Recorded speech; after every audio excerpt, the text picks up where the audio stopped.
I figured while we're here, I would, of course, I've gotta freaking modify these. I figured just as a quick fun little thing, I would show off my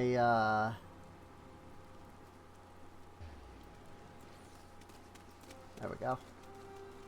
Figured I'd show off my new avatar since this computer can handle that kind of thing. Like it can run both my current avatar and it can run the posing program that I use for like getting the pictures of my avatar. I've already shown it on Blue Sky, but I figured I'd show it. The shoes didn't. I think I forgot to save after I got the shoes. So like the shoes are missing. But beyond that, though,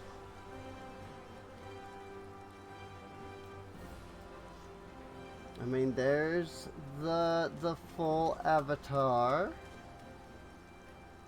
I don't know, it just looks really good to me, and I figured I'd show it off a little bit here before, you know, we hop in fully into FF14. You know, so I'm using this new avatar and everything, so it's a nice, you know, strapless outfit. Sits well on the body, you know. I guess I wish that there was a little, like, shading, you know, on the chest so that you could kind of see a bit more. I mean, like, if I angle like this, for example, you kind of get a better idea.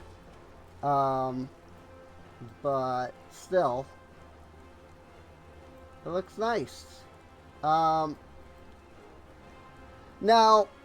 I don't know how long I'll be using this avatar. I called it my summer avatar because it's something I threw together for now.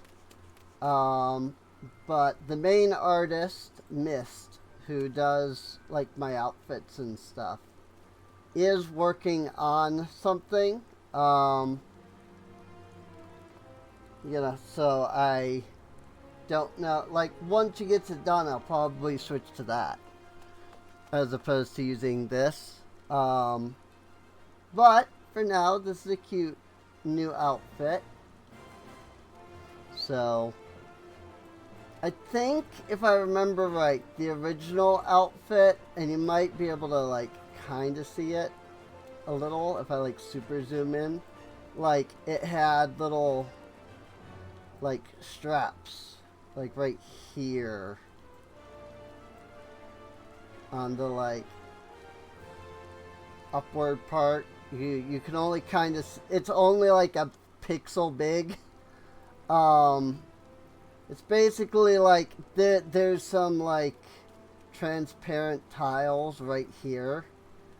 The transparent pixels, they're like 1 pixel big. That I couldn't like clean out because they're literally just that 1 pixel big. And I don't know how to like do that. But it was where the straps were originally. And the straps went up and over like this. You can't see the straps here because since this was flat, I just deleted all the transparent pixels along this line. And transparent pickles. But yeah, I think it looks pretty good actually. It actually had like a second skirt underneath it that went down to like the knees, but I didn't really like that. And they were two separate layers, so I just removed the other layer there. Hashtag WikiFeet, maybe? If you like that, because apparently the shoes didn't save, so. But yeah, that's the current new look that I'm using. And you know, if I get more outfits, you know, then I'll show them off too. So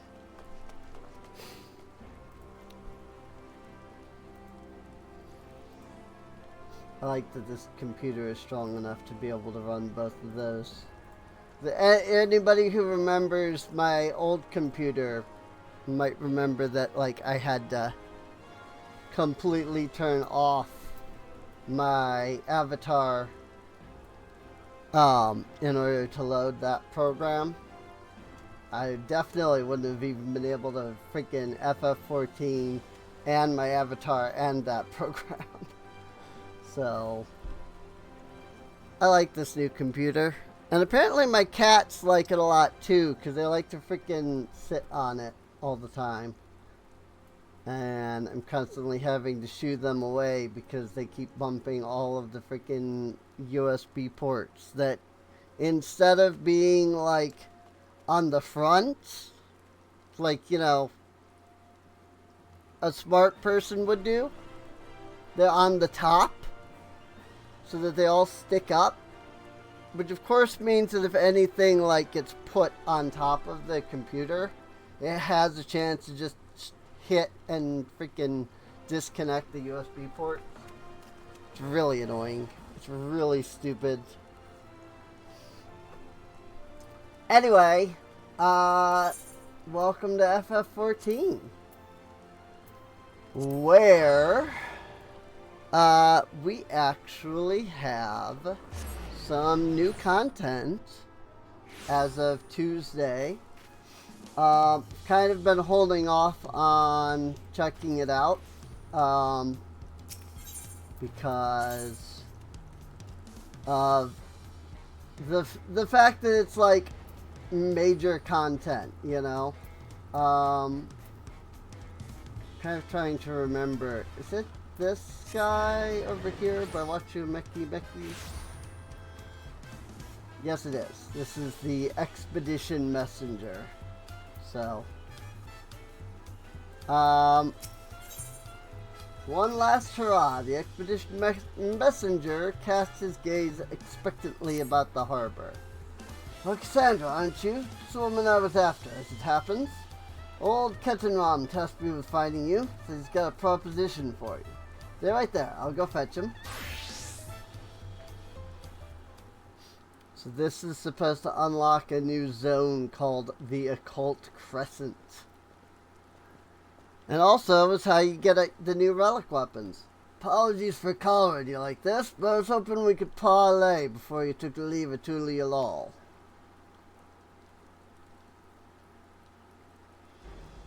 I'll cut right to the chase. I want you on board me, final expedition.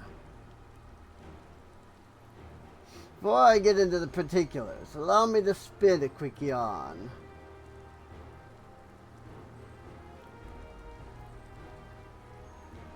These days, any Eorzean sailor with their salt bound for Tyrol will take the established route and skirt the southern Indigo Deep. Okay, makes sense. Come right through here and then up here, because that's where it's the least turbulent. I'm curious about this, like, giant chasm here that, like, goes through the middle, like, the waters I don't know if that's like actually there, but that is real interesting. I wonder if we'll ever learn about that.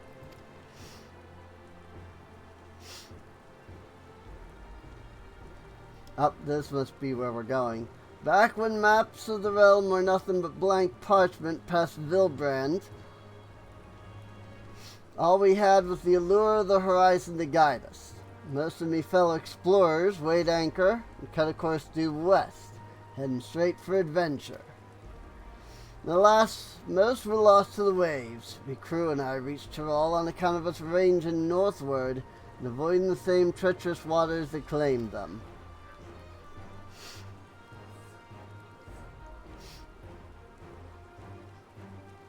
So there's turbulent waters to the north. The stretch of the deep came to be known as Sage Triangle. I had a notion to solve its mysteries on behalf of my fallen comrades.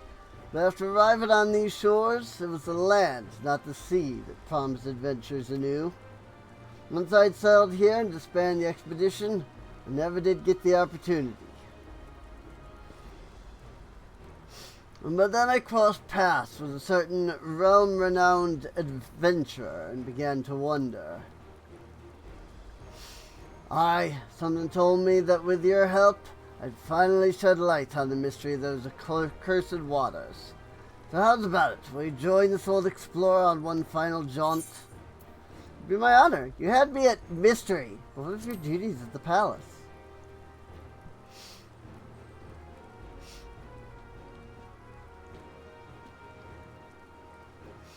Not to worry. Propose all this with the full backing of the Dawn servants.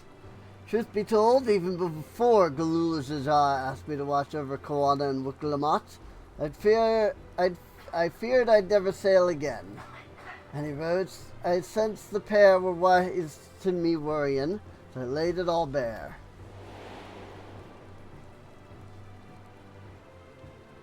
And you say the mystery of Sage Triangle has haunted you since. The region of which you speak is an impediment to trade with foreign nations. Any effort to unravel its secrets would ultimately benefit Tulialal. Sounds like it might be the last chance you get, especially if you're hoping to get Cassandra involved.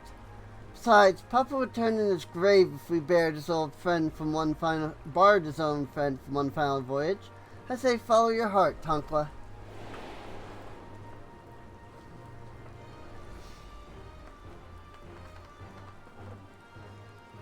I'm sure you'll be wanting more details, but I'd like to set sail sooner rather than later. To reconvene once we've put a few malms between us and the harbor. Ship is ready and waiting. Had her sent over from Limsa especially. When you're ready, speak with the Fongolm over on the pier.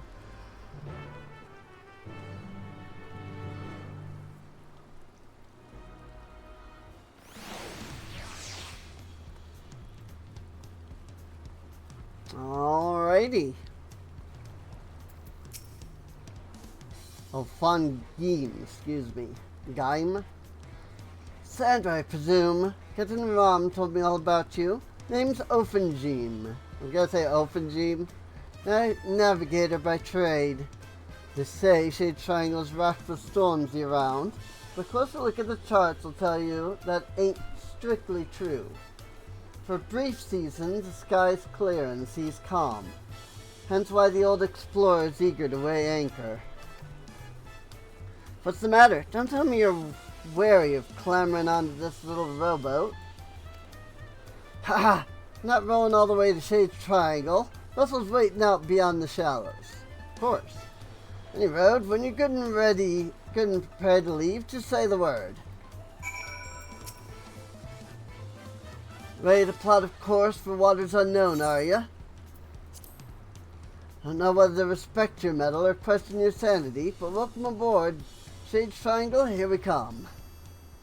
Of course, because it's the same area that the Bermuda Triangle is in our world. Because freaking Tulialal, or Tyrol as a whole rather, is based off of the Americas. So if you're gonna have a freaking, if you're gonna have the Americas, then of course you're gonna have the freaking Bermuda's Triangle. Plain sailing thus far. Might be time to talk about our destination. Sage Triangle is a churning mess of storms. So every time a vessel goes missing in the region, most blame the treacherous conditions. But hear this, there are records of the last ship seeking to chart those waters, and the message they relayed to their escort is passing strange. Conditions fair, crescent-shaped isles sighted in vicinity, potential safe haven during storms, attempting to make landfall. They never made it back to port, despite the calm seas. Folks have taken to calling the island the Occult Crescent ever since. Say it's not but a shifting mirage that claims the lives of all who sight it. Everyone on board knows the risks involved on a voyage like this, but there ain't nothing like the thrill of the unknown to trump good sense. Aye, the whiff of mystery and the promise of new discovery hard to resist. Am I right in thinking the same applies to you? Of course. Anyhow, why don't you get acquainted with the rest of the crew? I'll be here checking the charts. Once you've got the measure of the folks risking their hides along with you, come and find me.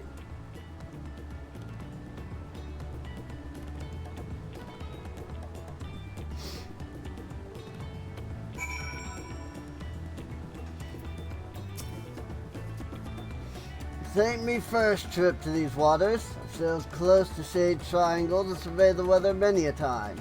Only on the clearest days, when the sea's flat as glass, do you get a glimpse of the isle. It looks unremarkable from a distance, but that's exactly what the poor bastards who went missing must have thought. Never did pluck up the courage to take a closer peek, curious as I was. When I heard Captain Rom was leading an expedition into the heart of the Triangle, I signed right up. I could be wrong. Still got me reservations. But what I think of whatever's waiting for us in those waters is the excitement that wins out.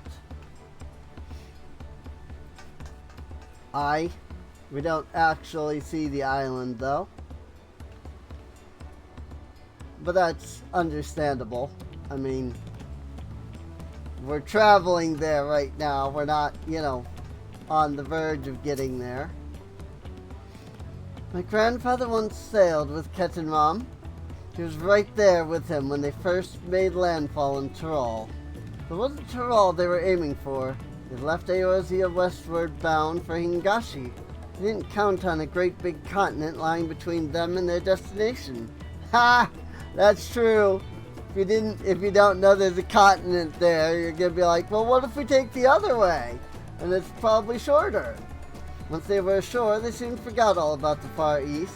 Eventually, my grandfather settled, and here I am, 3 generations later. By all accounts, journeying with Captain Rom is life-changing. I mean that in the best possible sense, of course. This isn't some foolhardy treasure hunt.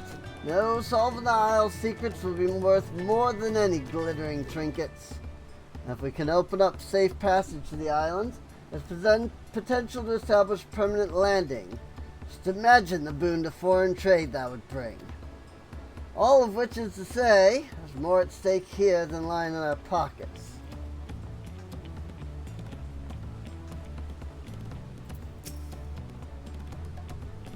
There's no telling what awaits us on the island, which is why we've enlisted the help of experts and artisans to supplement our crew.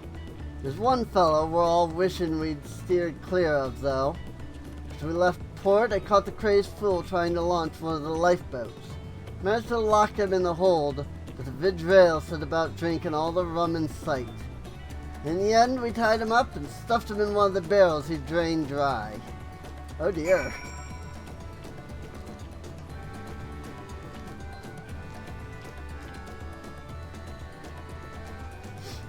He'll be important at some point, I'm sure.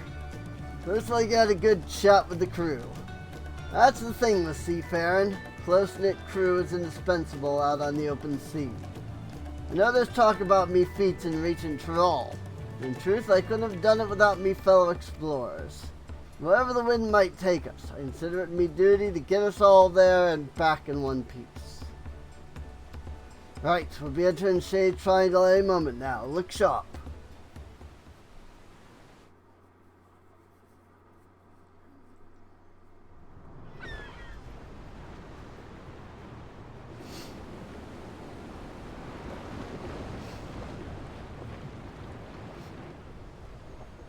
Land ho! I figured somebody was gonna shout that.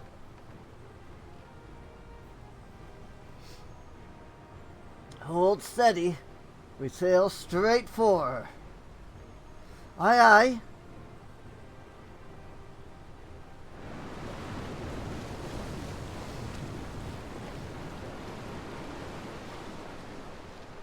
The boat's not actually moving, by the way. The convenient camera placement and camera movement makes it look like we're moving, but we're actually not. Eh? Where's that blasted island? We just had it in our sights. Land spotted off the starboard stern.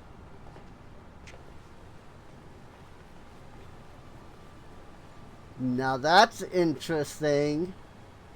What? Don't tell me we careened right past it. Get this hulk turned around.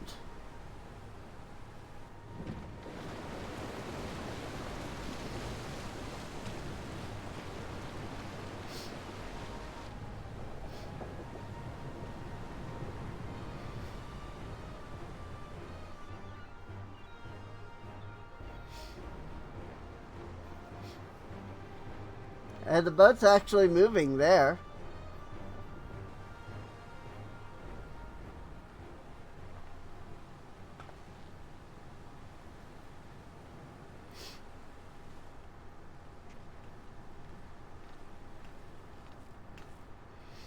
I'll say the damn thing again. Shifting Mirage was right on the money. The isle itself was moving, the waves be surging right over the bulwark. No natural phenomenon. Something's messing with our perception. Ye deserved to heed my call.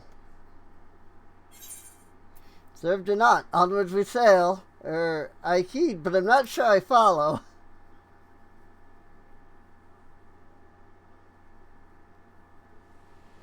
Who are you talking to?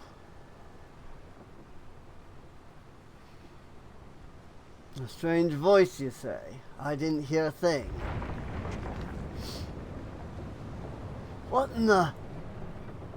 Oh, I've lost control of the rudder. It's like something's reeled us in. Gods. Boy, I've experienced this before. Siren Song Isle, anyone?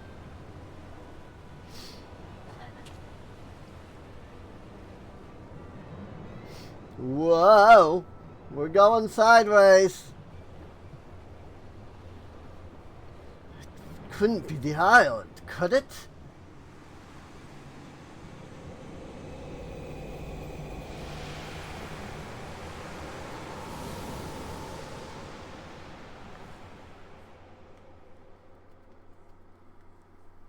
Woo boy.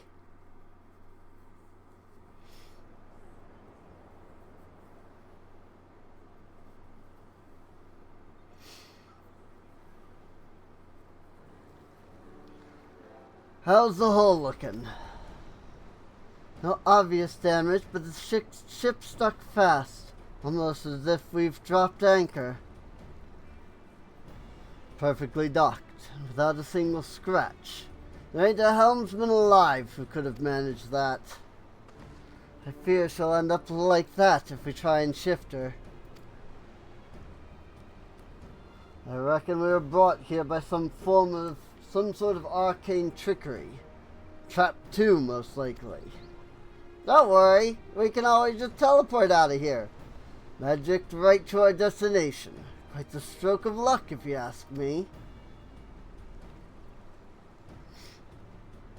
Well, there's nothing for it but to get this expedition underway.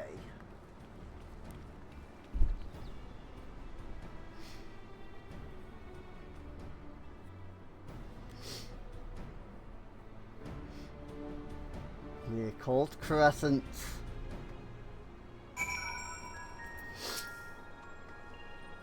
A voice you heard on the ship. Starting to wonder whether that wasn't some kind of summons. Glad to have you with us regardless. As for the isle itself, I'd assume it was uninhabited. Certainly wasn't expected to come across this phantom village. Like as not, there's some sort of ward encompassing the island to keep us here. That said, there's a chance ethereal currents could circumvent the ward. Assuming you can tap into one. Might be worth a try if adventure calls you elsewhere. Anyway, as much as I'd like to gather the crew and get stuck right in, better secure the perimeter first. Oh, well, I thought I'd give you a journal to jot down your findings along the way.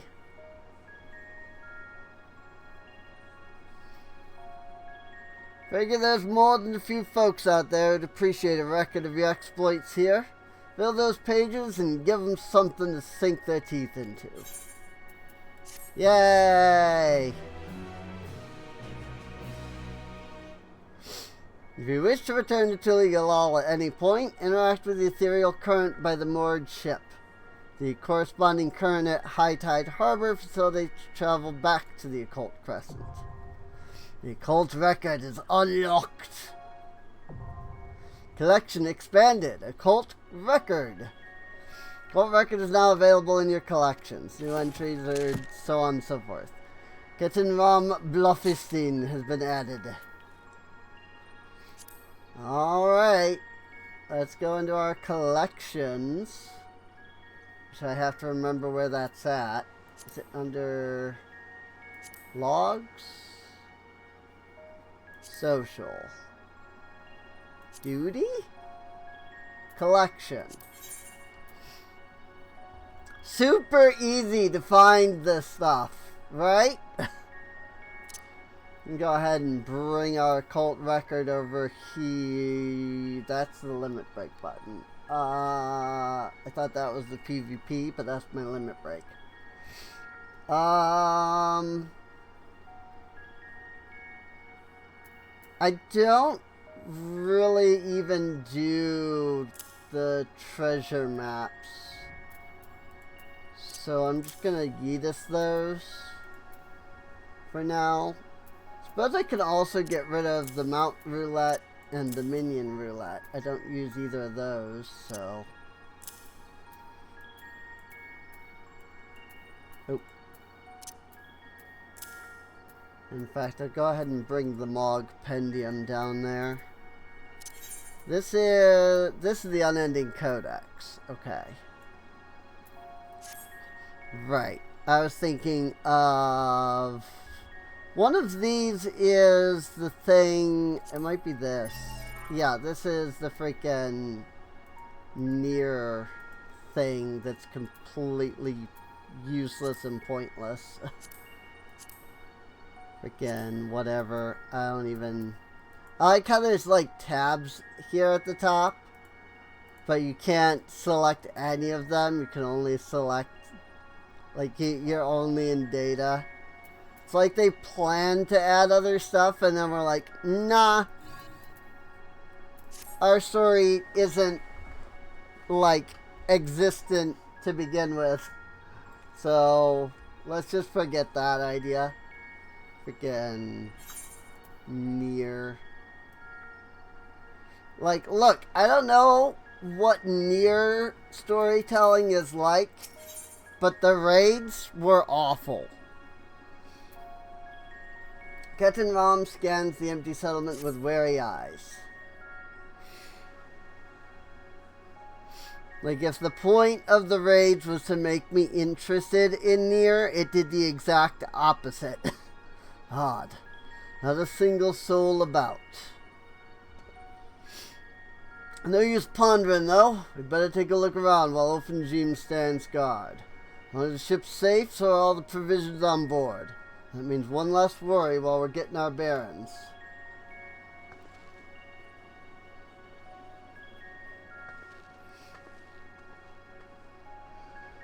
Suddenly, the ship disappears. Let me know if you find anything of interest.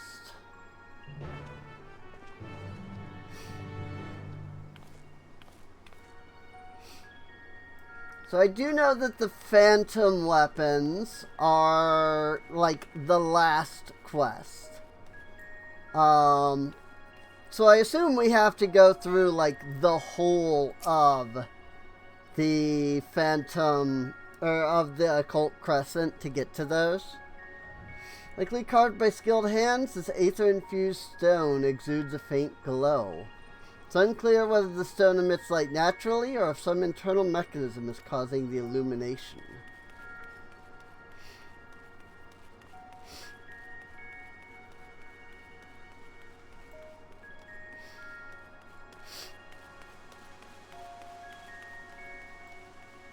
Certainly interesting. The foliage choking the building and the overall state of decay suggests it has been abandoned for some time, left to the mercy of the elements.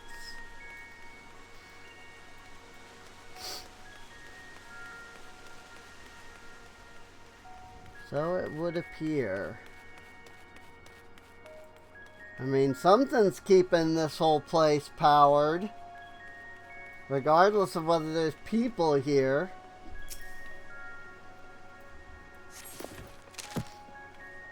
Phantom Village has been added to the occult record. Cool. Which, speaking of, Ketenram Bluffiston. In the year 1947 of the 6th Astral Era, a Liminson Seawolf explorer of not 20 summers plotted a westward course for Hingashi, embarking on a fateful voyage that would catapult him into the ranks of legend. Unbeknownst to him and his crew, a great continent lay between them and the Far East. It was not the splendor of Kugane, but the shores of Tyrol that ultimately lay upon the horizon. Having made landfall, Ketenram roamed the interior, ultimately reaching Mamuk, the vast home of the Mamulja. There he met then autarch Galuljaja, with whom he struck up a firm friendship. Together the pair ranged the length and breadth of Tyrol, spurred on by the same adventurous spirit that led the sailor to this mysterious isle. Perched upon the eastern tip of the occult crescent, this compact settlement is deathly silent, save for the gentle sluicing of the plaza fountain.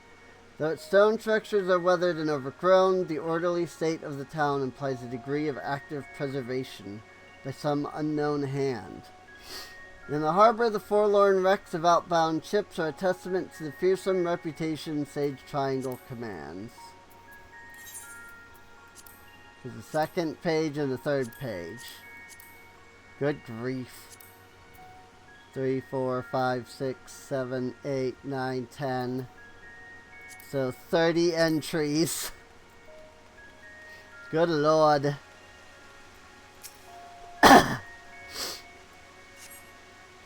Two shipwrecks are visible in the eerily still bay, no doubt once crewed by brave sailors seeking the inner reaches of Sage Triangle. Judging from their orientation, the vessels must have sunk while attempting to leave the island. There's no telling whether the souls on board were also lost to the waves. If you're finished investigating the area, Ketenram will be keen to know of your findings. Whee! Crunch. Hey, I didn't completely lose all my health. So there's that.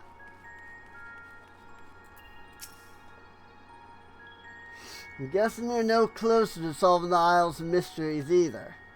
Looking at these structures, I'd say the settlement's ancient. The original inhabitants may be long gone, but it's half open to find a few survivors from the wrecks at the very least. Anyhow, this building in particular took me interest. Managed to force the lock. Don't want you to think I make a habit of breaking locks and general skullduggery. Other than when strictly necessary, of course. Take a look inside, shall we?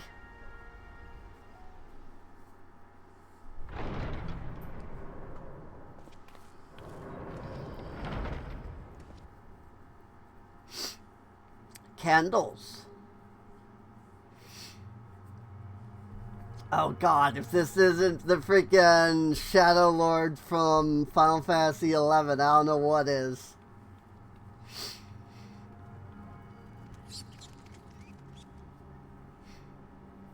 Big, like, dark room, scarcely lit, giant coffin. Or sarcophagus, however you want to word it. Sarcophagus, do you reckon? I wouldn't get too close if I were you. I sense arcane trickery afoot. These candles aren't being kept alight by natural means, that's for damn sure.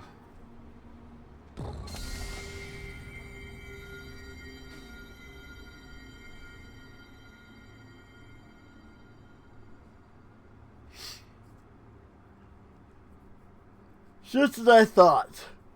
Yeah. Experience tells me a ward like this will have us jumping through hoops to dispel it.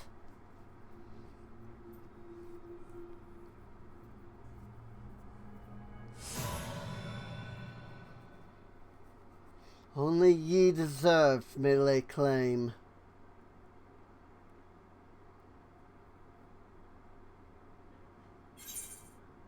Let me see what I can do.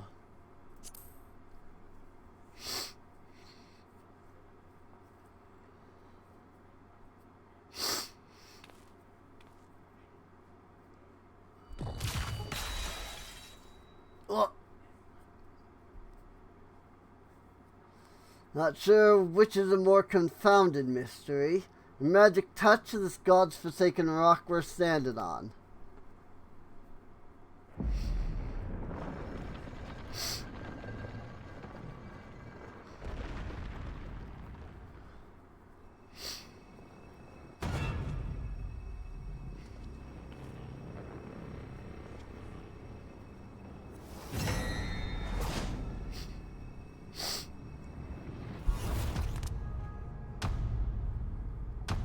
Tonberry? Tonberry?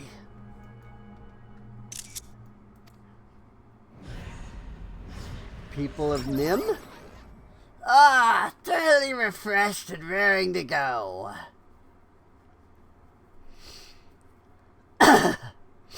Who might you two be? Wasn't expecting the common tongue. You took me for some benighted fool. Ah, but perhaps a valid supposition given my current form. You stand before the archives, the very definition of erudition. Now hurry up and introduce yourselves.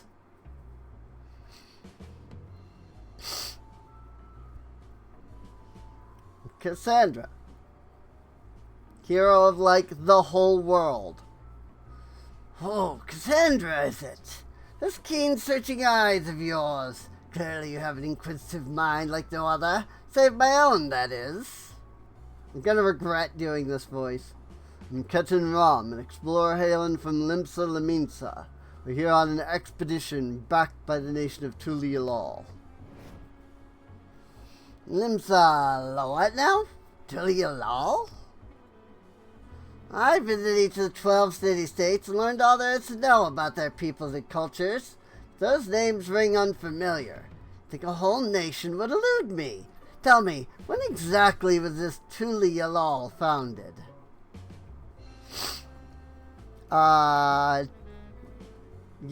Like, a few years ago? Like, well, like 180? 80 years ago. I was thinking Limsa. That was like 5 or so years ago. The 7th astral era! I moved to the island to avoid spreading the affliction that left me, as you see. Promptly fell into a deep slumber. Hey! He really is a Nimian! Heck yeah! Memory surged, If memory serves, such a plague swept the realm at the end of the 5th astral era.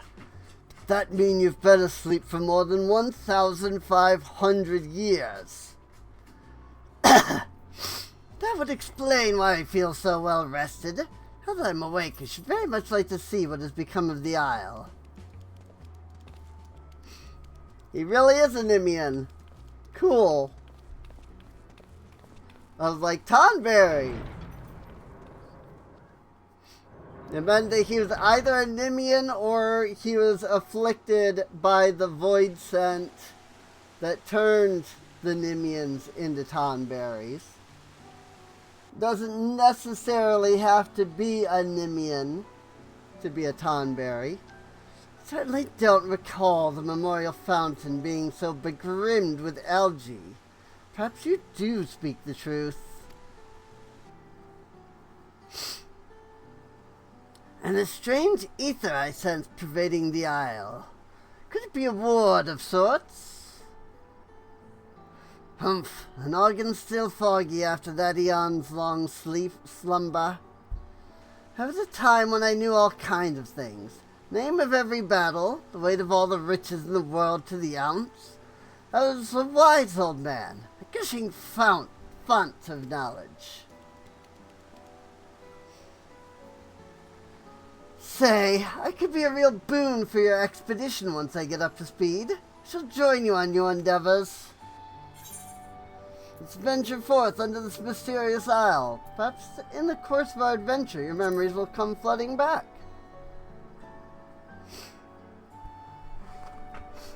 Seeing as there's nothing in this settlement ought to kill us, I think it's time we get the crew ashore and earn in their keep. I'll be right back. Hopefully we can learn more about the Isle from our newfound co-conspirator.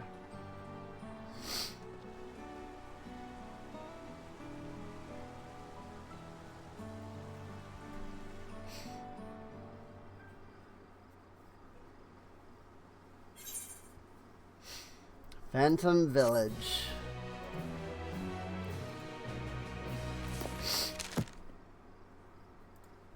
Also, I just had a thought. Yes, I am recording into the Mansion of Eternal Night folder.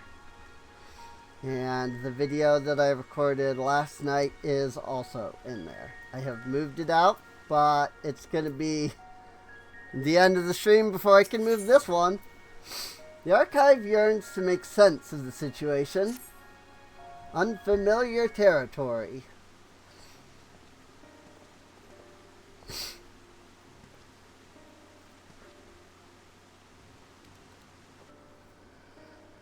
Would you care to elaborate upon what brought you here?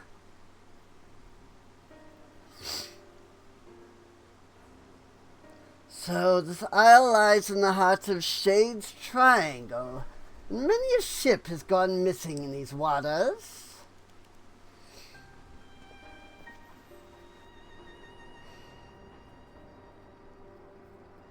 You mentioned the wrecks out in the bay.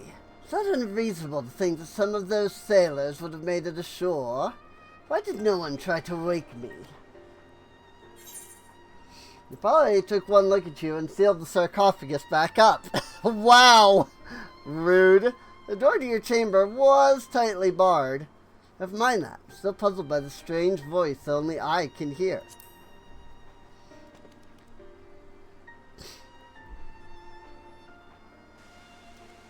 You mean to imply that someone summoned you here? Clearly it wasn't me. I've been sound asleep for the last few millennia, give or take. What a tantalating conundrum! We simply must get to the bottom of this. Oh!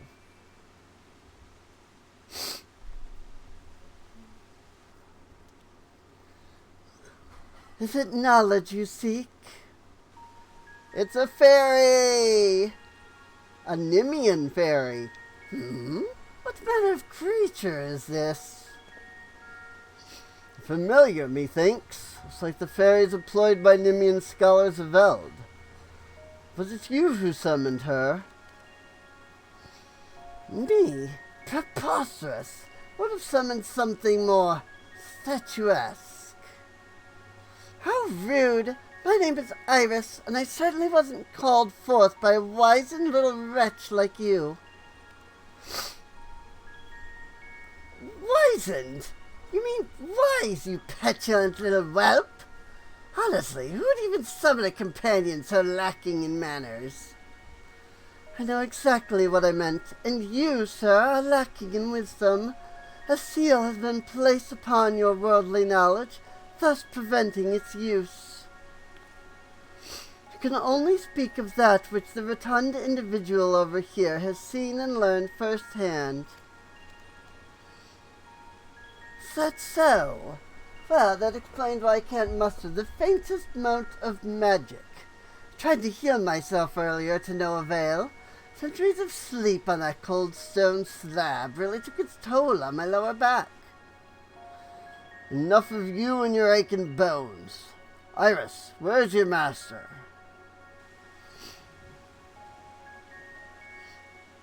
Interesting to see a fairy actually, talk. Let me try a different tack. Why were you summoned here? We can only speak about the things that we know. I don't know.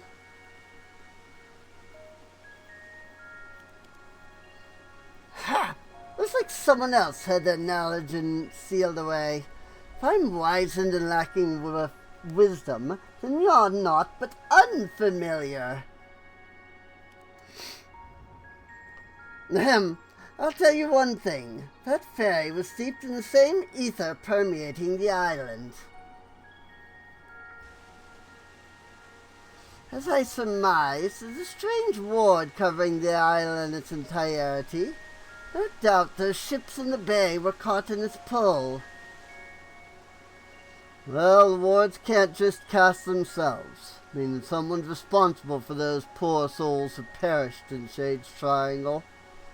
Methinks our focus ought to be finding out what we can about this individual. Let's not forget that strange voice you keep hearing. For all we know, it could be connected in some way. Right. Let's go speak with Jeffrey over yonder. He ought to have word on our progress at the base camp.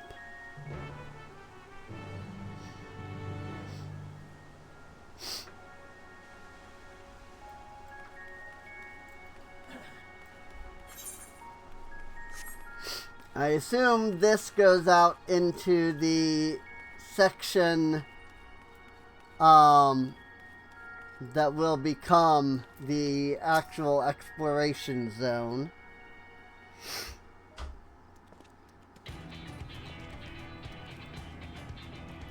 You'll be pleased to hear that preparations are well underway.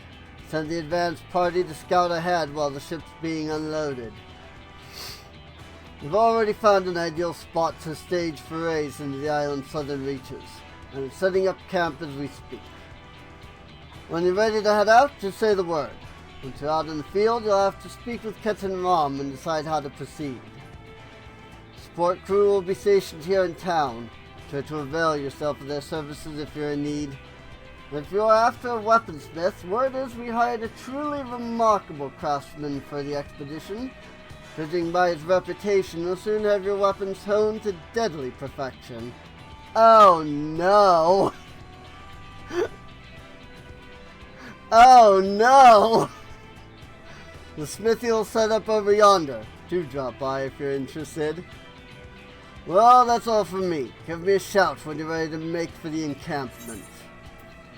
Oh no! It's gonna be freaking Gerald, isn't it? Occult Crescent, Southhorn.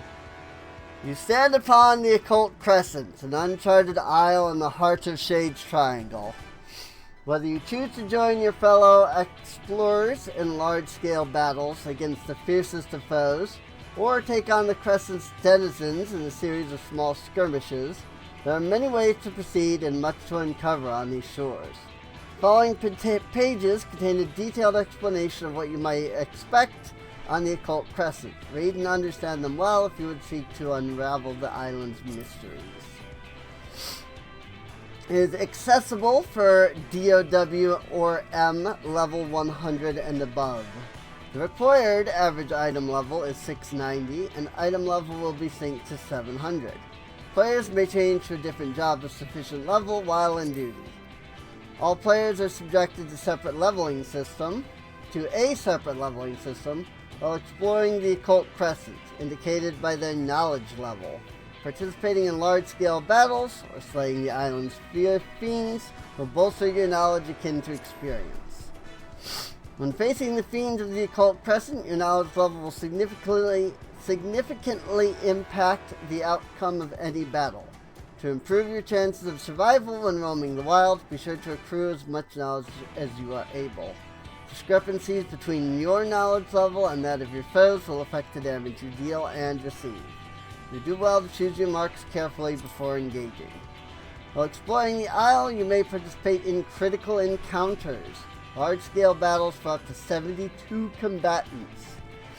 Emerging victorious from these perilous endeavors will garner a wealth of knowledge and other rewards. As criticals are not affected by your knowledge level, they can be attempted regardless of your progress. Additionally, during the course of your expedition, the return action is replaced by Occult Return, which enables instant return to the base camp without penalty of a lengthy recast time. Iris has been added.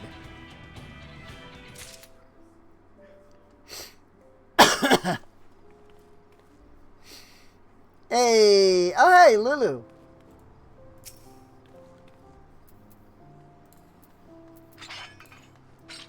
Assuming she's awake at all.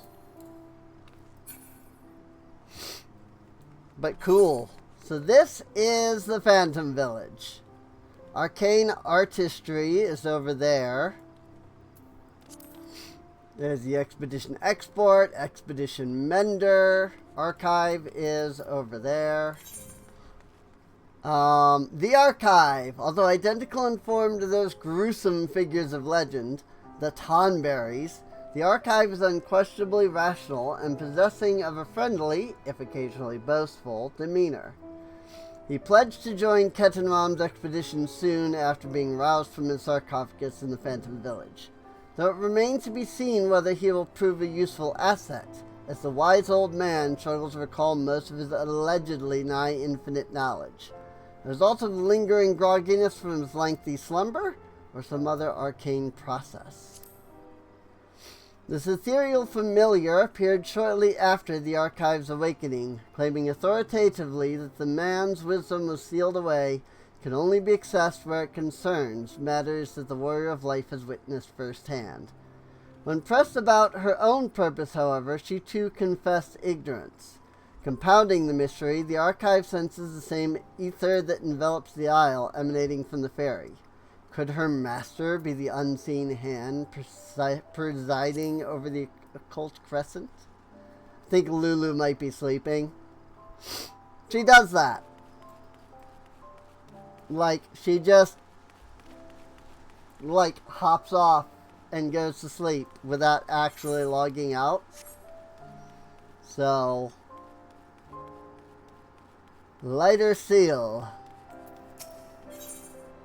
Arcane Artistry. On the hunt for missing weaponsmith. Oh no. That rum-addled reprobate. Wouldn't be surprised if we found him floating in the sea. Let me guess, Geralt, again? Oh, have you needed a smithy, do ya? I'm afraid we ain't up and running yet. Truth be told, the weaponsmith we hired bolted before we could finish setting up shop. Master of his craft by all accounts, but he's been nothing but trouble since he set foot on the ship. Kept trying to escape, so we threw him in the old. Our woes didn't end there, though. Drank most of the booze we'd brought along for the expedition. Tell you the bugger was half pickled by the time we hauled him out. Any road, bastard's now gone and disappeared. The fellow you speak of sounds vaguely familiar. It sounds like you kidnapped an upstanding artisan and held him prisoner. Sounds vaguely familiar. Eh? Either you're already acquainted with the scoundrel, or Eorzea's come to more cantankerous weaponsmiths than I thought. Rather. Needless to say, there aren't many folk willing to sail for Shade's Triangle.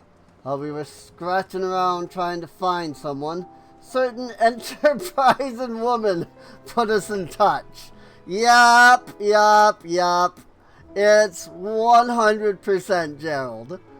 They say there ain't a finer weaponsmith alive today, but he drinks like a sailor on shore leave, and is up to his neck in debt. He signed up for the expedition to settle his dues. He just keeps accruing more and more debt from Moana. Any road, he can't have gotten far. It's not like there's any way off this rock. If he's half as good as they say, I reckon he'll be a boon for your adventuring. Keep your eyes peeled. If you run into a shirtless, rum-soaked good-for-nothing by the name of Gerald, tell him to come see me.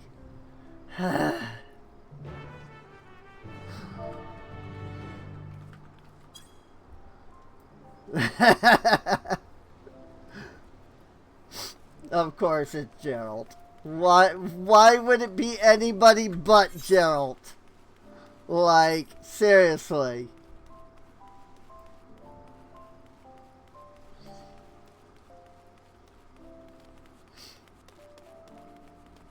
There he is.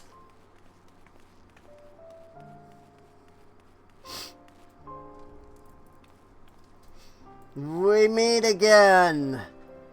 For the, 7th time.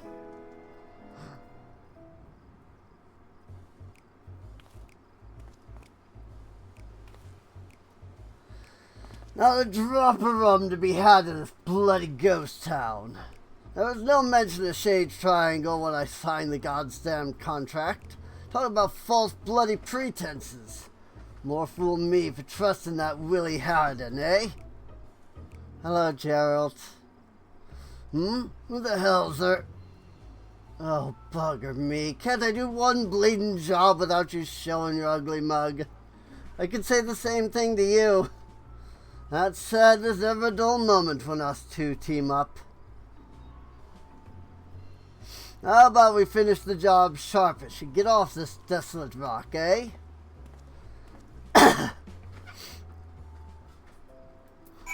Of course it has to be Gerald. Every relic weapon has to be Gerald.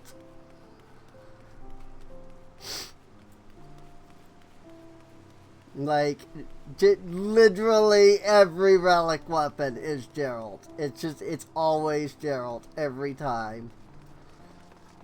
ARR, Endwalker, even Shadowbringers was Gerald. You must have had an odd time coaxing him back. Apologies for all the trouble. Not particularly. I've dealt with this guy many times. Right, with the smithy up and running, it's high time you started earning your keep. Listen to here. Do you really think I'm gonna sully me hammer and tongs, knocking out work any village smith with half a brain could handle? No, nothing less than nigh impossible feats of genius stroke me fire these days. There's the impudent sot who drank the old dry, ranking up more debt in the process. You're hardly in a position to dictate terms, though it does seem daft to fork over eye-watering sums to hire Eorzea's finest weaponsmith, only to have him forging plain old swords and shields. Any ideas, adventurer? It's not quite my field of expertise. I'm sure Eorzea's finest weaponsmith has his own ideas. Some eye-level 745 weapons, perhaps? He does, as a matter of fact, devising a new means of refining weapons and armor. I couldn't help notice all the ether permeating the place. Reckon I'll tap into that somehow. Of course, I'll need raw materials. Some magic warped ore from the Isle should do just the trick. If it's ores you're after, our surveyors will soon be conducting a preliminary excavation. Is that all you need to start? Hardly. If that were the case, any old fool could do the job. Magical properties can be fleeting and elusive. Without a means to properly harness the ether, there's every chance the ore degrade in the process. So you'll reckon something else besides raw materials. These are just the same voice. Whatever. Any inkling as to what that might be? Sometimes a foul beastie in the throes of death will leave behind a crystallized chunk of their life essence. I've used this stuff in the past. While it ain't exactly common, I'd wager you'll find it on this bastard rock. Not that it's unique to the island, mind. I'm sure you'll find it elsewhere too. Does this mysterious crystal have a name? Indeed it does. Demi-Atma. Ha!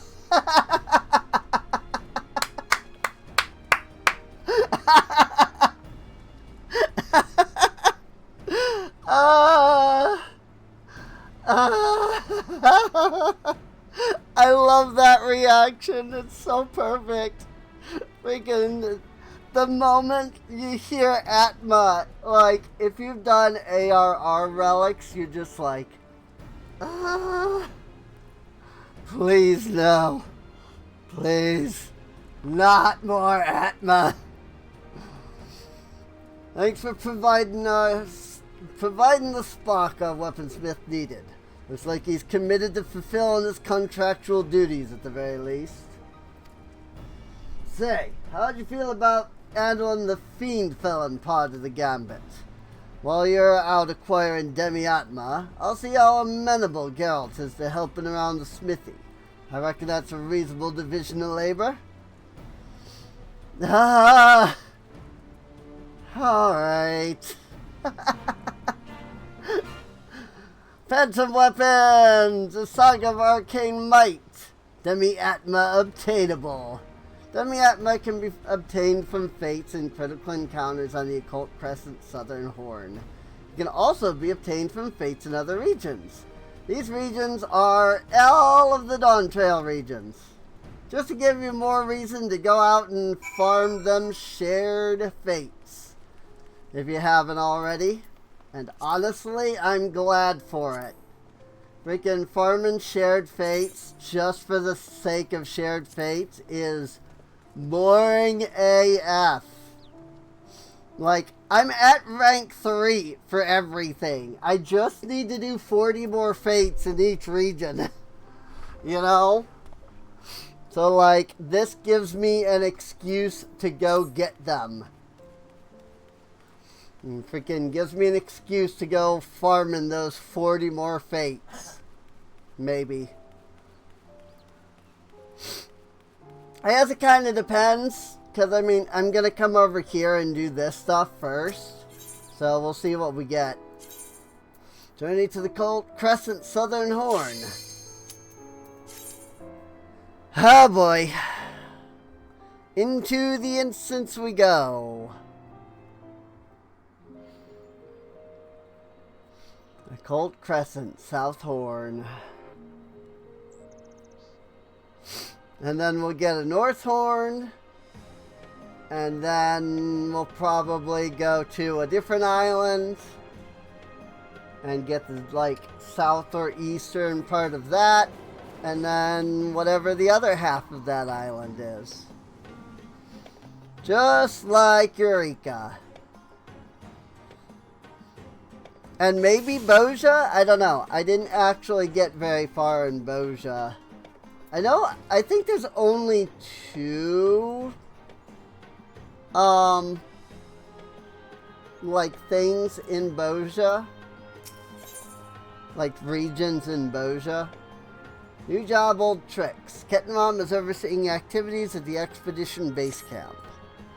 You'd be hard-pressed to find a better location to stage an expedition than this. I think we'd even find something akin to an aetherite. Of course, aetherites are literally everywhere.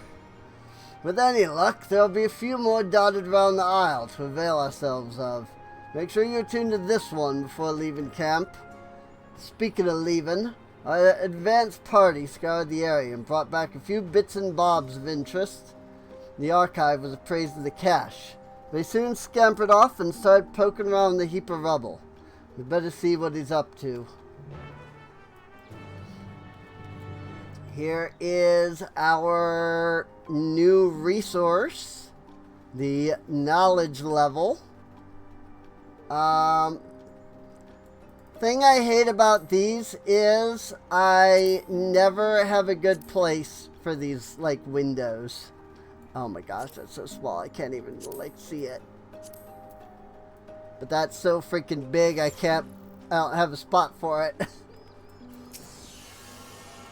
It definitely looks like Boja a little, because you've got this that is blocking our progress forward. You've attuned to an Ethernet shard and now have access to the Isle's Ethernet. Additional shards can be found around the Occult Crescent. Tune to them to facilitate faster travel around the island. Cool, cool. Very cool. Level 1 striking dummies. Or knowledge level 1, rather. Ooh, a survey point.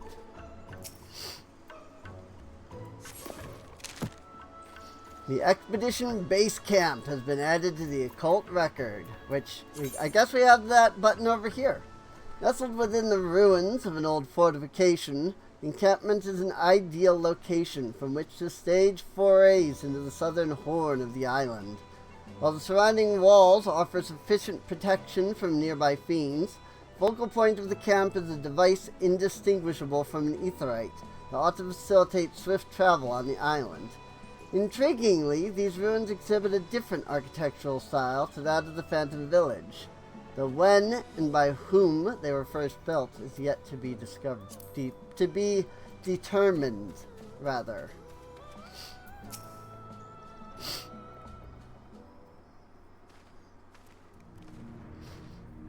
There you are. I've got something crystalline to show you.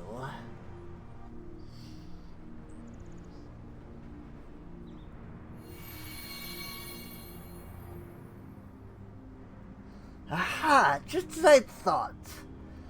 Because you laid eyes on the crystal, I was able to tap into my wealth of learning on the topic.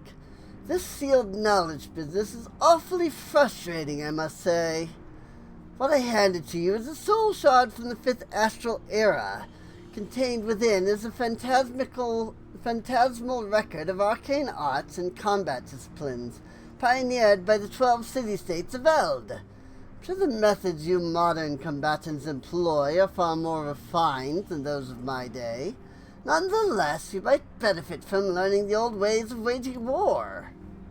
Under normal circumstances, I'd find myself a soul shard and fight alongside you, but I can't access what's inside. Thwarted again by the seal that diminutive little scallywag spoke of. Given that you were summoned here especially, I dare say you'll have no trouble using it, however. Go on, try fixing it to your garb. And this is how we access phantom jobs. Phantom jobs unlocked. Woo!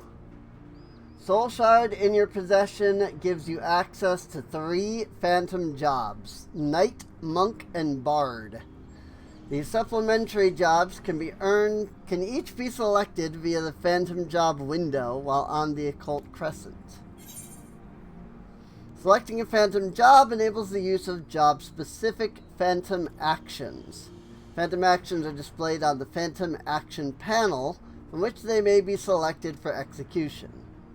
Much like other actions, phantom actions can be registered to the hotbar. You are currently a phantom freelancer. Select your chosen phantom job from the window to proceed with the expedition. Speak with the expedition advisor here in the base camp or Jeffrey in the Phantom Village to learn more about the Occult Crescent. Yay! Phantom jobs. Nice. It's that old Final Fantasy sound effect. Emulate these ancient memories of a loyal, honorable knight and defend your comrades from harm. Monk, these memories of a monk's unflinching discipline and quiet meditation offer a path to unparalleled combat mastery. And Bard, these memories echoes with the vivid imagery of a bard's lifting song. Utilize them to employ the same ballads in battle. Cool, cool. I'm gonna assume that Phantom Knight will, yes, reduce damage taken by 60%. Awesome. It gives me essentially, I mean, it's only for 10 seconds, but still. It gives me, ooh, a little bit of healing too. But it gives me some level of tankiness. So that I am not just, like, dying immediately in here. The archive insists you affix the soul shard to your person. Excellent! It would seem you've managed to interface with the soul shard. There is one caveat. I believe it will only work within the confines of the island's ward. Nonetheless, as you accumulate more knowledge, you'll soon be able to draw on more potent techniques. What's more, I don't think that's the only shard on the island. I'm positive you'll acquire others on your travels. And the more you possess, the greater the array of ancient techniques you will have at your fingertips. Well, I shan't keep you from your excursions any longer, though you'd better speak to the imposing lass over there before you depart.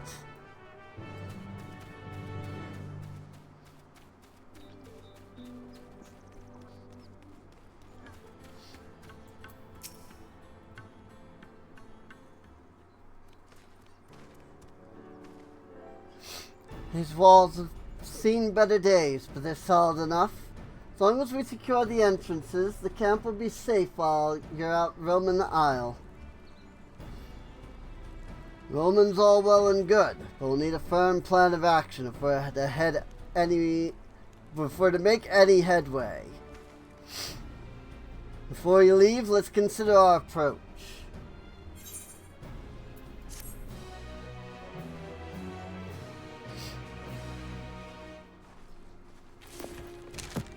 Fandom jobs have been added to the Occult record.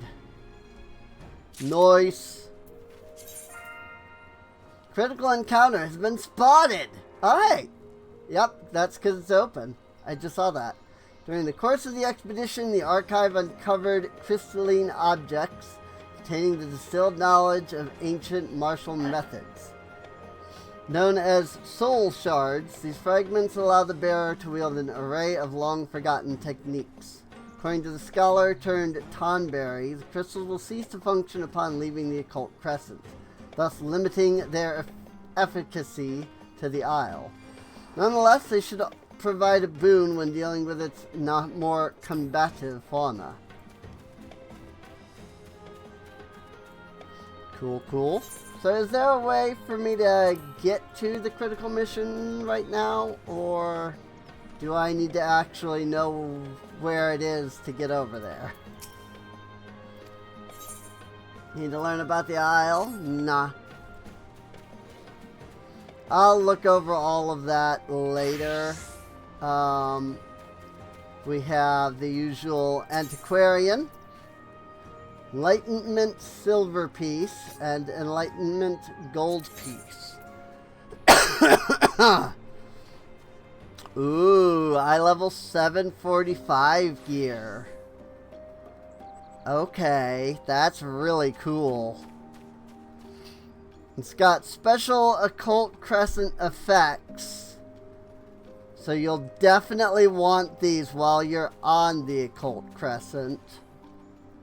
So it's very akin to Eureka in that regard. So that's cool. Then there's some Battlecraft items, such as the Time Mage's Soul Shard, Cannoneer's Soul Shard, and Chemist's Soul Shard. There's also special Occult Crescent items. And, of course, your usual materia. Cool. Very cool. There are no other available shards at the moment. Makes sense. So yeah, there's no way for me to like teleport over to where the current critical encounter is, so that I can like help. So we just continue normally. 300 knowledge. Captain Rom has devised a plan for the pending expedition. And to me, the more we learn about the island, the further we get from unraveling its secrets. As the voice only you can hear, the isle-wide ward, seal on the archive's knowledge, the very familiar, and her master. Not to mention that finding a settlement on such a remote island is passing strange to begin with. But before we get to satisfying our curiosity, we've a more pressing concern to address. Safety. My crew are peerless, yourself included, but I've seen negligence and lack of preparation lay low the finest explorers, which is why I intend to thoroughly apprise the threats lurking beyond these walls. As a resident freelancer extraordinaire, I want you to fell 3 different species of fiend. Share your findings from each encounter. At the very least, there'll be an opportunity to test that crystal of yours. Provide me with any information you gather. The more you see and share, the more we chip away at that blasted seal. That might have actually been archived and I just didn't see it. It's fine. So naturally we want to fight the level 1 dudes. Otherwise we might be in for a world of hurt. We might even be in a world of hurt just fighting the level 1 dudes if Eureka and Boja are anything to go off of. I mean, look at this. Freaking...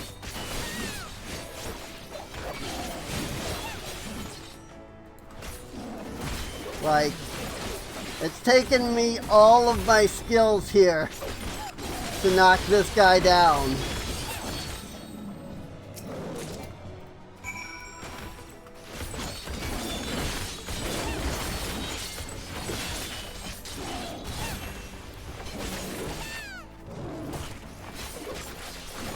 I probably should have taken a moment to let myself heal up.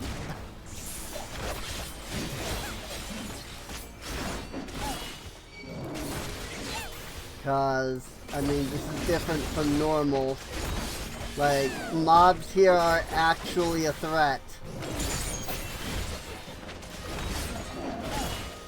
Like, look at this. I might die. Yep.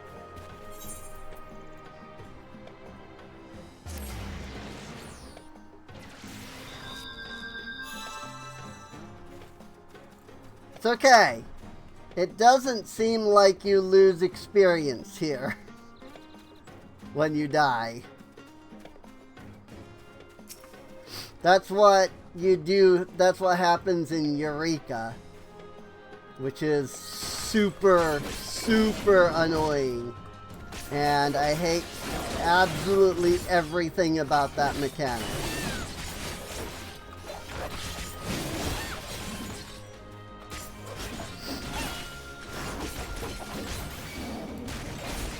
Yeah, this ain't no casual content here, really.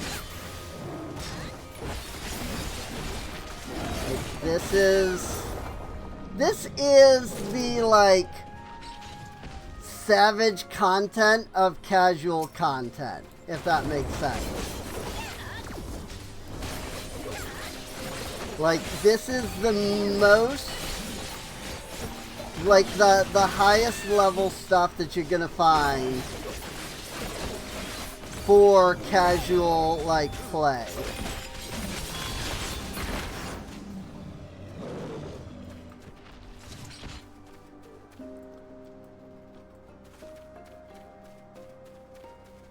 That said, I'm gonna go ahead and, well, I was gonna say follow these guys. I guess he's kind of running up here to this thing. Because, you know, multiple people fighting one thing helps. So, I will absolutely take it. The more DPS we can get, the better. That said, this tank is not using his tank stance because I am pulling all of the aggro off of him.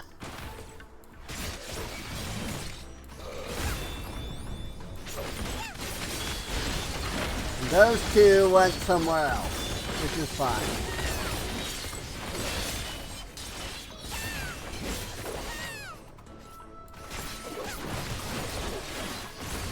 We got a little bit of help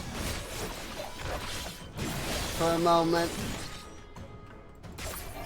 And it's not too bad as long as I'm not like rushing from battle to battle, you know?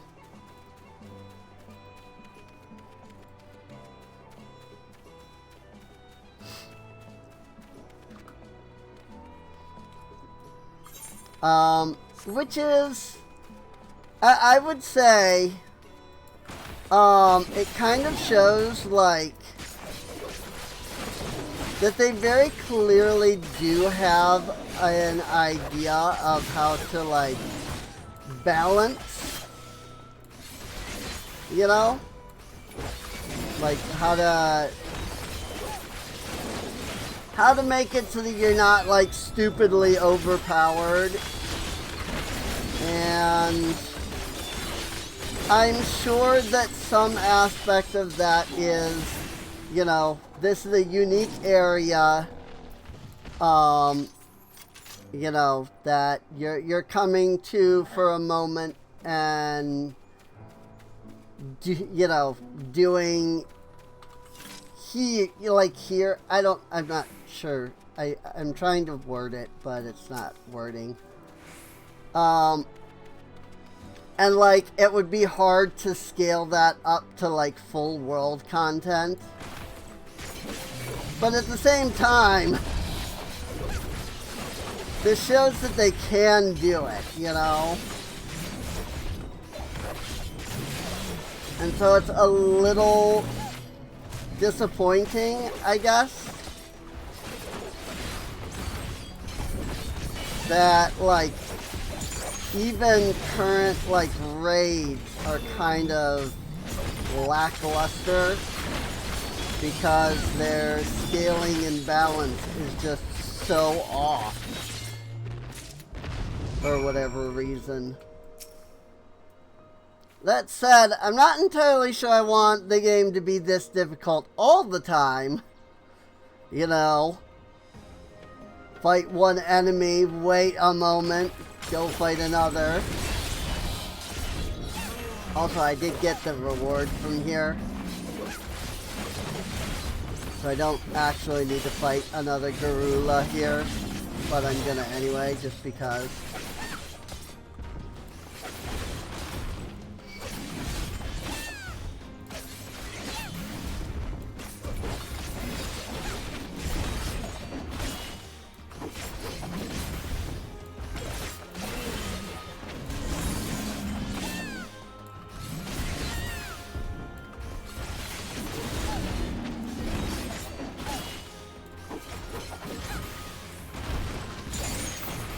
I don't know, I would just like them to fix a lot of what they have issues with currently. You know, with freaking mob scaling and level scaling.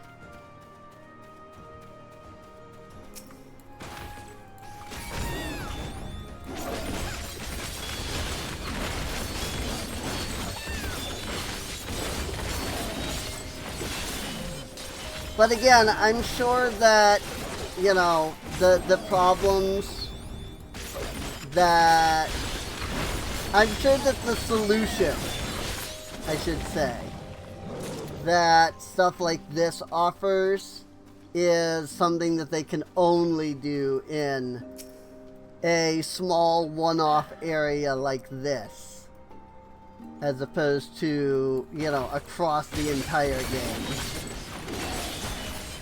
So they can't just take the scaling from here and throw it into the whole game, kind of thing, because it just wouldn't work. Critical encounter has been spotted. Let me finish fighting this guy and we'll see if it's even on my map or not. It might not even be on my map. I barely even wandered anywhere. So I mean, like, each enemy here is a challenge. To some degree, at least. Way the heck down there. And that's not even all the way down. Oh my lord. Oh my lord. This map is way bigger than I thought it was. Yeah, no, we're not getting down there in anytime soon. Not at all.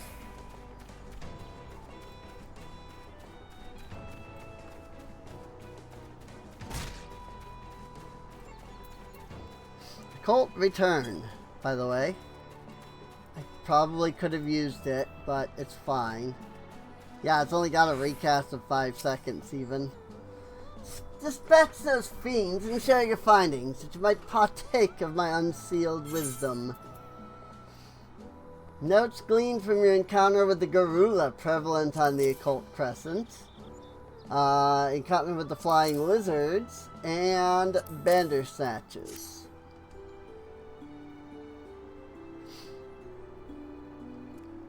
You encountered a whole herd of Garula. It's fair indeed to see such notoriously territorial creatures band together. Perhaps it's a regional adaptation. Let's see, you also vanquished a flying lizard and a Bandersnatch. Former are known for their treetop nests, and the latter are found prowling mountainous regions in search of prey. I'm no naturalist, but they don't sound like species you normally find on an island such as this. Suppose someone could have transported them here, but why go to all that trouble? I can answer that, or at least I could, were it not for that vexatious seal. In other words, we'll be relying on Cassandra to document what she finds on her travels. Honestly, I'm starting to think Iris wasn't far off the mark about you. Humph! Roam far and wide, Cassandra. Help me unseal my vast reserves of knowledge, and let's prove this lumbering clod wrong.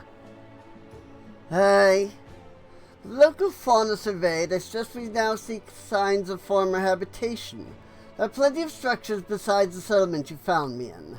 To start, I want you to visit the ruins visible due south of the encampment and examine the architectural motifs. I look forward to hearing your account. Woo! 300 knowledge points. In order to undertake the subsequent quest, you must unlock relevant entries in the occult record. Alright. Knowledge level up! Cool.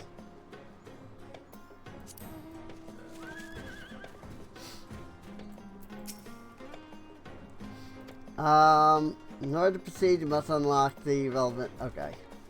So that tells me absolutely nothing about what I actually need.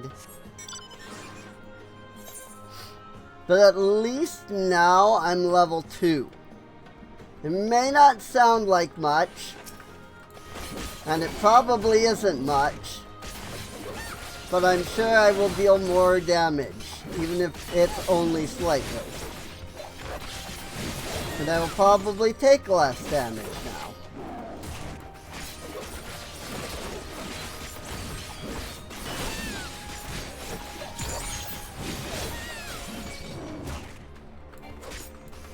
Come on. Even if it's only slightly. It really is only slightly, to be fair.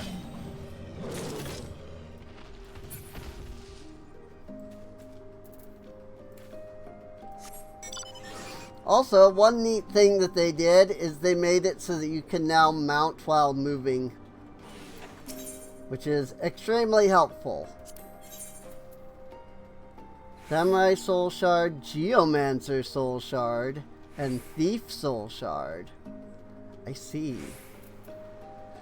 So there is the Occult Potion. Instantly restore HP and MP. Which is nice. But I need 50 gold pieces for that. So I will be able to get some kind of like a healing, you know. A coffer fitted with ancient antique coins consumed upon use of Zeninage. I don't know what Zeninage is. Something I'll learn soon, I'm sure. Ooh. There's a whole set of cosmetic gear. Wow. Alright. Didn't expect something like that.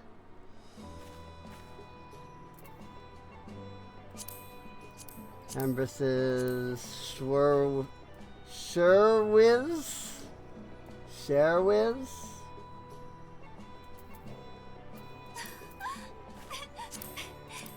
Sherwiz coat.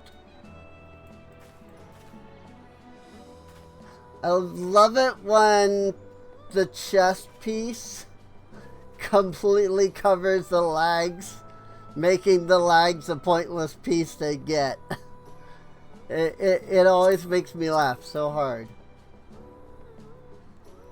This is kind of cute, this piece, especially mixed with this piece.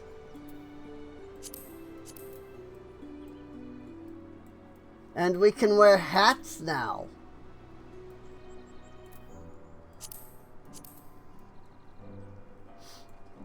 Also, I love these teeny tiny little freaking head pieces that are basically non-existent.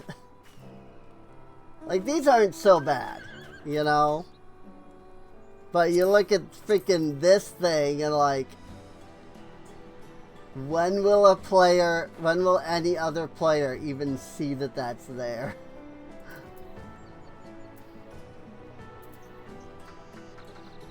But yeah, this does look pretty good, honestly. I kind of do like this look here. And of course, it's all dyeable.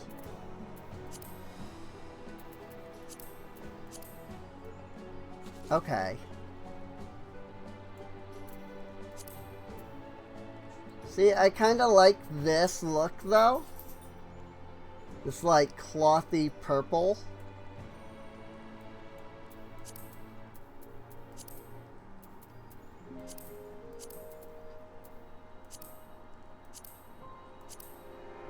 And there probably isn't a purple that's similar.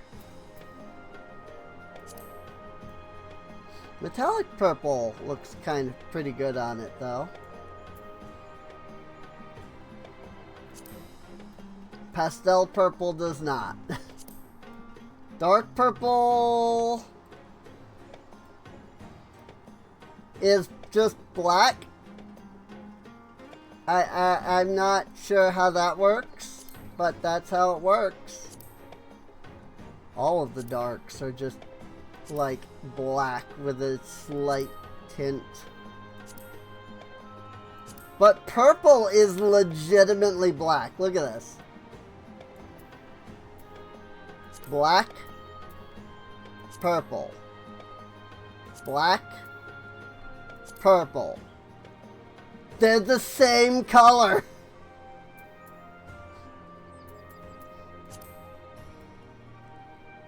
At least gunmetal black looks good. It's the same color, though.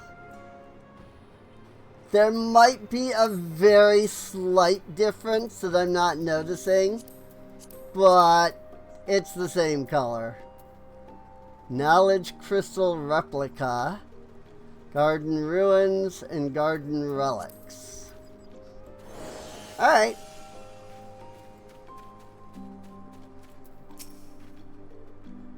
Any spare soul shards weighing down your pack, I'll be happy to take them off your hand. Ah! This is our loot thing. You'll get a whole bunch of, like, random, seemingly random items. But in actuality, they are a stackable form of loot.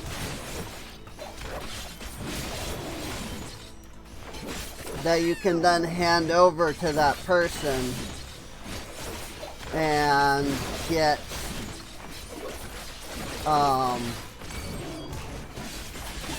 loot, basically.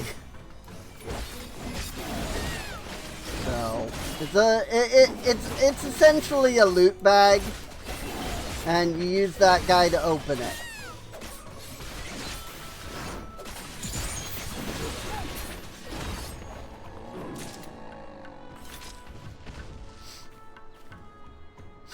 So, ooh.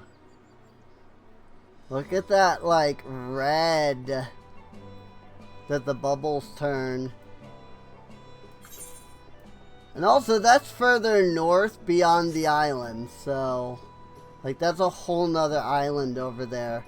I wouldn't be surprised if this becomes the, like, either the North Horn or something to that degree.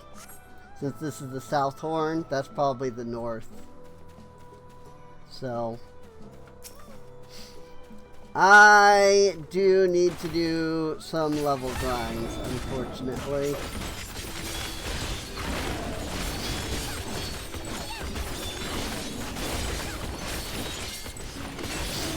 This is unfortunately one minor issue I have with this sort of content.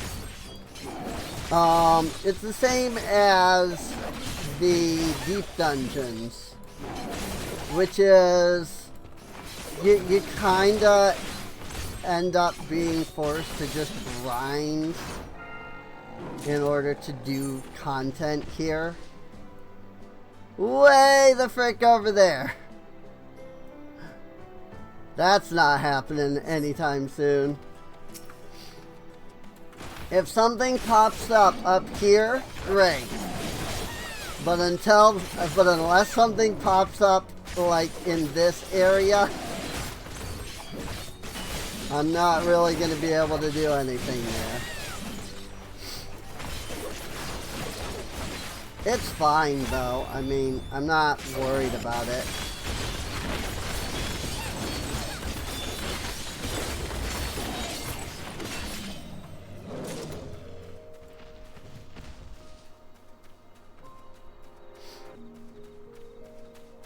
It can just get a little rough and tiring, if you will. Just sitting here grinding on enemies. It wouldn't be so bad if, like, you know, there was a quest involved. And I do understand that this sort of replicates ye old, like, turn-based, or, you know, Final Fantasy, right? You could essentially view it as like, these are the random encounters between the quests, you know?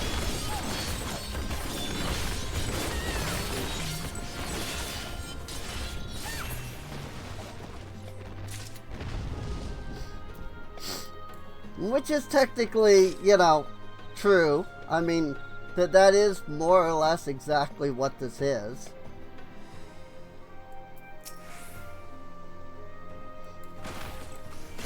So,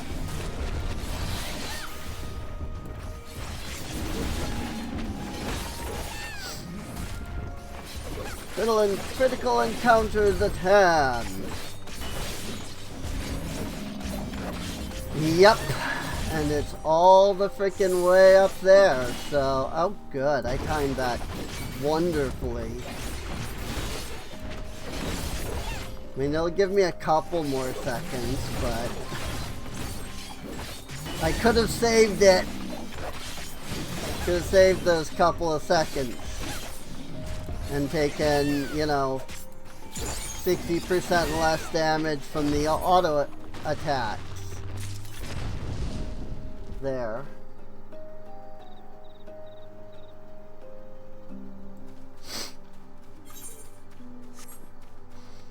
You could also say that this sort of mimics ye old MMO style to a degree. Because, like, this is how MMOs used to be back in the day. You know, you didn't follow the MSQ and then, you know, advance far beyond what you were supposed to be. You did the MSQ and, like, in between quests, you had to stop and level, you know, and each encounter was difficult. And there is a part of me that misses ye old MMO days, where content was difficult. But also, there's a part of me that just does not miss the old days. Like, don't get me wrong, I 100% understand, you know, difficulty makes things more fun. Like it does. You know? A lot of, I say this a lot, but a lot of people get it wrong that I dislike difficulty. It's like, I don't dislike difficulty, I just like fairness. And a lot of the time, I would say 75% of the time, when I talk to people, I'm not saying 75% of people talk this way, but 75% of the conversations that I have with people about difficulty, usually people bring in stuff like Elden Ring, Dark Souls, and, you know, other content like that that I personally find to be extremely unfair. And they go, difficult. And I go, no! Unfair, not difficult. It's not that it's difficult, it's that it's unfair. You can have difficult and have extreme fairness. I would honestly point to the Brute Abominator as a perfect example of what I'm talking about. Even now, that fight is freaking hard. You know, even to this day. You know, what, nine weeks since it came out? Like, it's actually still difficult.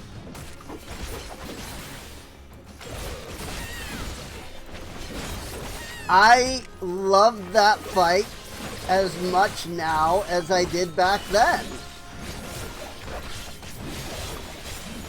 Because I don't see any of the mechanics as being unfair. Every single mechanic is completely fair.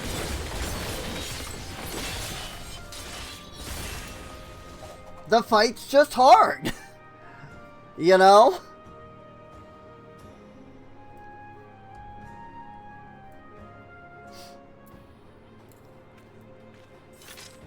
And that to me shows that devs can make fair content while still maintaining a good difficulty level. Like, you really can.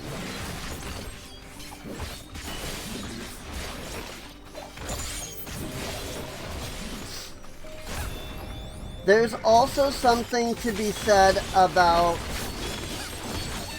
grindy content. You know, if I'm meant to sit here and grind on 100 enemies, I don't know that I want to sit here and have to, you know, go down to almost no HP sit here for 30 seconds as I wait for it to go up, and then fight another dude for barely any experience. I mean, 359 out of 600, you know? Ooh, if I had known that was about to wear off.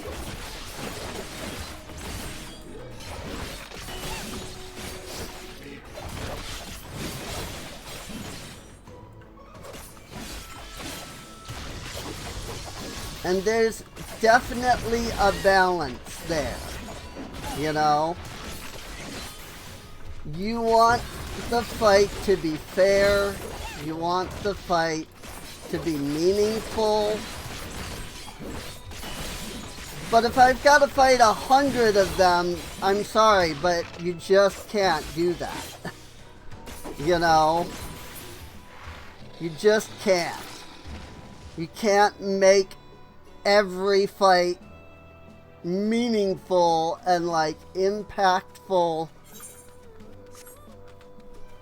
when I have to fight 100 of them. You know?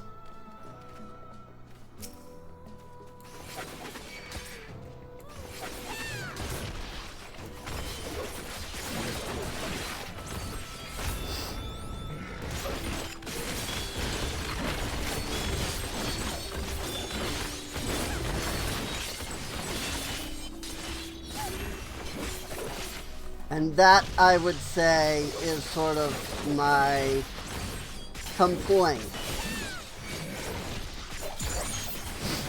Like, these guys are pretty fair in damage, individually.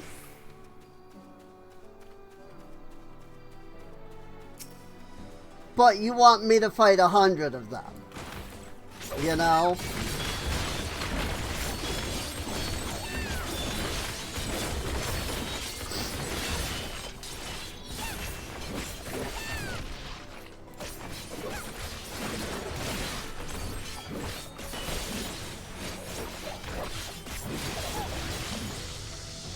Oh, hey, a treasure coffer. That's cool.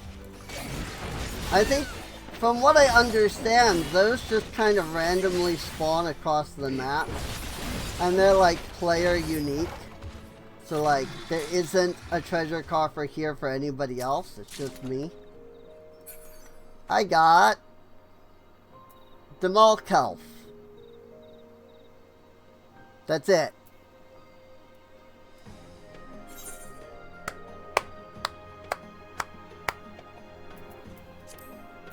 I got a minion that I've had since like the beginning of the game. Awesome. Like, super good. I don't even know where I'm supposed to be going, is the other thing. Like, he said down to the south? Is that like over that way? I mean, there's the freaking Vanishing Slope and an Ether Shard over there. But there is the Lost Citadel there. This is the Solitary Pavilion. Elder Growth down here. Like, I don't actually know where I'm supposed to be going for this. He said there's a civilization to the south. I haven't seen one. Like, I guess it's this thing? I guess I could go over there. But that's level 3 enemies. I can't even begin to fight those yet. I'm barely surviving level 2s.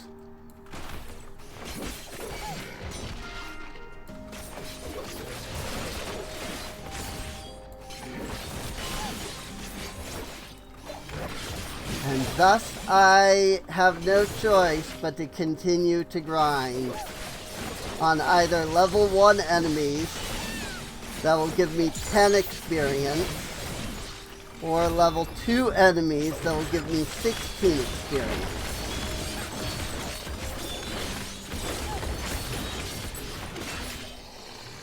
Either way, I'm going down to half, if not more, or like half, if not less, HP per enemy. You know?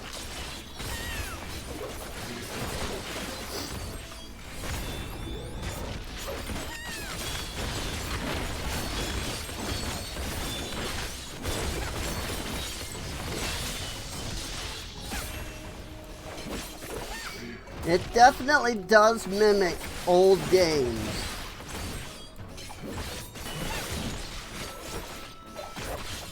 I would argue that there's a reason why they're old games.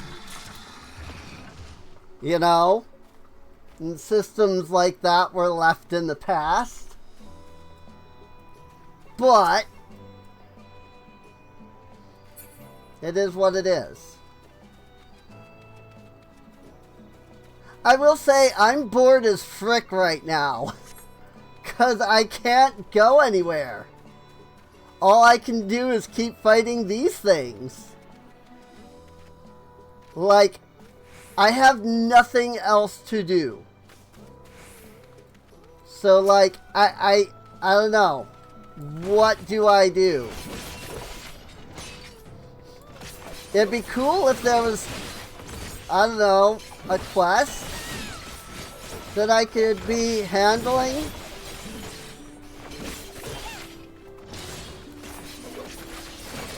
Maybe some kind of like exploration goal that's, you know, at my level.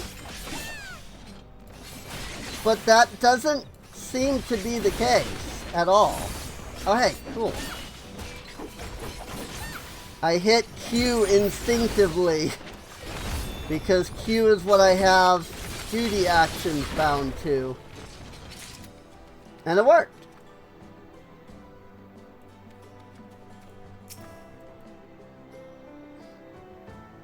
I just didn't see that I didn't see the Q there, you know.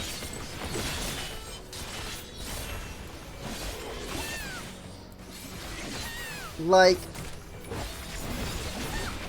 I no offense meant, but this bores the crap out of me. I'm just killing stuff because I need the levels.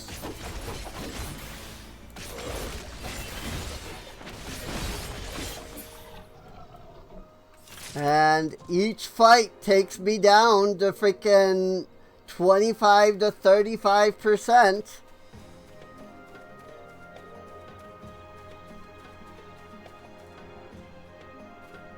And like, I'm getting nothing out of this. This is another reason I've really never done Eureka or Boja very much.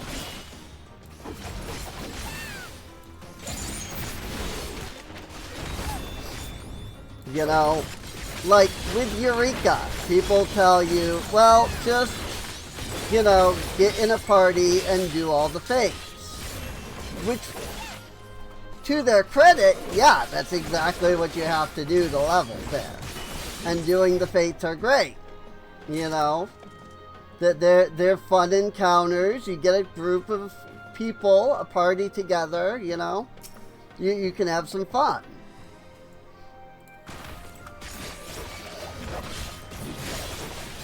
I can't do that here. I'm too low level to get to any of the fates. I can't do that in freaking, what is it, Hydratos? Eureka Hydratos? Whatever the second one is. Because I'm too low level to get around. Not to mention that just nobody does it anymore. Everybody does freaking Eureka Animos. Nobody even does the other three. Like, I'm too low level to survive in freaking the second Eureka. I know, I've tried.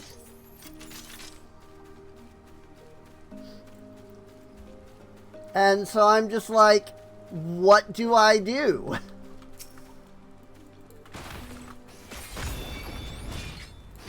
And the answer is literally what I'm doing here.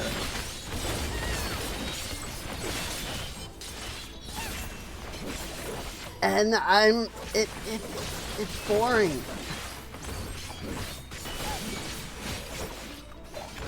Like, it's boring. You know? And this brings us back around to like where we like started with the conversation, you know? Like, yeah, this mimics ye old MMO. There's a reason that MMOs aren't like that anymore. You know? Like, there's a reason that this is not how MMOs are done. Well, Serene, didn't you just say something about the whole, like, you know, that they do syncing well and things? Yes. Because that's what they do really well here. If they could expand that into, like, the raids or the trials, where we're going into those and, like, actually having to fight, like, good, you know, freaking, I mean, do freaking, and I can't look them up because this is technically a duty, do freaking, I mean, Crystal Tower, any of them.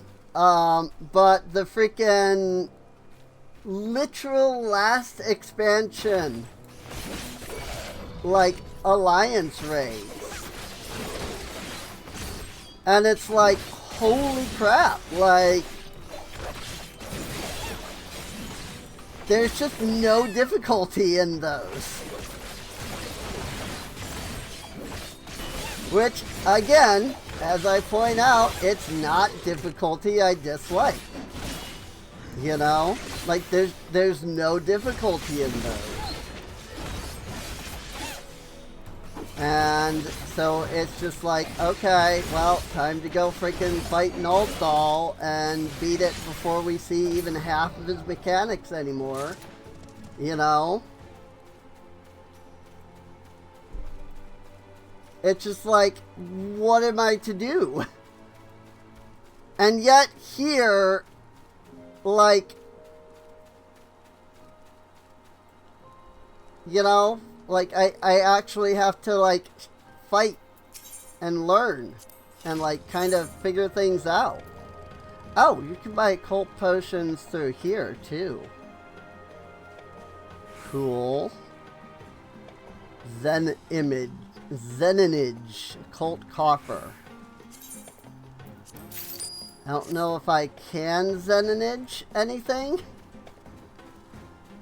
I'm assuming that's what the expedition trader over here might be. No. So I don't know what Zenonage is. I do not think I have the ability to Zenonage yet.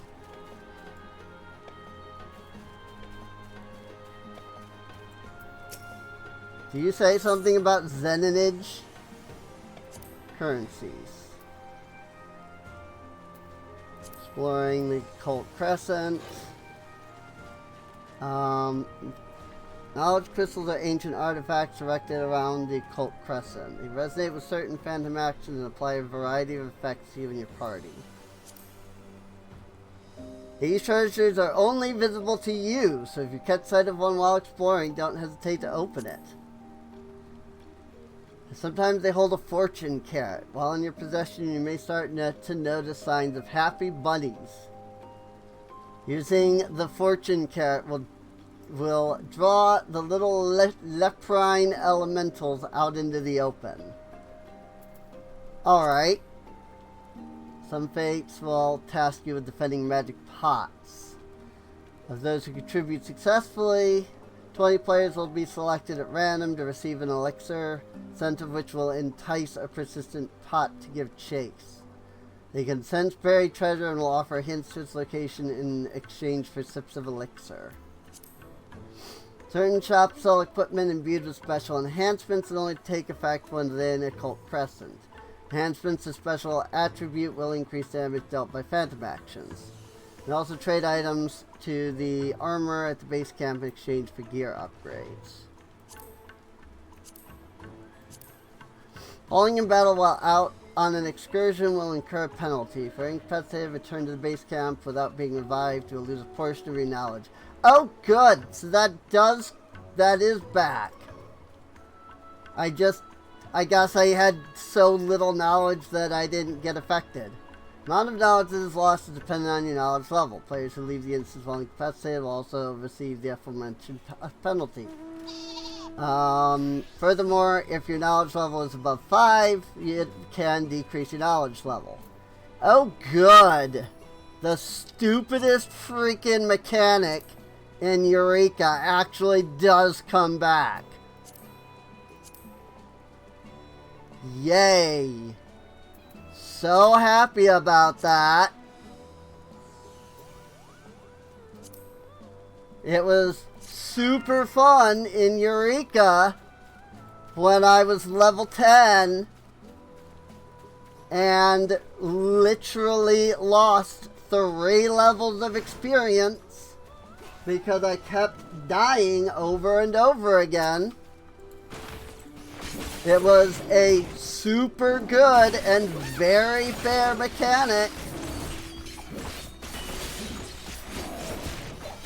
Totally makes the game more fun.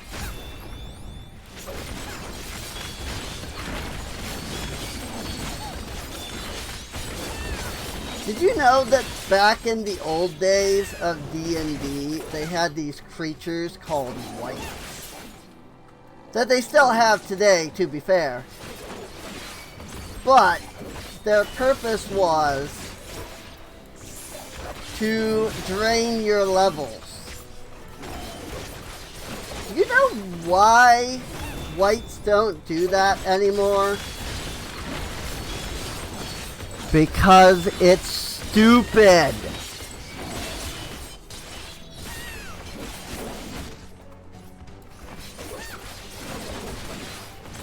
I'm gonna die. Nope.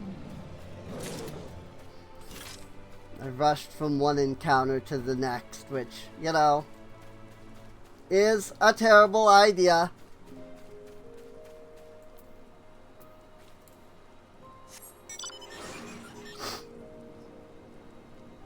Did you know that some MMOs also used to do that?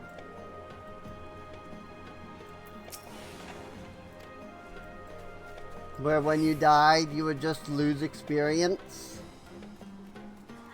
Do you know why MMOs don't do that anymore? Because it's stupid.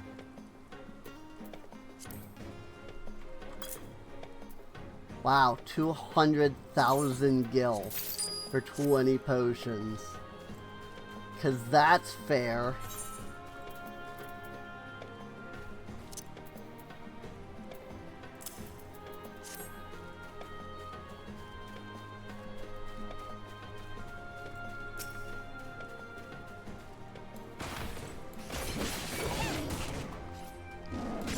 I'll just sit here and keep grinding on the level 1s that I can only defeat one of at a time without the use of a freaking potion. Well, Serene, is that why you just bought potions? Yes. So that maybe I can actually speed it up a little bit.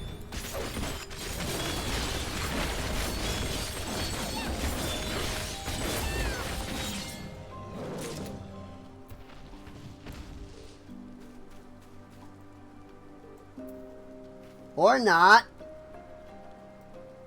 Because I clicked on it and it didn't do anything. I'm sure that it just didn't register the click, but that it does make me wonder if it's the same mechanic as the freaking Rathalos potions.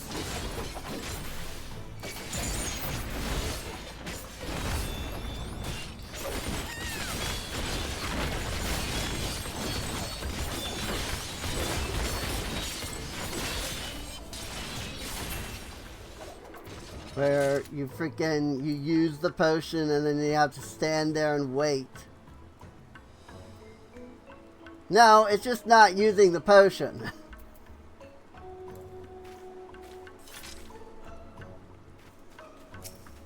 Like, it just... I've clicked it twice now, and it has not used the potion.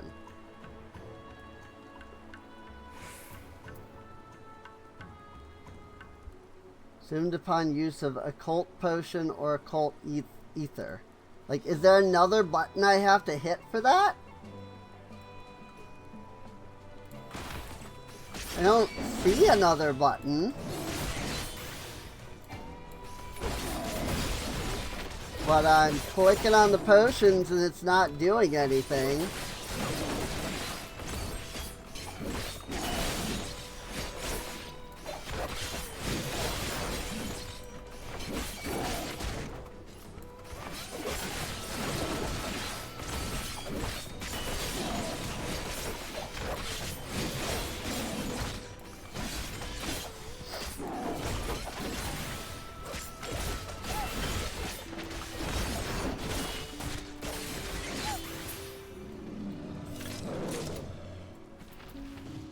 Clicky.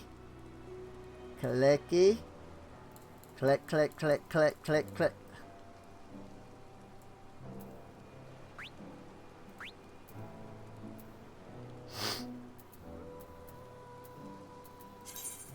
I don't understand.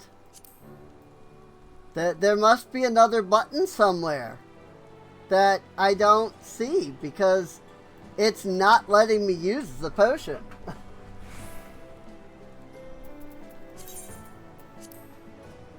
There is no use button.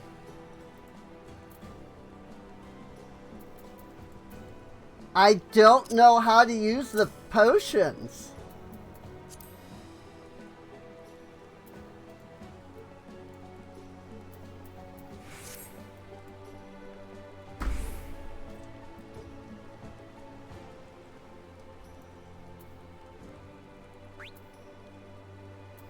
There is no other button anywhere, though.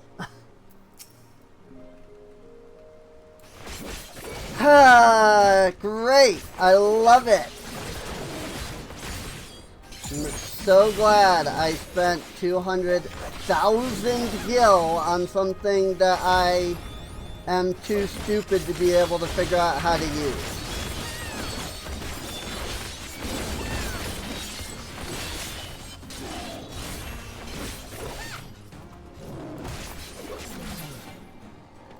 And trust me, I know YouTube comments.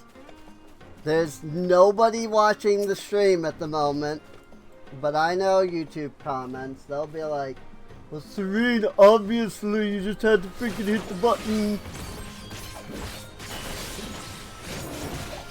You freaking hit the freaking occult potion button.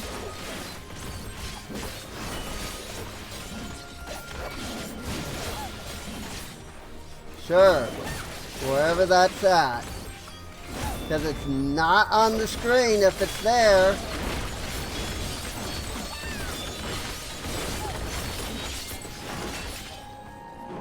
At least I don't see an occult potion button anywhere. Not on my cross hotbar. I tried putting the item itself on my freaking hotbar and it didn't do anything. There's nothing here with the phantom jobs. Nothing when I open this screen. There's the occult record, but that doesn't have any buttons on it. I don't know where the occult potion button is. It's not on the freaking occult Crescent bar. All I've got is Phantom Guard.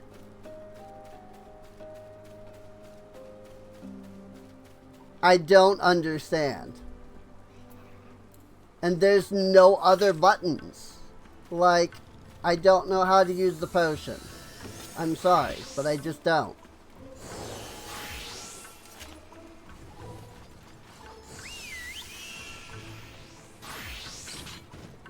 And I don't know what they're doing with that, but that's kind of cool. But I guess they can do something with that. Oh, of course the gear requires silver, which I haven't collected any of, oddly. I don't know how to even get silver.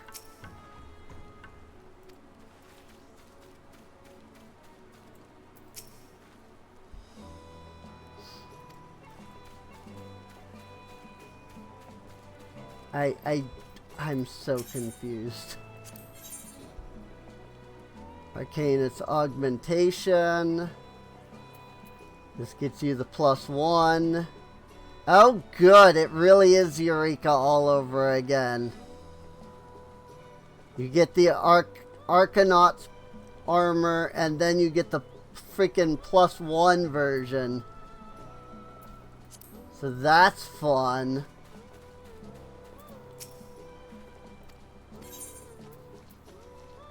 Oh, this is the weather person. Okay. Duh! Yeah, Skywatcher. I see that.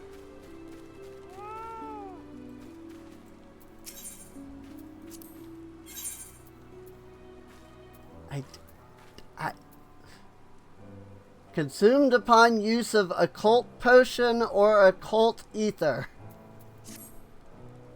Where are these buttons?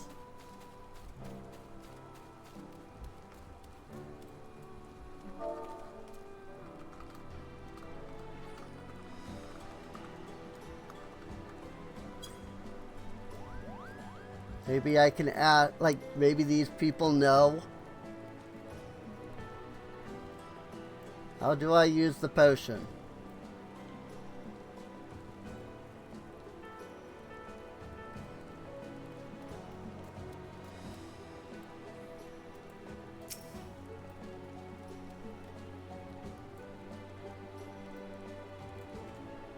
It's used with the chemist job.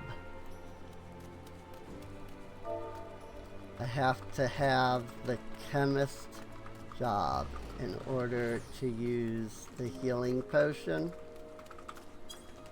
Oh my gosh, are you for real?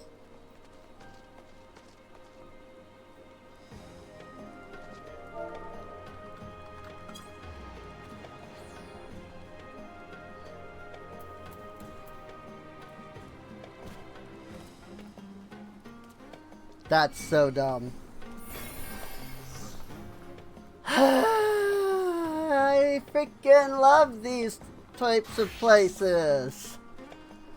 This is definitely not why. This is definitely not why I have absolutely avoided freaking Eureka and Boja, because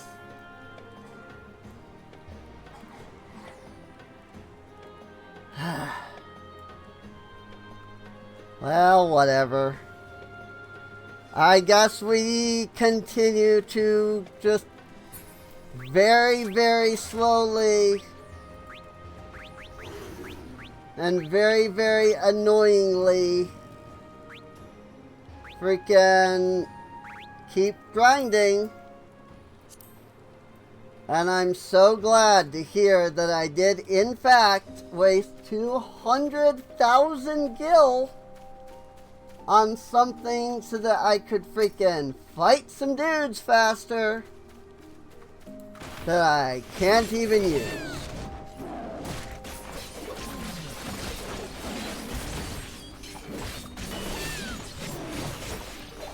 Anybody want to go do some fates out in freaking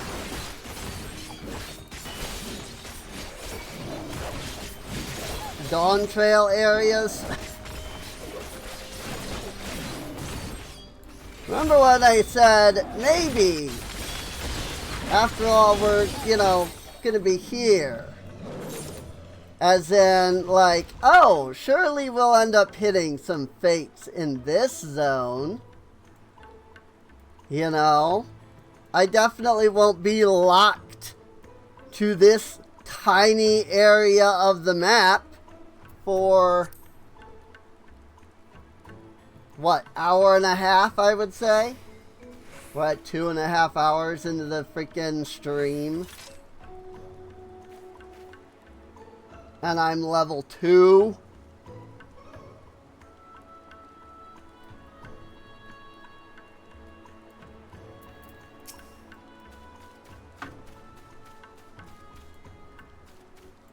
I do love these zones. They're so fun.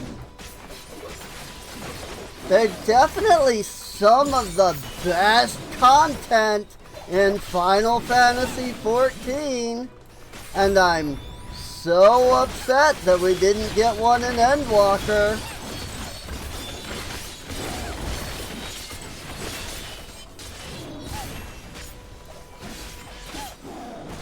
Because they're so fun.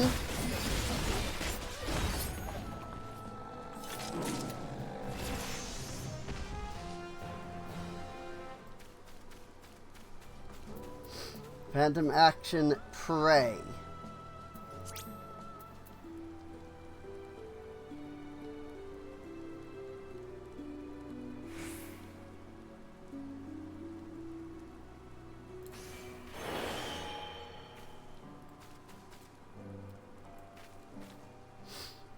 That heals me for...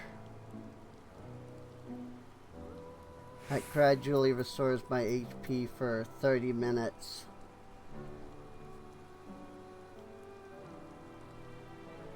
This is target damage by 10%.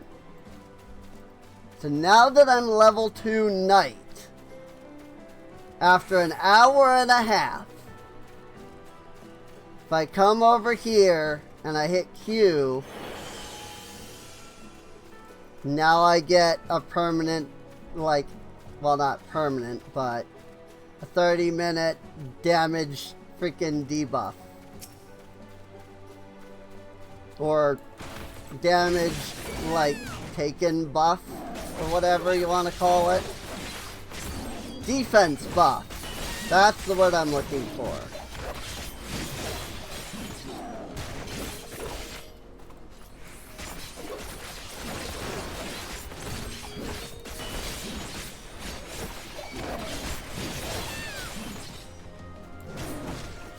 I mean, it helps.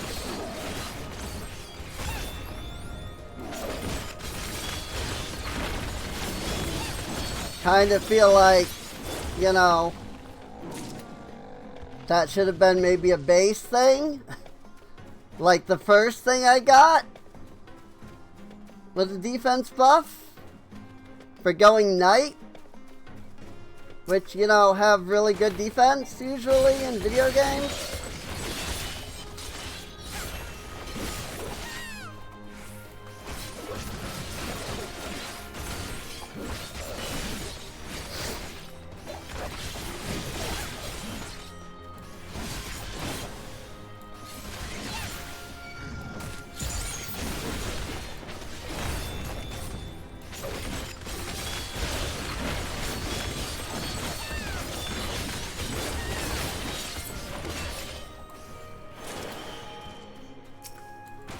I mean, at least now I think I can fight more enemies.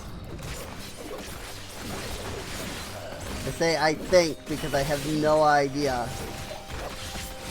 That's what I'm trying.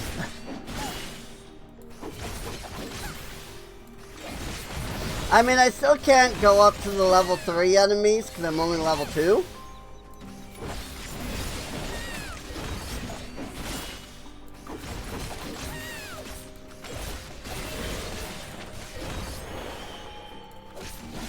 Well, at least that's instant.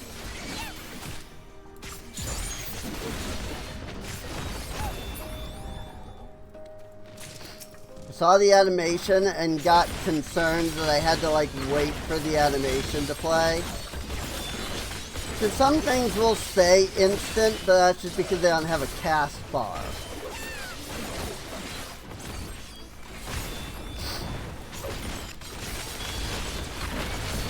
I know I've seen it in this game and some of the other stuff, but I don't remember where.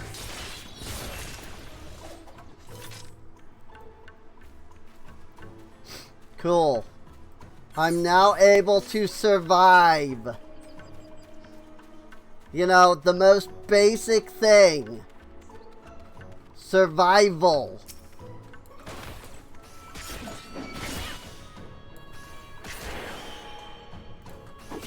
Yeah, it triggers the GCD, but having the heal is good at least.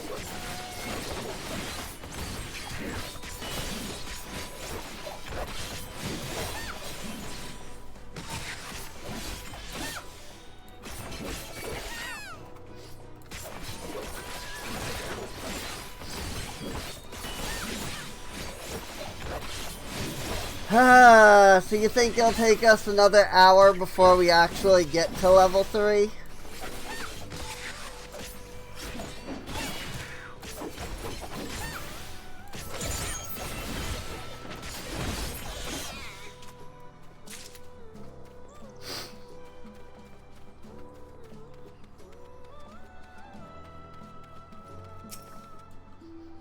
I will say one thing. So far, the aggro of, like, enemies is better in this. In Eureka, I would have just aggroed both this Chaochu and the other one. And thus died.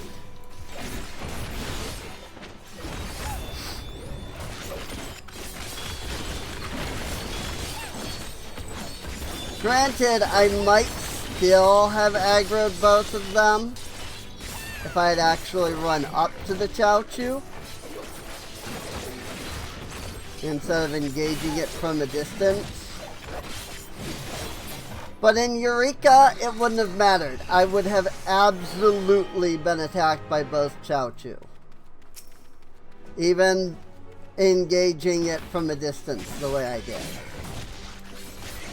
Hey, we're level 3 now.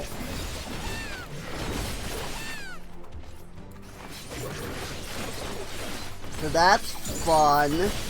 Now I've got to get 2,800 more experience so that I can fight the level 4 enemies.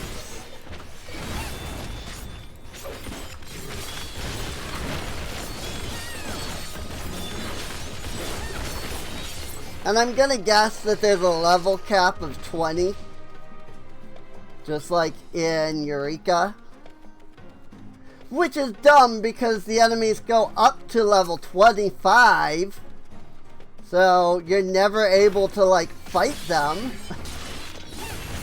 Maybe with, like, the +1 gear or the +2 or whatever the highest gear is that you can get from there. I don't know. I've never actually, like, leveled any of that gear up. Like, I never actually got any of the better gear in Eureka. The original Eureka. The best I ever got was using the elemental gear that you could get. Companion of Stone.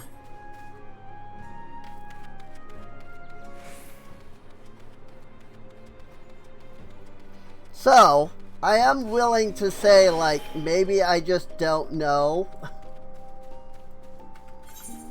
like, what, you know, having the good gear is like.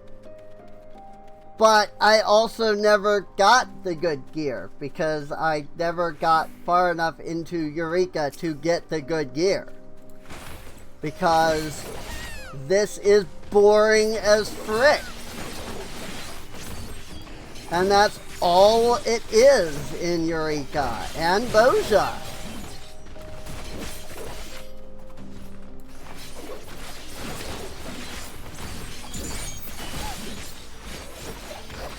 And people say that Eureka, like, Pyros or something like that is, like, the worst.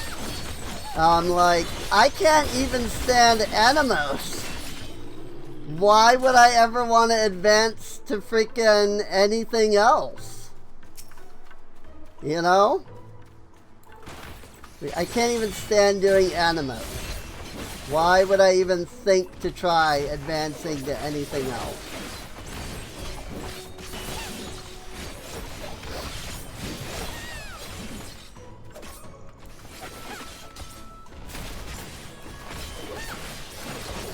There was a part of me that was hoping that because I'm streaming this, maybe I'd get like, you know, somebody who's doing this that joins. And it's like, hey, you want to group up and do stuff together? It's like, yeah, then maybe we would have enough to maybe do something. I don't know. Is that how it works? It's not how Eureka worked. Ow! I almost died on that? Guess there was another way down over here by the looks of it. It's just way the frick over there. These guys are level 6. So great! I'm glad I came over this way. I don't know if this is where I'm supposed to go based off the like quest info. It seems about right.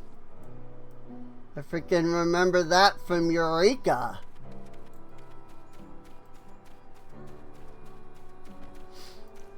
I remember being like, where the frick am I supposed to be going? And then somebody told me where to go, and I was like, there's level 8 enemies there. Yeah, you just gotta level up. So what you're telling me is sit here and just do absolutely nothing, basically. Sit here and just fight random enemies.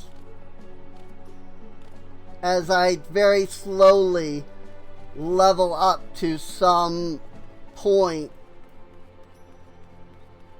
because reasons. Yeah, just level up. I don't understand what is fun about this. I really don't. But I'm glad I at least got another freaking aetheryte shard by coming over here. These guys are level 7, so I mean, there's no way I can even begin to try to fight these things. So if this is where the quest is, which wouldn't surprise me, again, if it's based off of how Eureka was, like, there's no doing this right now. You know? I get to just go back and continue to do nothing, basically.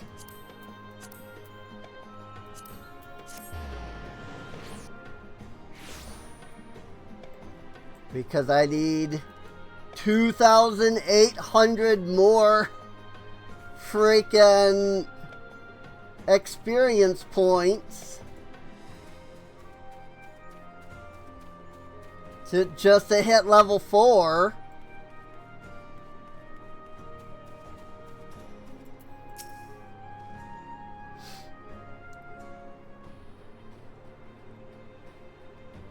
To the south of the encampment. Ruins towering above the tree line south of camp. This is the target of your next excursion.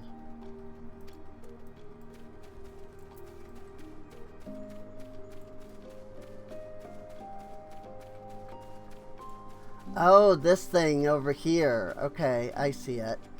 So it's not that, which is good. Although that's Nemean structures, which is cool. Hey, maybe this area will be like level 3. It probably won't be. But maybe.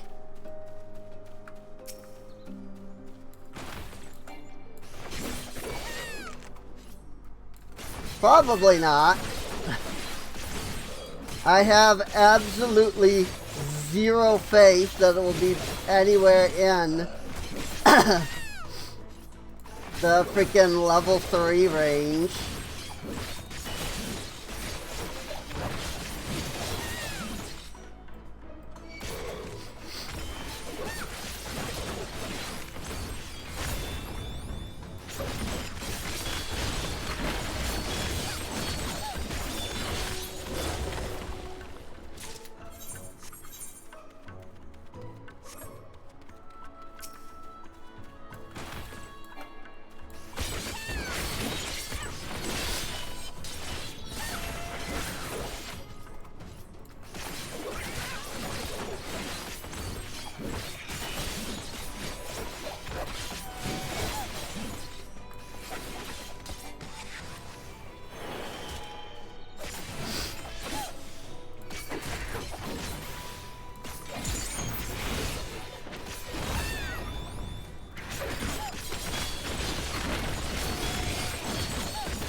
Boy, this sure is fun.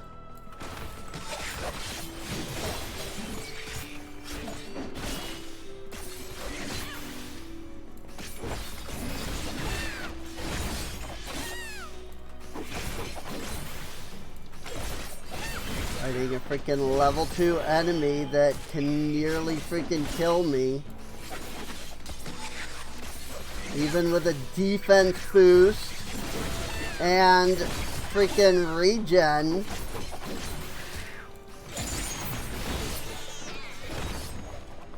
Sure is fun.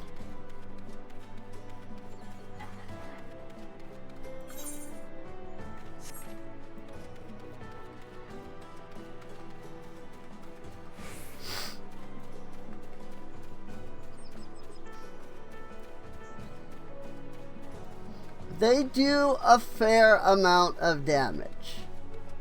And by that, I mean that I legitimately mean that the amount of damage they do is fair. Oh good, level 4 enemies. I mean, what did I expect, really?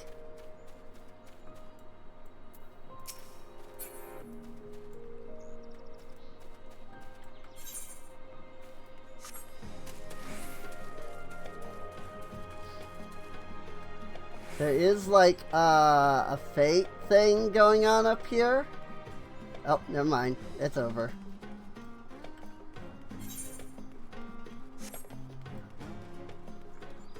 I was gonna say maybe I can get up here and actually freaking, you know, get some experience off of that. Nope. Nope. Why would I assume that I would end up being able to freaking get some experience off of something that could maybe be some kind of fun? Instead, I'm freaking walking around trying to avoid the level 4 enemies with zero idea of what I'm supposed to be doing here. And even less idea of what I'm doing here. Freaking, I can't kill these things. Oh, level 5! Cool! And it's got a special marker, which means I probably have to kill it. Cool! So, I need to level 2 more times. So, in like 4 hours, we'll be able to come and do this. So fun! So much fun. I love these places. Endwalker was very much missing this kind of content.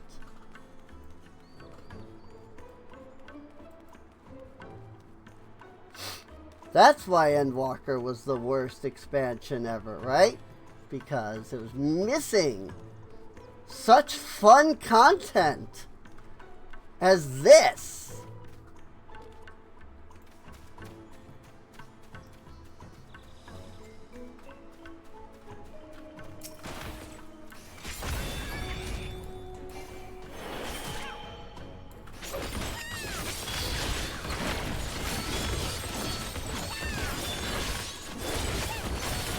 I'm at 84 experience, by the way. The like 15 enemies that we fought since I leveled up have amounted to like 1% of the experience I need.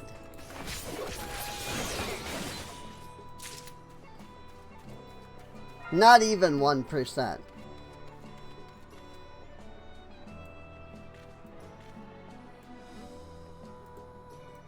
What would 1% be? Oh, no, we are at 1%.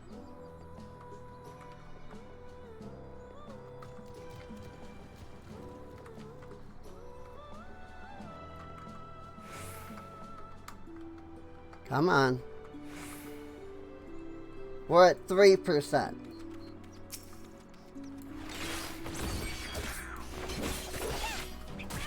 We're at 3% of the experience that I need to reach the next level.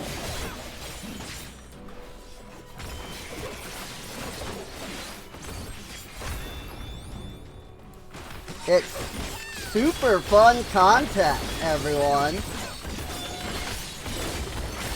You don't understand. It's super fun.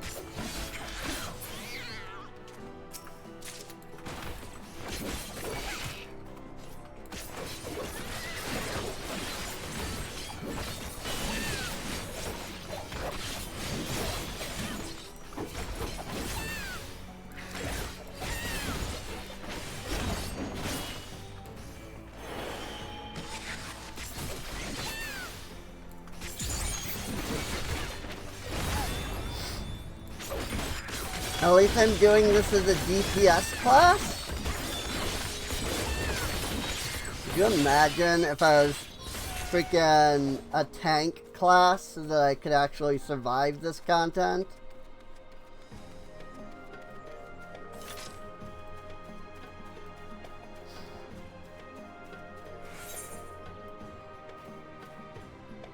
Oh good, it's way over there. Uh-huh. I can definitely get all the way over there.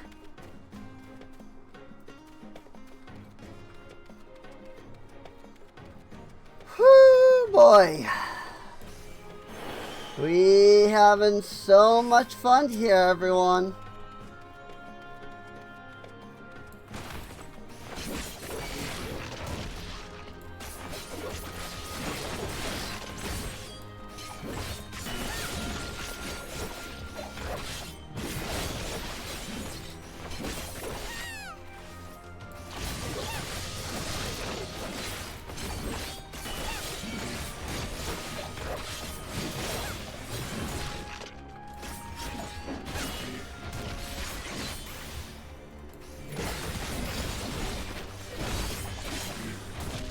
We're having so much fun out here.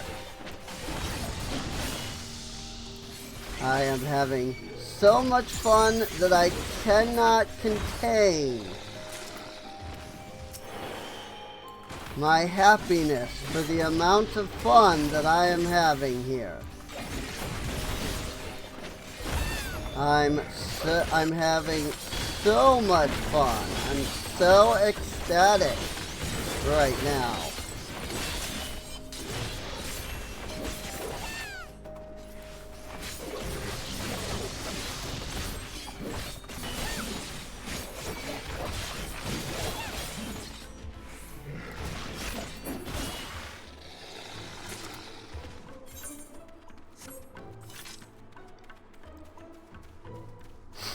So, anyone interested in doing some fakes? You know, that's fun. That'll be fun, right? Right?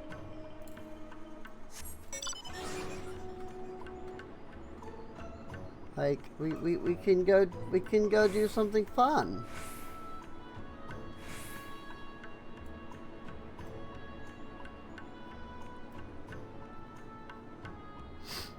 You know, something with that, instead of nearly dying to a single enemy over and over, I can die to like 10 enemies instead.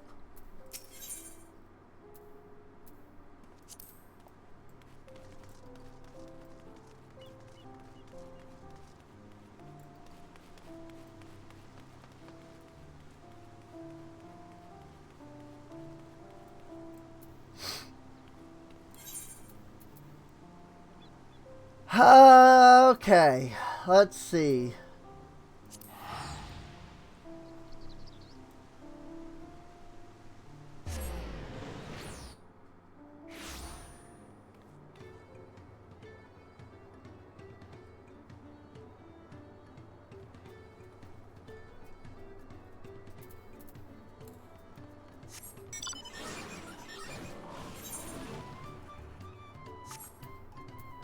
Let's double check Party Finder. The R3 fake groups. Actually, everybody's over in Heritage Found right now. Well, actually, I was reading Heritage Found and Living Memory. It's the same freaking place. But everybody's on the other half right now.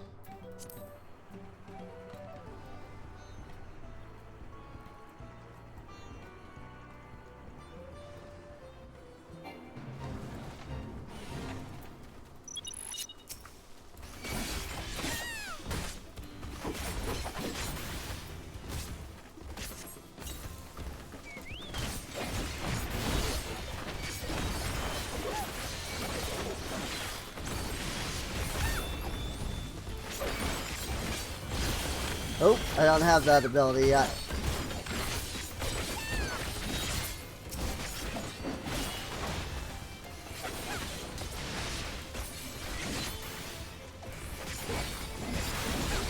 You have that ability, however.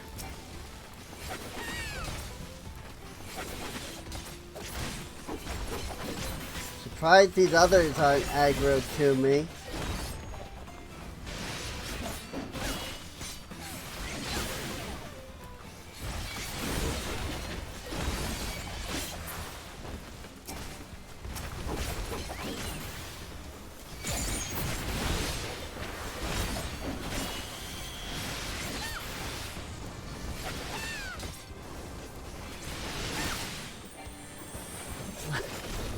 Oh, I see. There's a full freaking party here.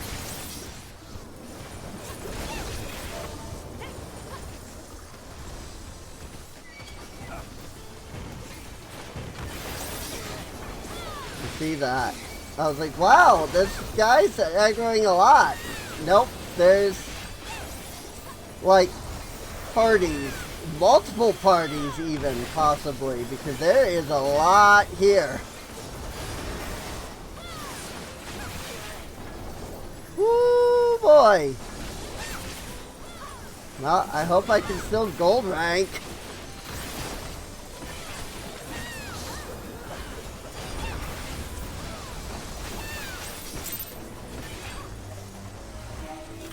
Oh yeah, easy.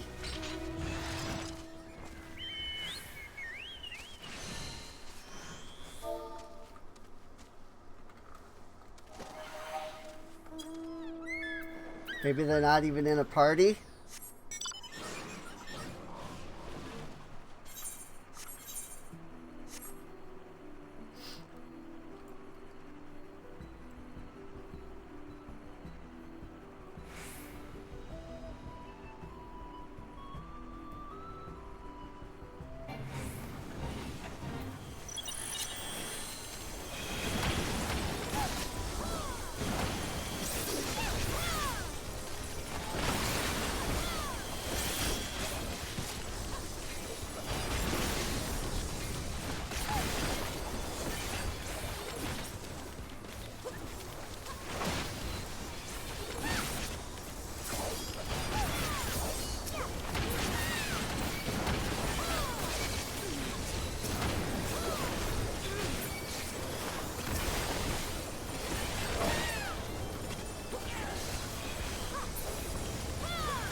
Not really.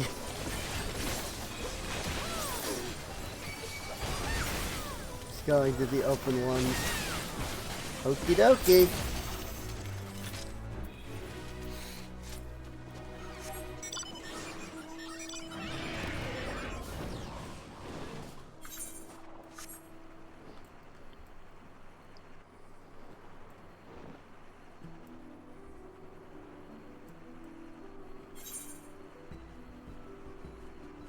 I don't actually know where another fate is right now. Oh, there isn't one. Got it. I think they're just kind of going to a more central location. To be ready for whatever fate.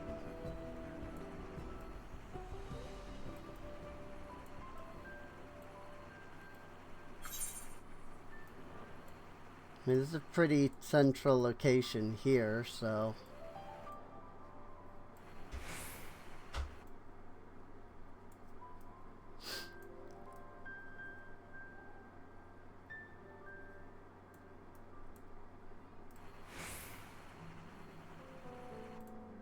Oh, that's a person. Oh, that must be like the mount that they have. Ah, yeah, okay. I see it now.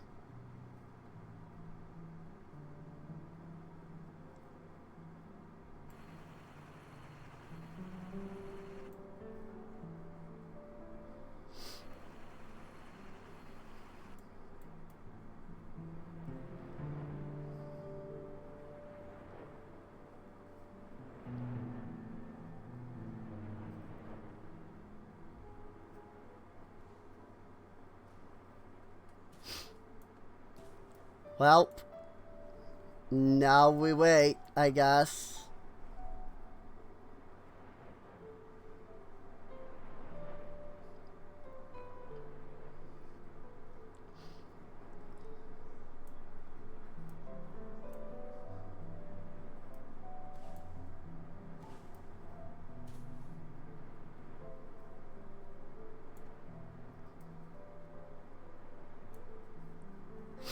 We wait and we wait and we wait. Because fate. Because so many people are grinding fates here.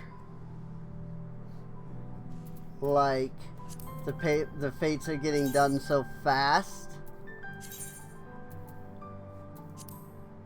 that then there's long wait times in between. Loot. Let me Atma grind.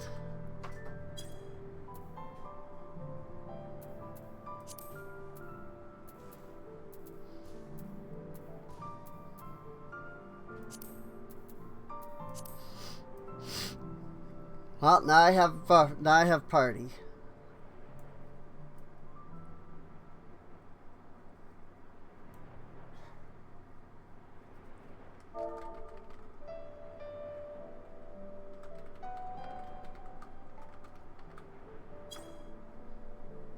I don't know if anybody has shout chat open, but I'll hit shout chat. I think it hits the full area. Oop, over here.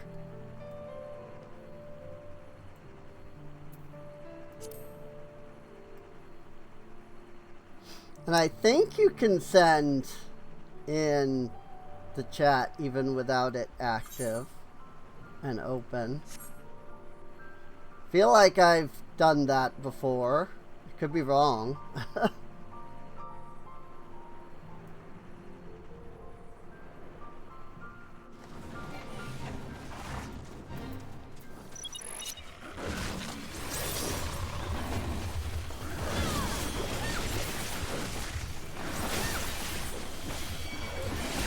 But hey, if we're gonna fight this many enemies, we can actually get some chocobo experience.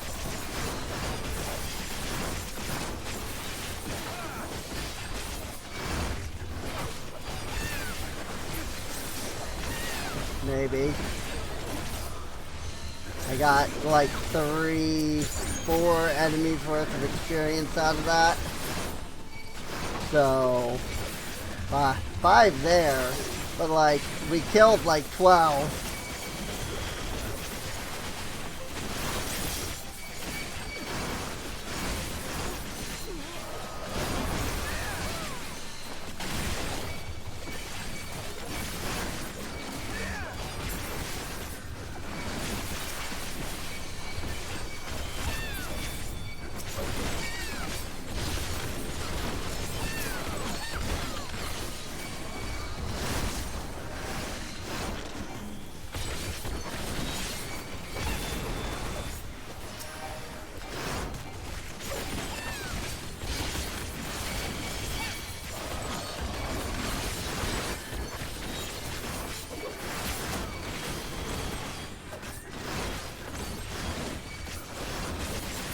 Good lord. At least here, as I'm dying, I can be like, look, it took, 12 enemies to take me down. Not freaking one stupid, measly freaking mob that I've fought many times before. In many other instances. Are you going to so long suckers? Well, yeah, I suppose that one does have the most time, technically. Or the least time, technically. It's got 13 minutes, whereas the peddler hasn't been activated yet. So it'll have 15 minutes after, and it'll have 15 minutes before it disappears in general.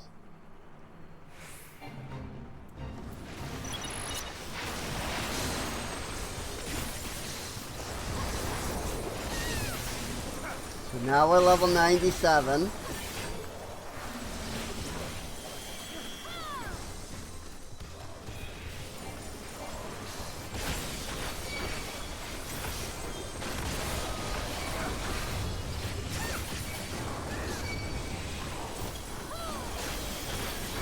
Hitting all of the wrong buttons.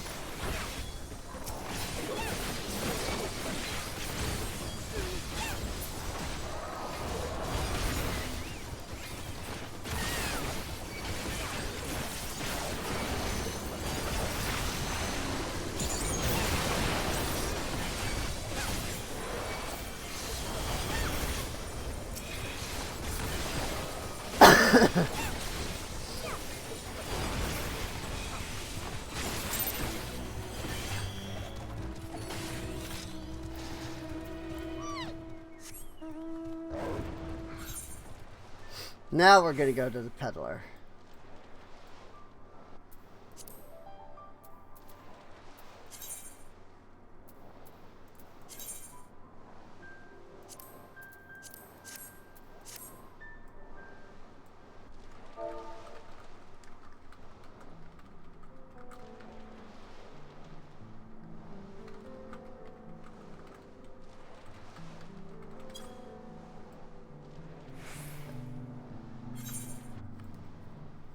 I turned on shout chat just to make sure that it actually does like send.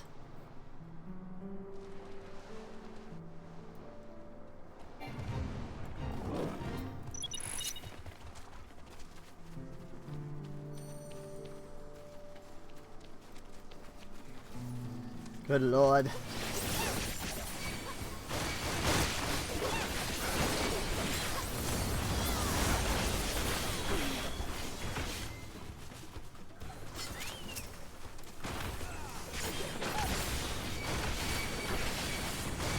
They're wolf-ish.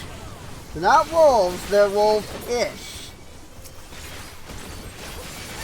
I kind of love that, actually.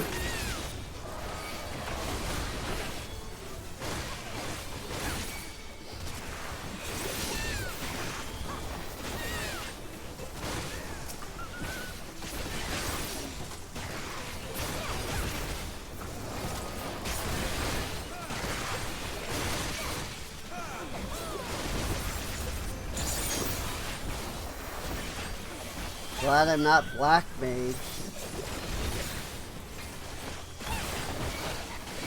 I don't know if any of these enemies would survive long enough for me to cast.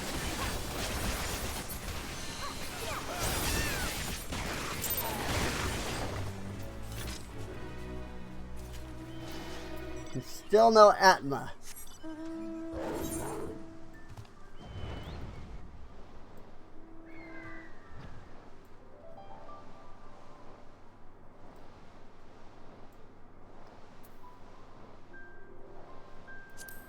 Yeah, I don't think anybody's gonna join the party. I mean, I figured I'd offer. We're getting gold rank without the party. Because there's just so many of us and there's so many enemies spawning.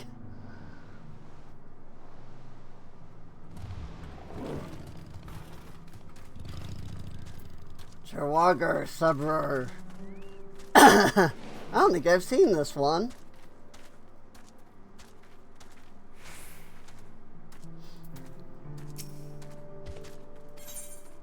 Nobody is starting it, so I will start it myself then. Oops, double fake. Ah!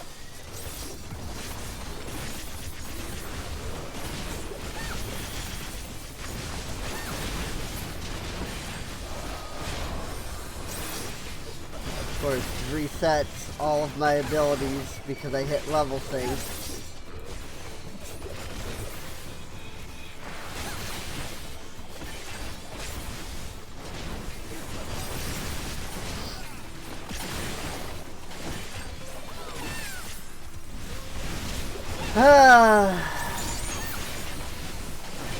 This is much more fun content, right?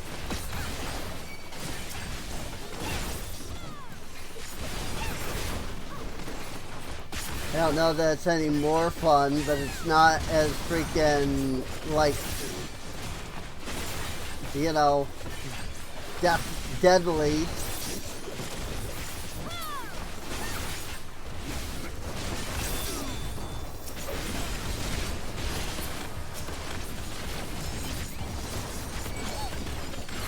And, you know, there's other players.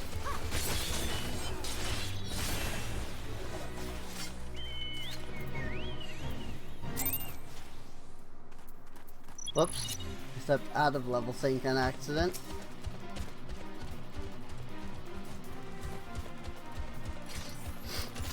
Father, you disgrace yourself. Know the true power of the Cherwagar. Roar.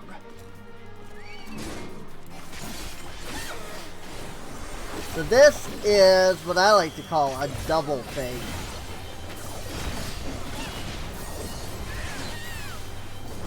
Where, like, there was a fake and we did it, but now it's still the same fake, but it's a different fake, you know? I don't know if there's a term for it. Fake chain, maybe? There's a couple of them back in the Realm Reborn content too. I don't remember where it is, but there's like a 6 like chain fate in Realm Reborn. And when you start it, you're just like going through it, going, oh my gosh, when does this end? But it like tells the full story, you know? Like there is like a whole story going on around it, so.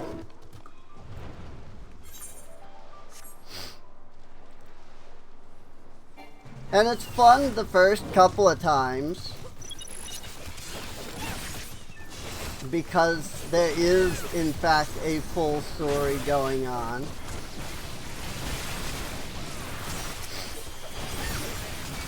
And it's like, okay, you know, you're facing...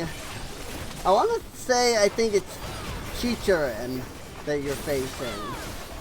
Like there's a bridge and you're fighting a bunch of like Chicharin, and there's like a prologue, and then there's 3 acts, all of you like trying to like protect the bridge.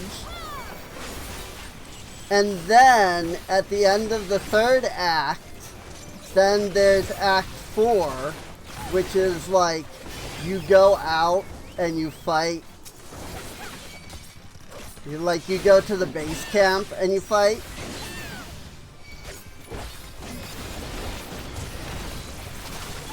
And then there's like an Act 5, where after you've gone to the base camp, then you fight like a boss. Oh hey! I just noticed there's actually people in the group. I don't know when they joined. I guess I wasn't paying attention. I didn't think anybody had joined the group. Yeah! Our first Azurite.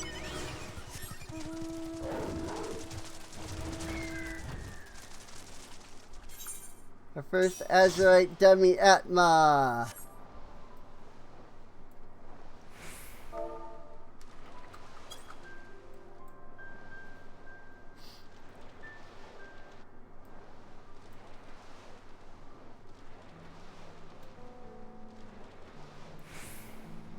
This is certainly more fun, right?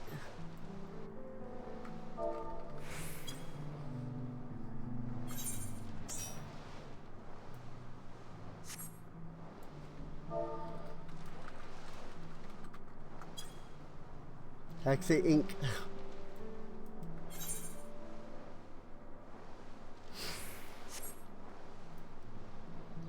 Other people are grabbing.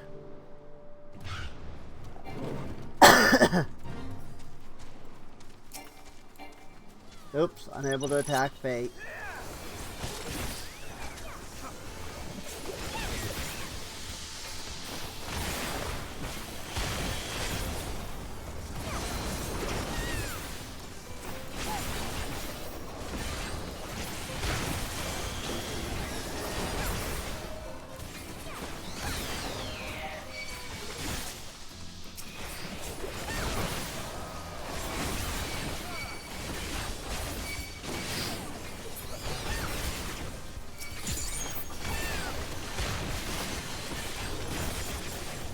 Ooh, that's a lot.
I mean, there's no fates right now, but still.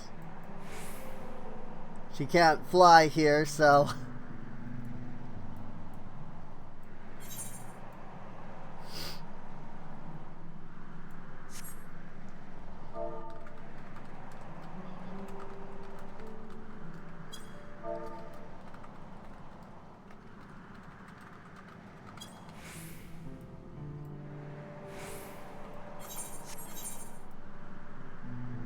Looks like everybody else can, because I see them coming across here.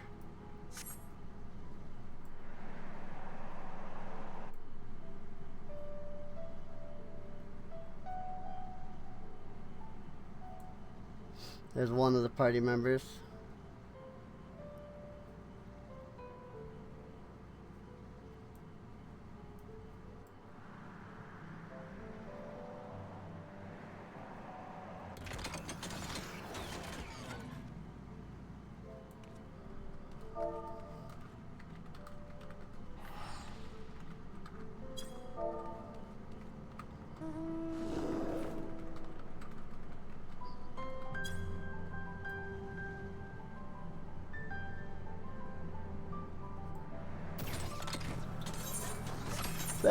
right in front of us.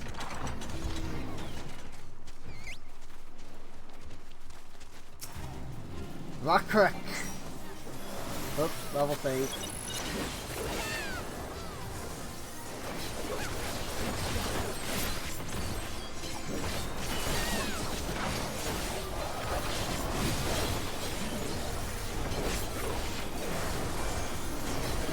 Oh, he have a lot of health this time.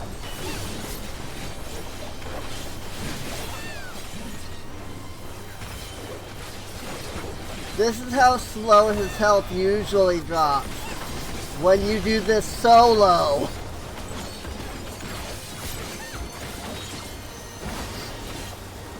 We have at least 5 people. At least 6 people. Now we have 7 people.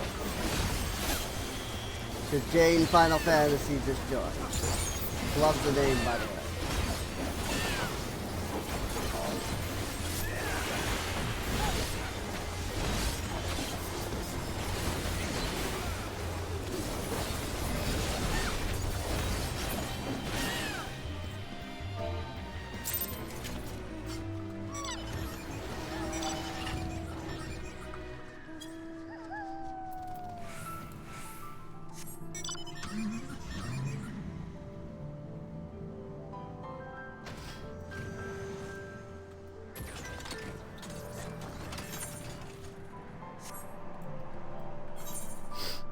Oh, hey, this area that you could actually only reach via flight. I don't know if anybody will come by because I just posted that in chat, but we'll see. Oh, and there's a fate behind us. Rattel's so ravenous. This Melfi essence is all the way back there. I hope somebody grabbed her.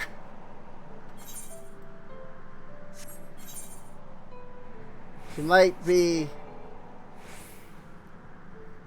just kinda stuck over there, unfortunately.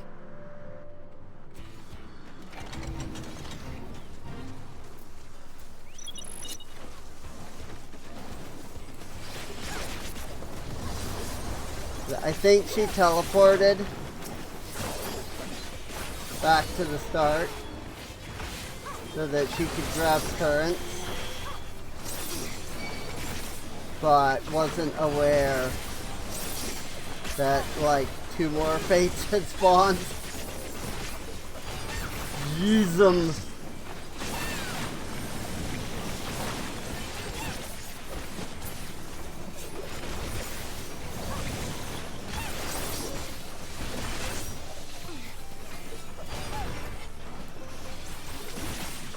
Yeah, Roger's getting a lot more experience now that there's people in the party, because their kills are counting as well now. Before it was only my actual kills that were counting. So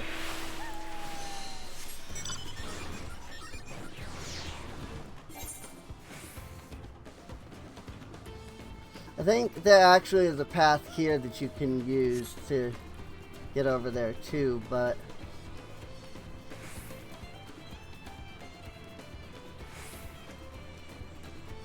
suppose everybody else is teleported over there, whereas while I'm flying.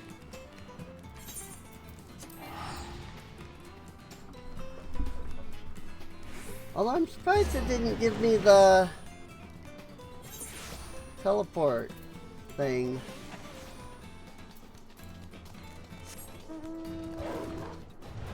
I couldn't teleport because I didn't meet requirements. Because somebody else used teleport as well, but they were away from me. Look at this. Now that I've come in here and done a little damage, it'll still count as gold because the party is getting gold. See? But yeah, I would not have gotten that at all if I had tried to just fly over. Like, that fate would have ended first.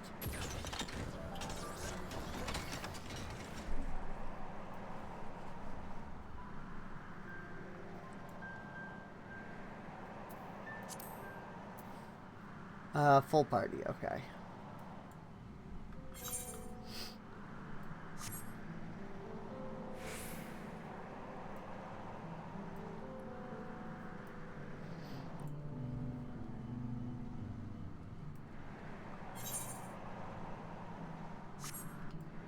This is about the central point. Oh, it did show up. It did give me one. Need uppies? I gotta go over this cliff.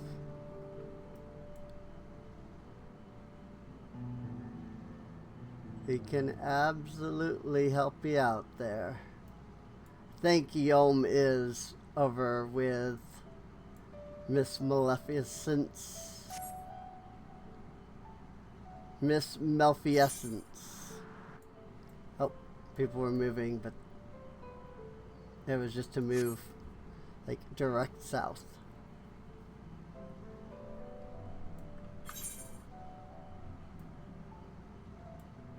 Yeah, Yom over here, I think, has her. Oh wow, somebody's still using the freaking mana breaker. There she is. Need any more?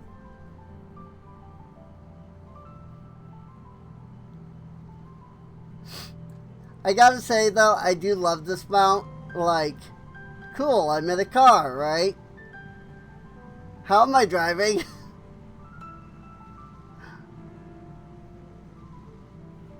My feet don't reach the pedals. In fact, I have to stand just to be able to see out the front. So how am I driving?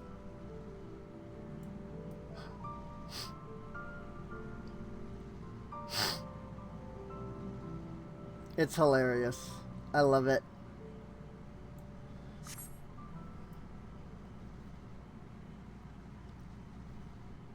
That's not the mana breaker, is it? No, that's something else. I don't actually, I thought that was the mana breaker, but that's not the mana breaker. I don't know what that mount is.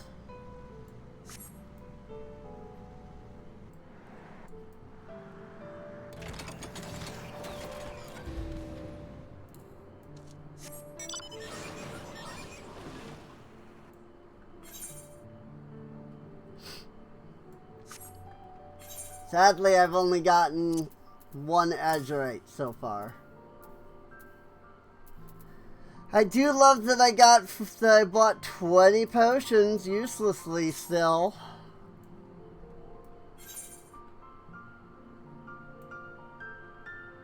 That was definitely the best use of 200,000 gil. Sephiroth has left the party.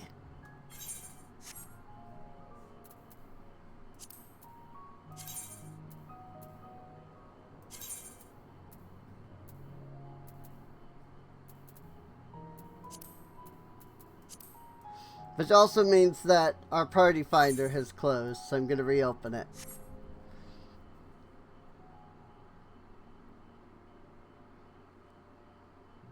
We had a full party, so it closed the party finder.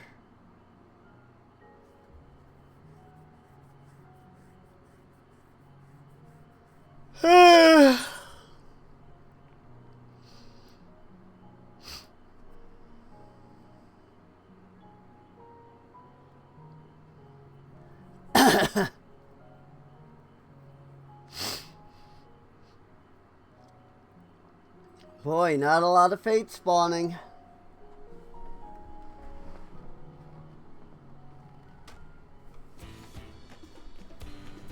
Should probably go eat something.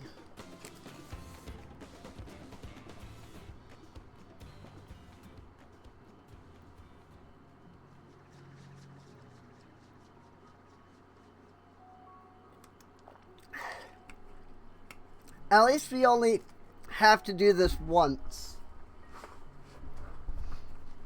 Like, you only have to grind these out once.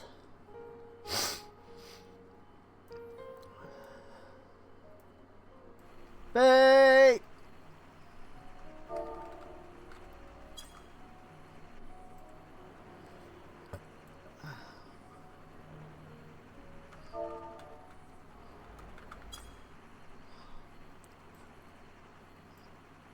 Fade up, southwest, southeast. I'm bad at directions.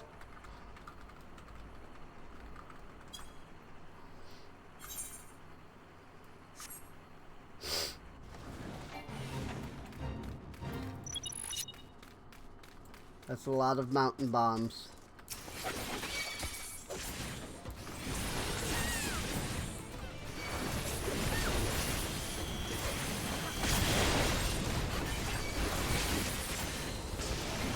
I think after we get these last Atma... Oh my lord. Freaking ranged.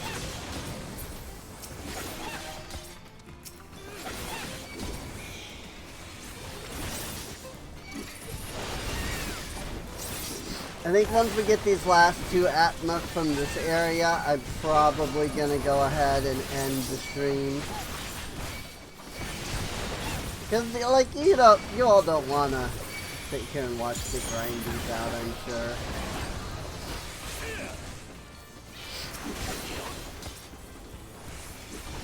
Like, and we're going to be here, like, all night if I do stream grinding all of these out.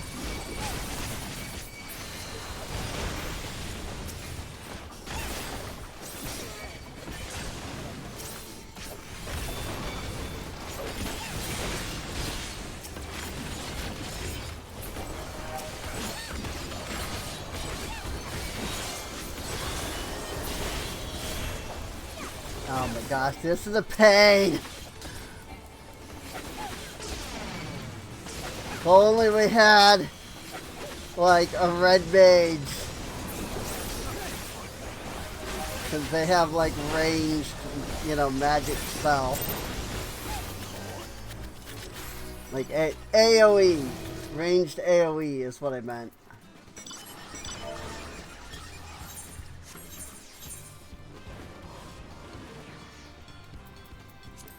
Over to watching Pedalo. You cannot teleport. You do not meet the requirements because you're in the loading screen.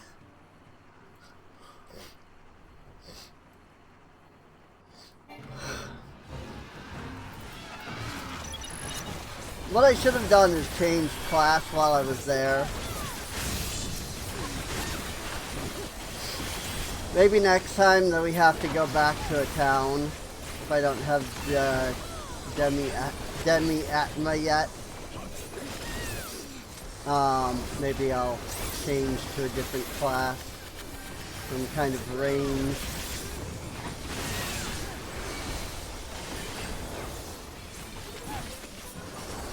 Or a tank.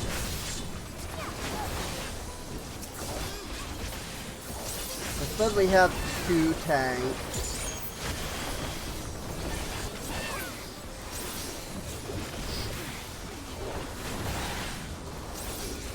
Neither of them have their tank stands up.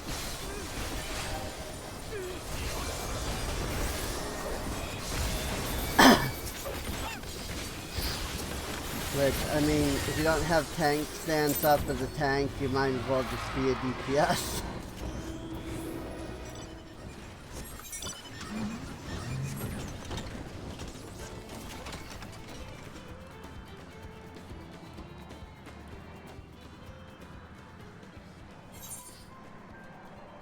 Morning, Yahui and Pelu. Hey, the Pelu peddler again.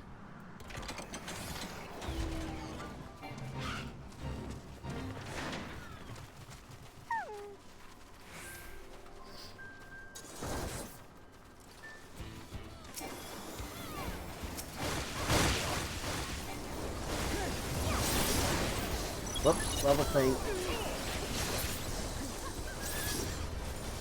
Thought it seemed odd that I wasn't being able to attack at first.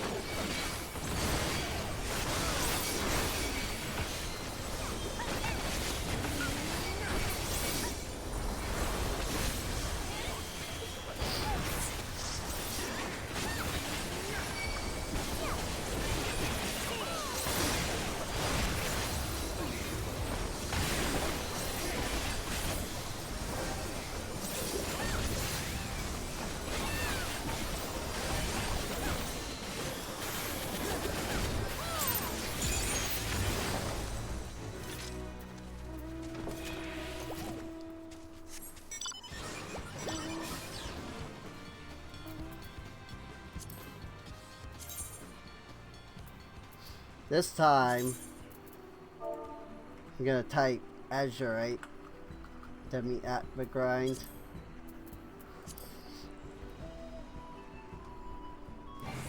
Because I saw that, somebody laughed when they found out it was Azurite, because they were hoping for orange.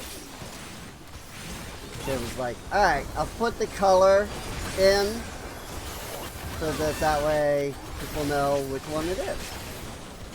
And then they don't have to worry about, like, is this the one I need when they join, you know? Granted, we've got 7 people, so anybody who joins immediately ends the party finder, but it's fine. That one person now knows. And as we get the Azurite Demi-Atmos cleared out, you know, like as more and more people get their Azurites, you know, they'll pop out too. I've gotten one. I think it's a 10% chance or something to that effect. Like, if you gold rank, oh yeah, then there's like a 10% chance.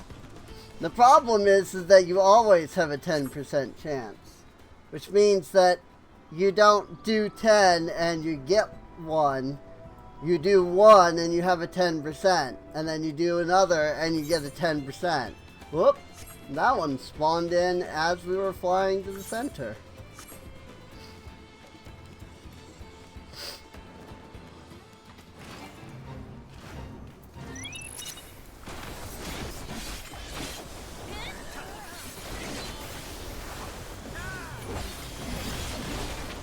Fight to the Sky Elders.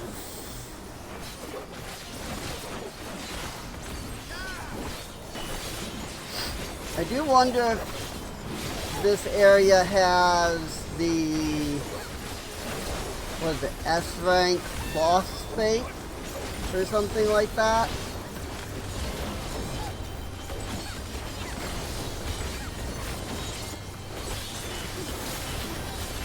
Some zones have, like, you do all the fates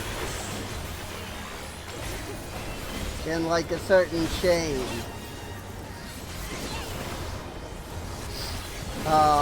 And then a boss, like a super boss spawns. But I think that might only be in Living Memory.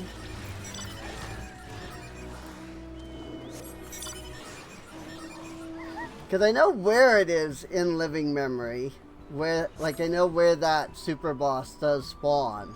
I just don't know if other zones have that, or if it's only Living Memory that has it.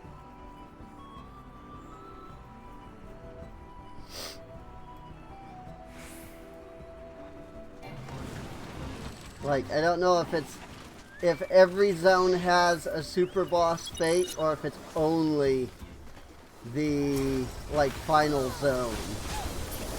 I know every final zone has one. I just don't know if it's only the final zones that have them. It would make sense.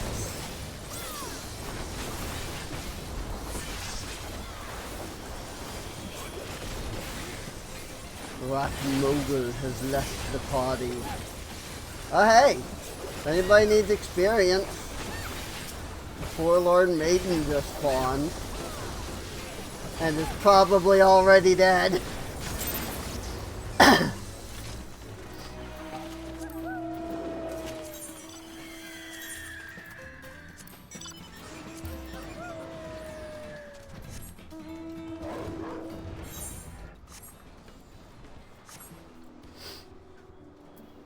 Yep.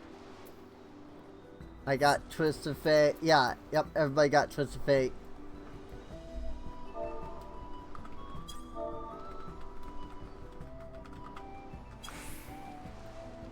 Oh, I think they already left. That was Kaleri.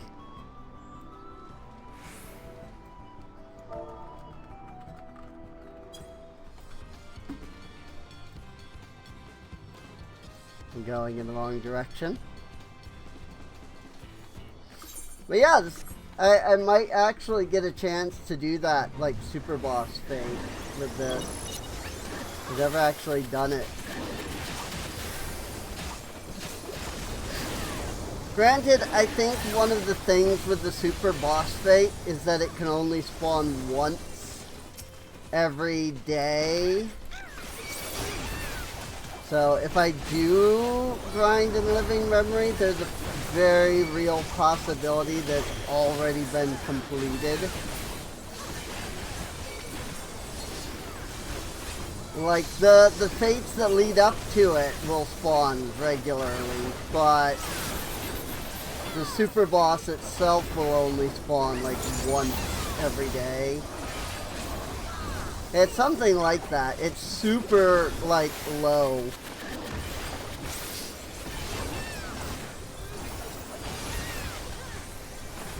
It's kinda, like, dumb to a degree, if you ask me. Oh, fate completed. Wow.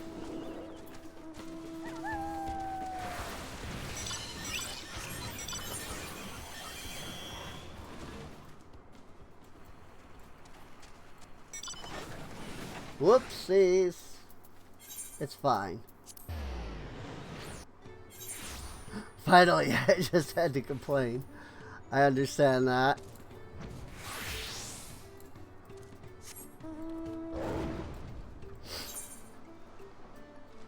We're gonna go mage.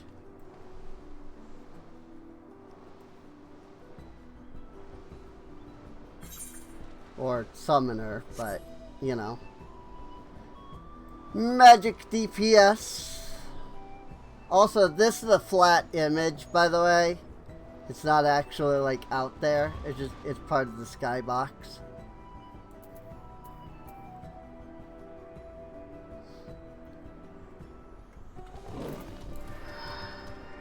Should probably summon Carbuncle before a fate spawns.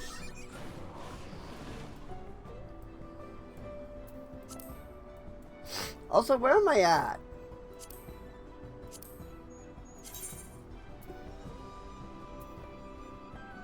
$21 out of 40. Oh. Fate.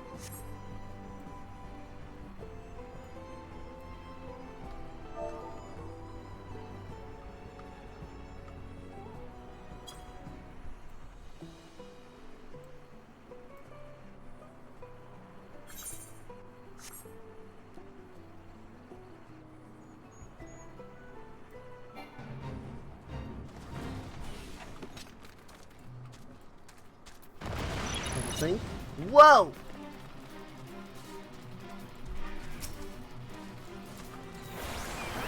It's a Pelu Eater. I've never seen this one either. What if this is a super, if this is one of the super bosses? Like, because we did all the Pelu ones, so therefore this one spawned, kind of thing. Speaking of Pelu, I need to actually do my freaking... Oh my gosh, it's actually lagging.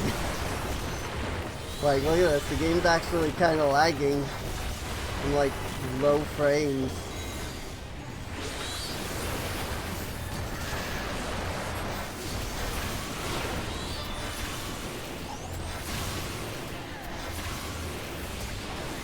what happens when you stream and you play FF14 at the same time. Even if you have one of the best computers currently out there.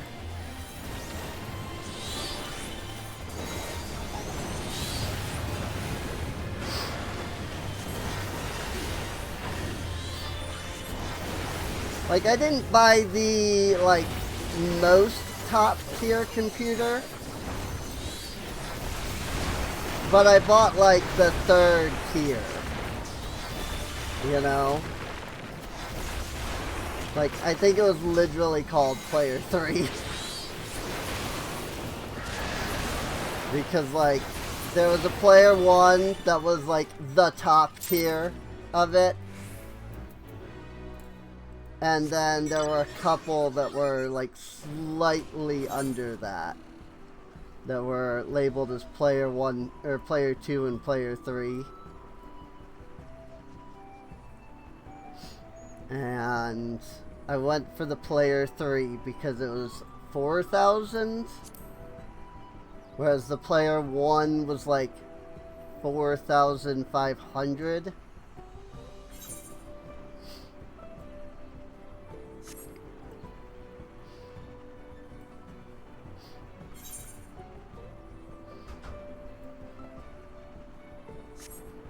Or something like that.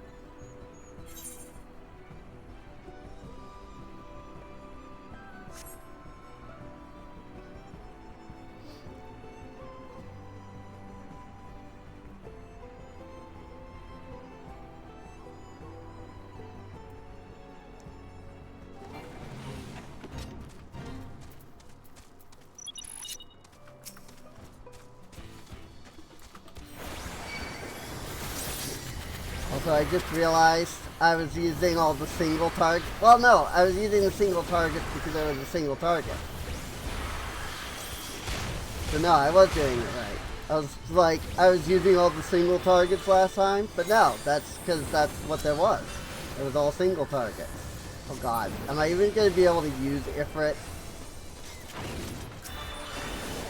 Yes.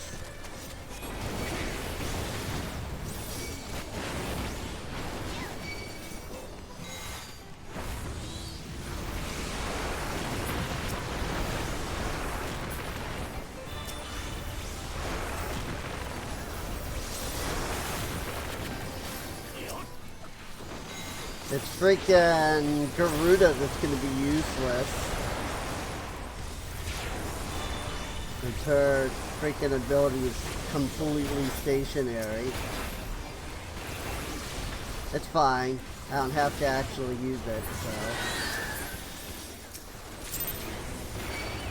so. Here we get to finish freaking Phoenix. I summoned Phoenix, and that was it. Although, can I just say, it's really stupid that Summoner gets Phoenix. Man, where them candies at?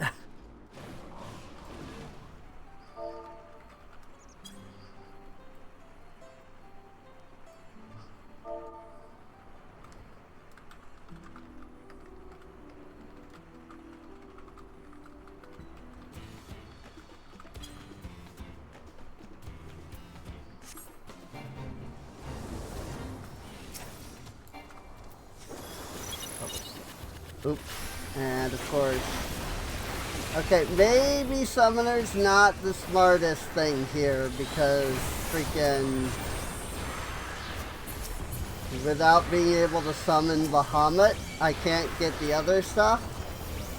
But Bahamut is going to be limited by his cooldown.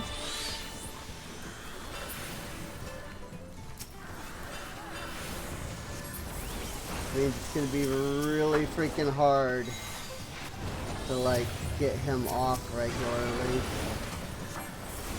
Not like that.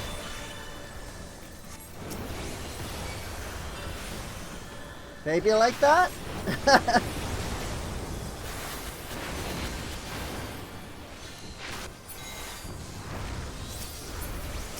I mean, I guess it's every 1 minute.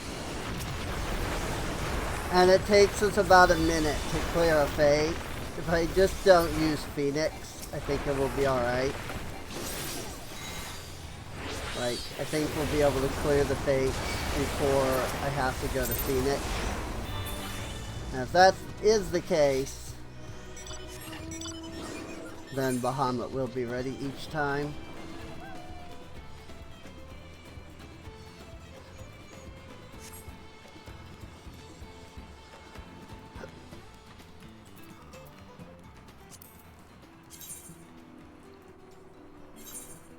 We at 24 out of 40.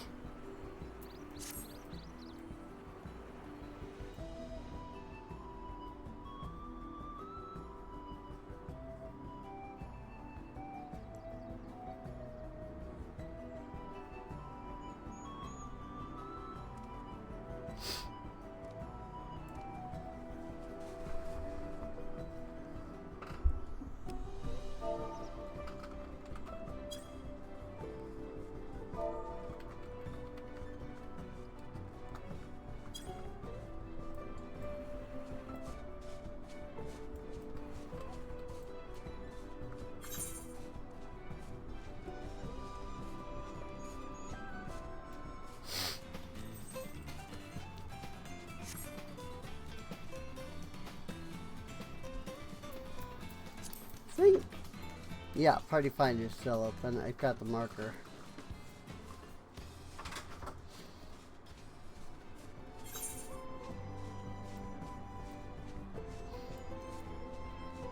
Actually, we're kind of basically the only people, like, here now. Like, our group here. Kind of like all that's left.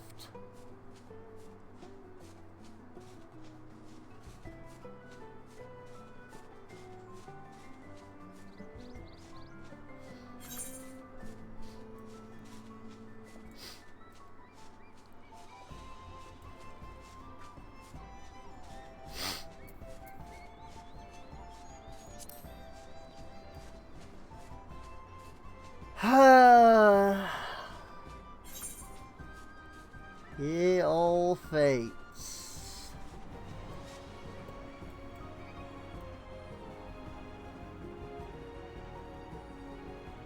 Spin me right around, baby, right around. Hilariously, I couldn't actually, like, keep my altitude. Like, I'm either going up or I'm going down. See, I can't, I mean, I think it's based off, like, your angle here. So, like, if I wanted to keep my altitude, I'd have to, like, stay. Like, I'd have to angle myself correctly. But I don't know how to angle myself correctly.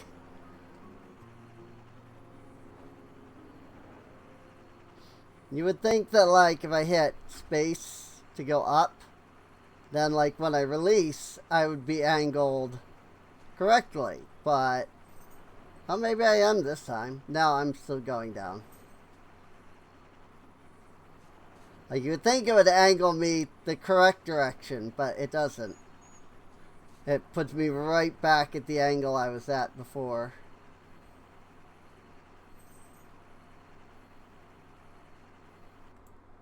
So, like, if I do this, but then I hit space to go up, it'll put me right back to nosediving.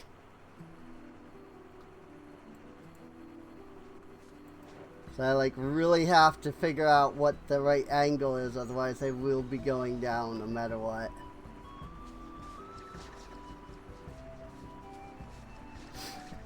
Yay, we defeated all the fates in the region at the moment. Which means that there's nothing to do.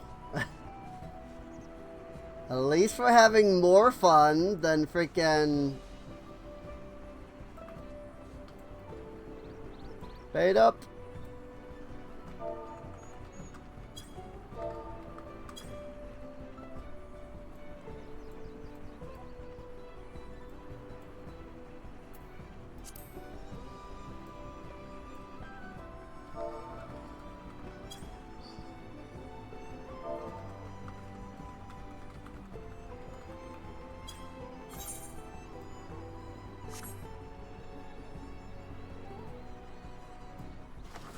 Hey look, it's a Pelu Pelu. Again.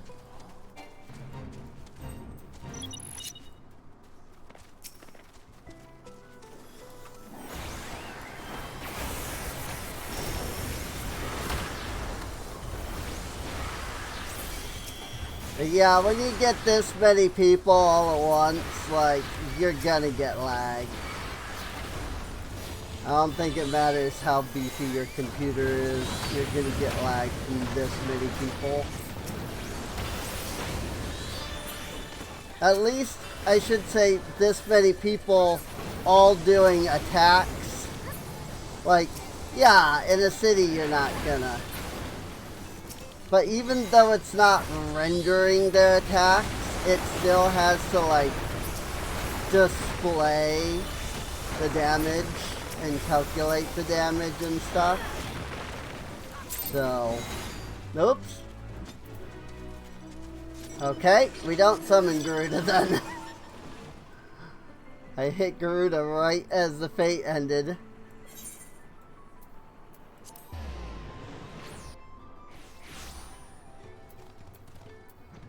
Let's go Red Mage. Yo, 3 fates all at once? Yeah, 3 fates. Now looks like we're all headed to this one first. Which is fine.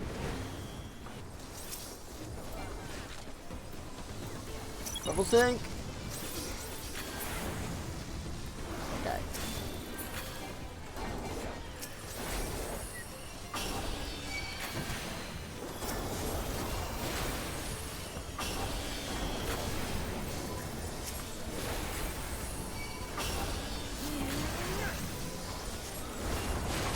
I just wanted to change it up a little. I forgot freaking Red Mage cast times.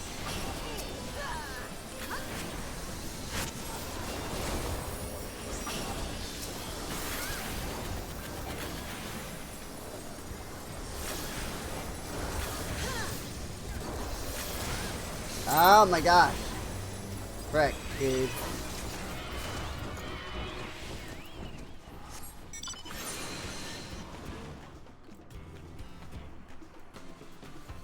Again, Red Mage cast times. Hey, we're just teleporting to Warlord's Echo. I can immediately change. Oh no, Picto. Let's do it! I wonder, will it automatically give me my motifs when I go into a fate? Or will I still need to grab those? Guess we'll find out. I can see either one happening, honestly.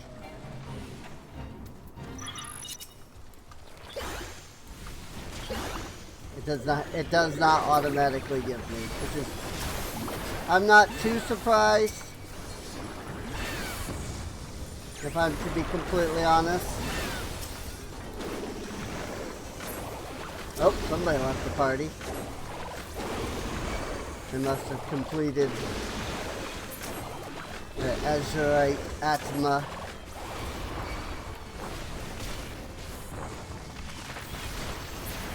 Problem with Picto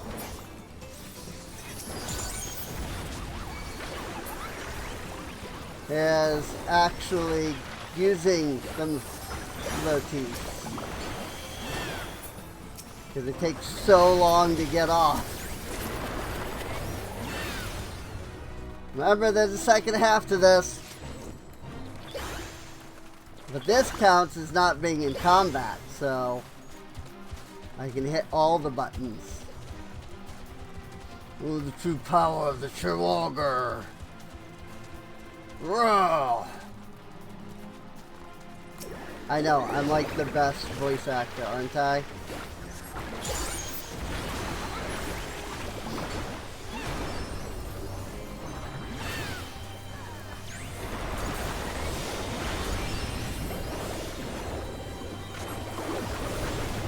I'm such an amazing voice actor.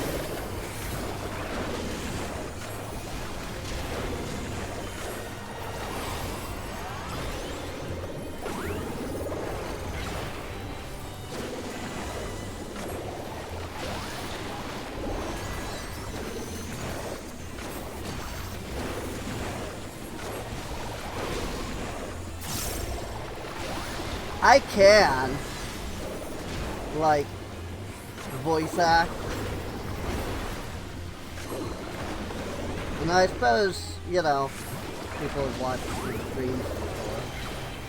But, like, I actually can voice act pretty well. I'm not sure that I can do, like, a lot of voices well. But, like, I literally grew up as an actor.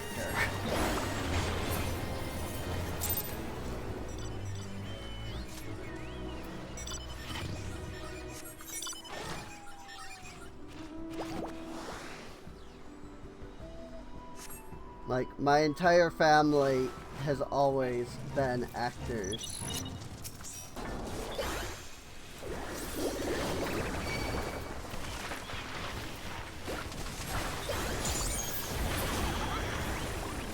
An initial burst of skills is really handy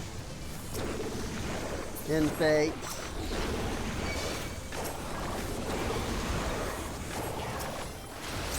I was gonna say, why am I not able to use my freaking camera? So.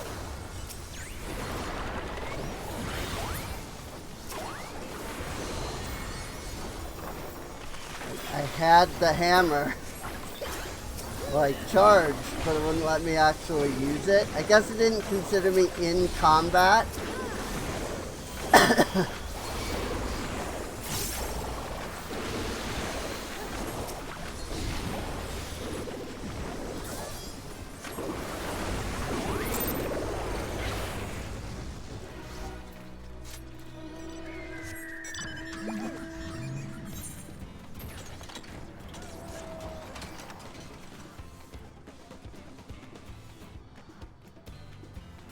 Still no rocks.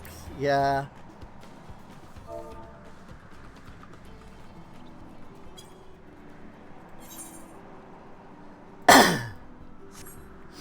Still no rocks.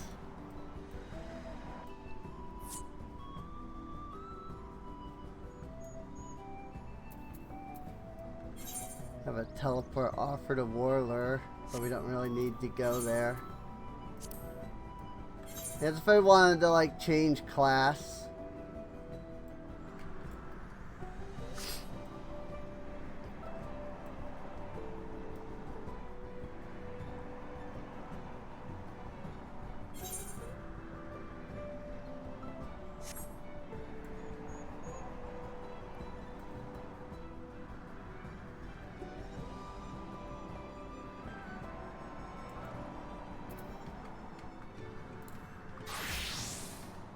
Ha!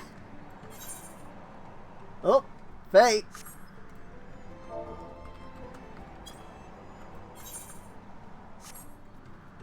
Right here. You don't need to go to watching Penlow, because I'm already here.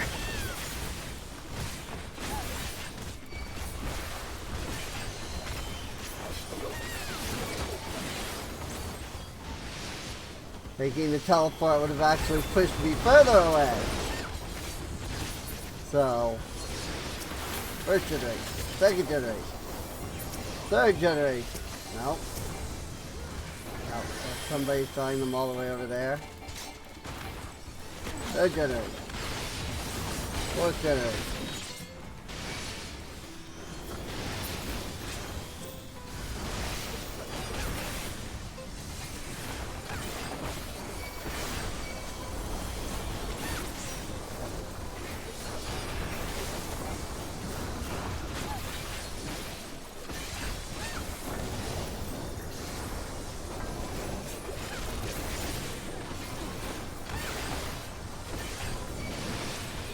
Hello for high. That's an interesting greeting. Whoops. I accidentally stopped holding control there for that. Hey, complete. Like, at this rate, I'm gonna run out of freaking space and my bicolored gemstones before anything else. Oh, way the frick over there.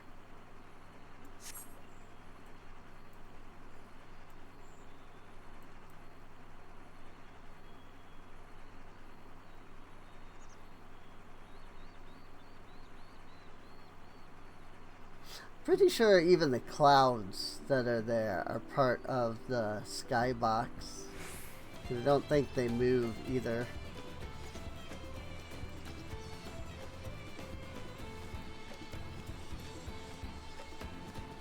We have a black mage named Doom Scrolling.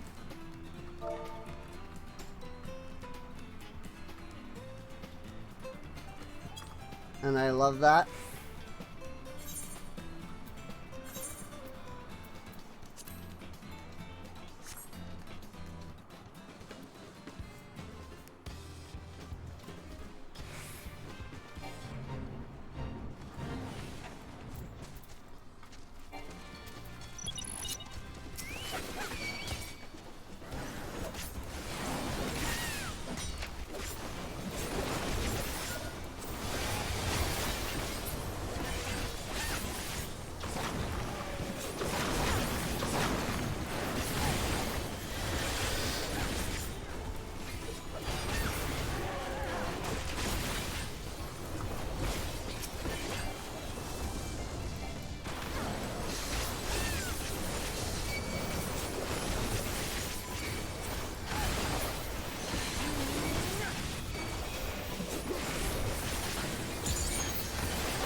Oh my gosh, there's so many enemies.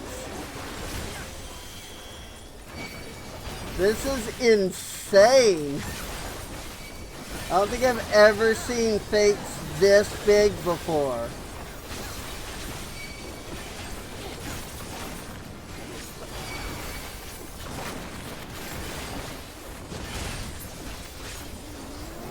We have a white mage. And they're just casting holy over and over again. And it's stunning these guys over and over again. Yay! Second Demi-Atma.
And with that, we've cleared all the fates again.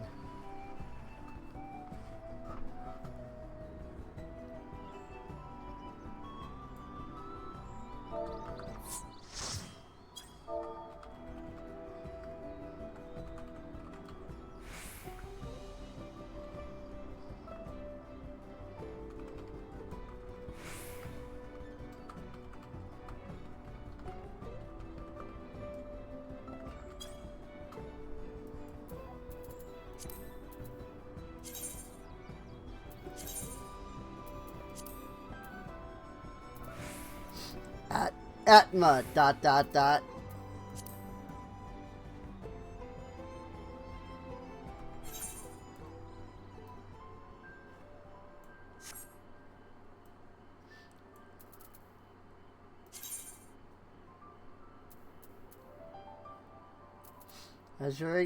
Azurite Demi-Atma.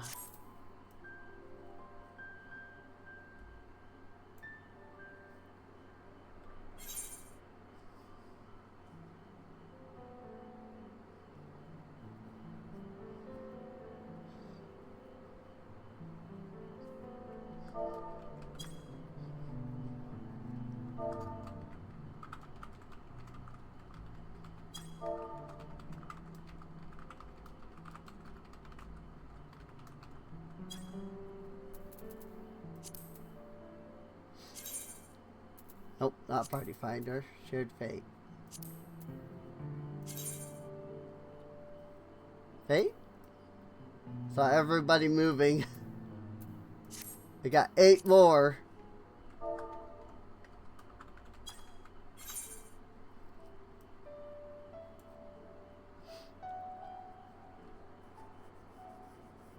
Malachite. Cool.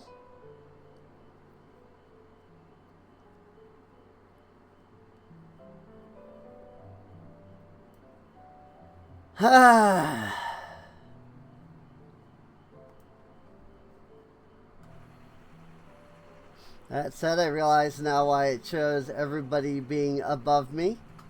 I forgot that I was on the lower plateau area there.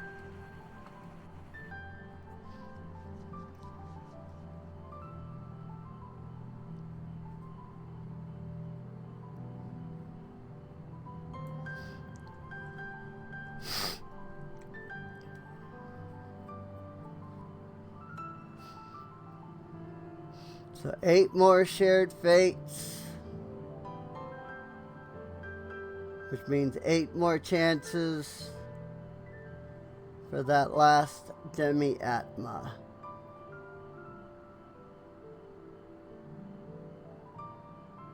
You only need 3 of each.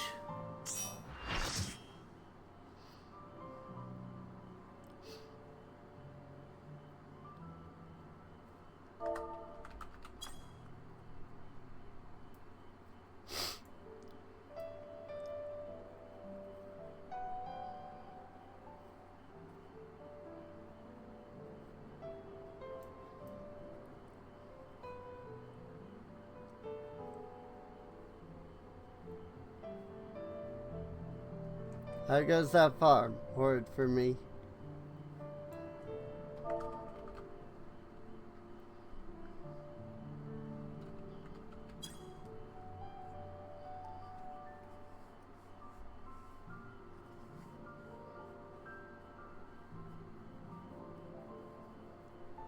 Only been lucky in Occult Crescent. Fade up!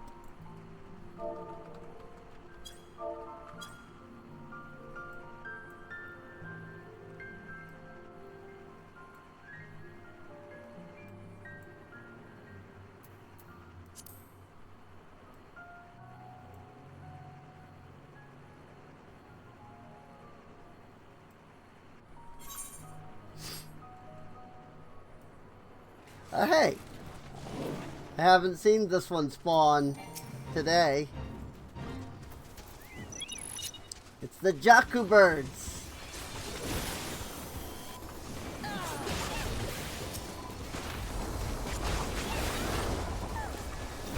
All I can think of for when I hear Jaku bird is Bionicle. Because in Bionicle there were the Gaku bird.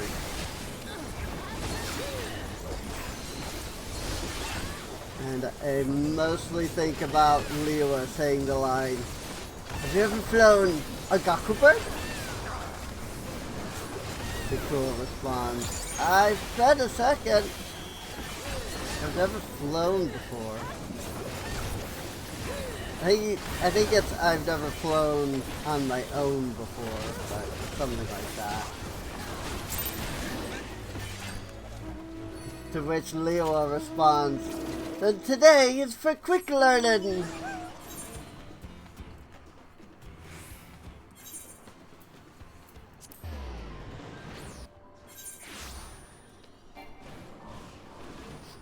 In which the Gaku bird immediately takes off.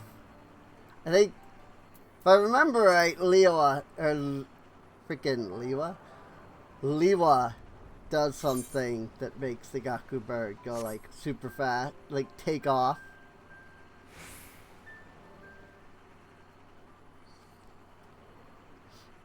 And then you get a really cool scene of them flying across the jungle. And then they end up at Kokoro.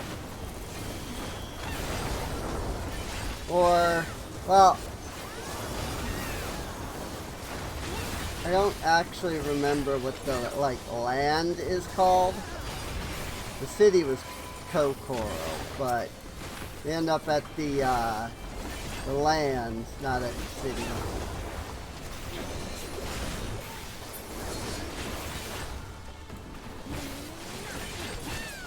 The drums of Kokoro tell sorry bad story.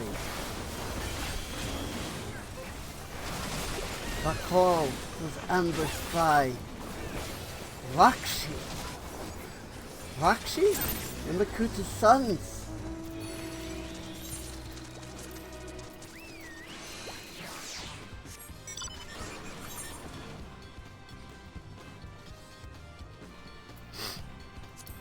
I must go to my village.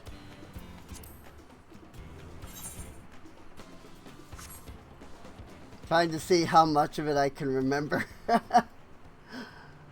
I must go to my village. They need help. Oh no. And what? Leave me with your duty? This is your duty. Nuh-uh, you accepted this. What is this duty for? We all have a duty to Matanui.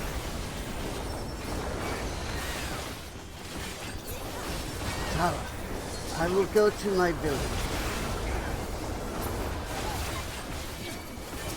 I must go to my village.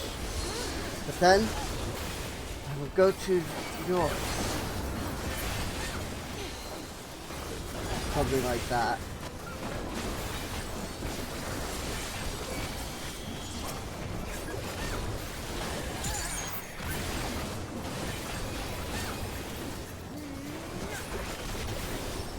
Then they end up in the blizzard.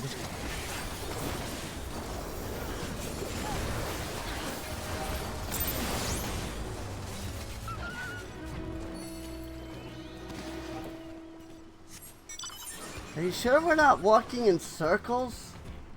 Maybe if the real Herald had the mask. The real Herald has the mask.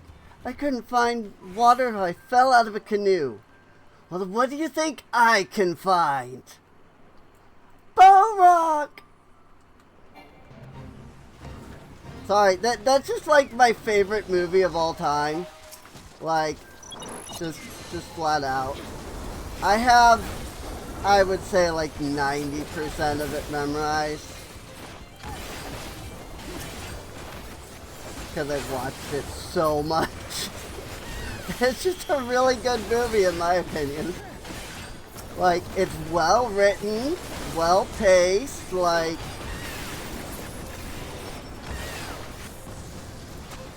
The book is better. The book is better paced. Because, you know, it's a book. And so they're able to do a little bit more.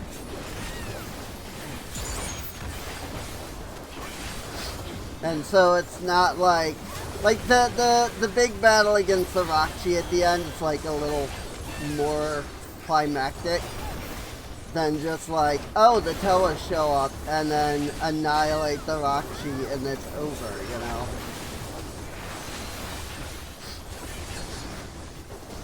And there's a couple of scenes that aren't in the movie. I think there's like a whole like fight scene that's not in like the movie. Like a whole boss. I don't want to say boss, but like there's like a whole extra like fight against an enemy that's not in the movie. Like at all. So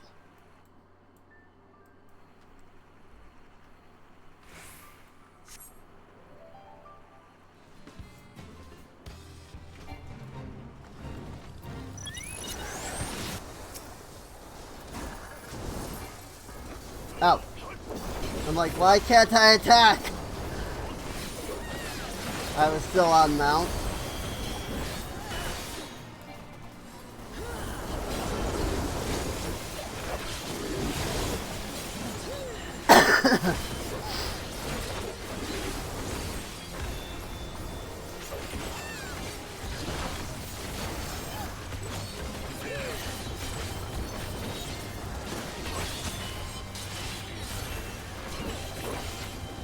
Boy, there hasn't been a single person here the entire time.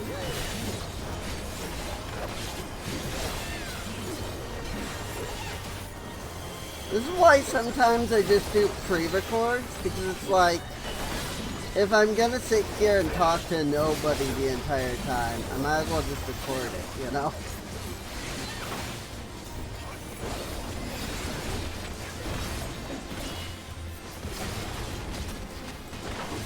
Like, I like streaming, and I like the interaction,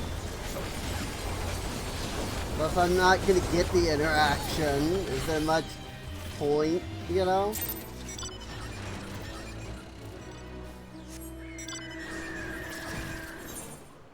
Like, I could just record a bunch of videos and be done.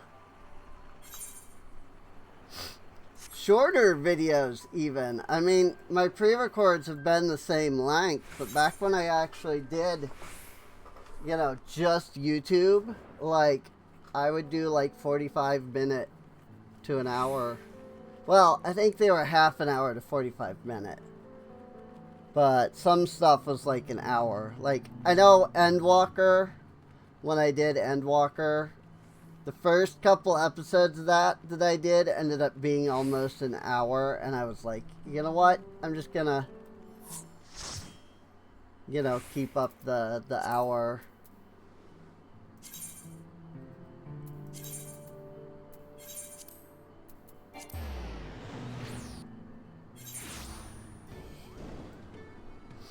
I was like, I'll just keep doing an hour. It's fine. And so then I just did.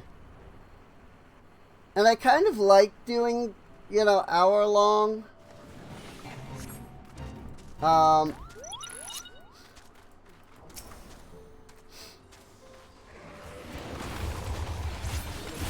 And I really do like doing longer than an hour.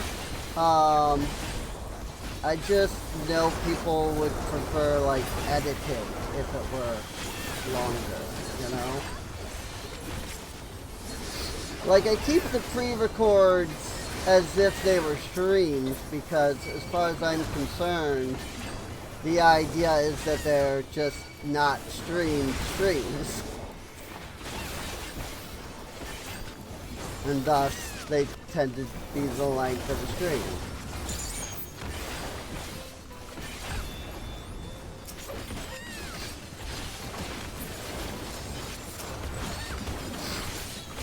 I have more shared fates after this, by the way. If I'm keeping track correctly. It should be 3 since I last checked.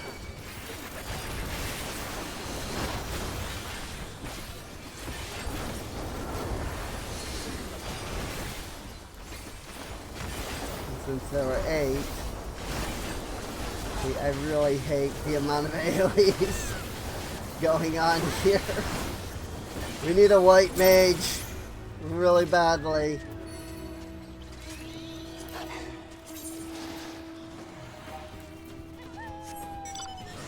Two more. Oh, I was way off. We've got 2 more. We're at 38 out of 40. 2 more fates.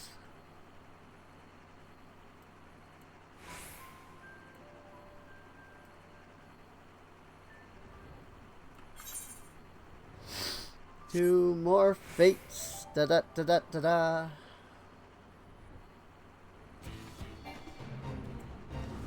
Will we get lucky enough to get the last Demi-Atma in one of these last 2 fights?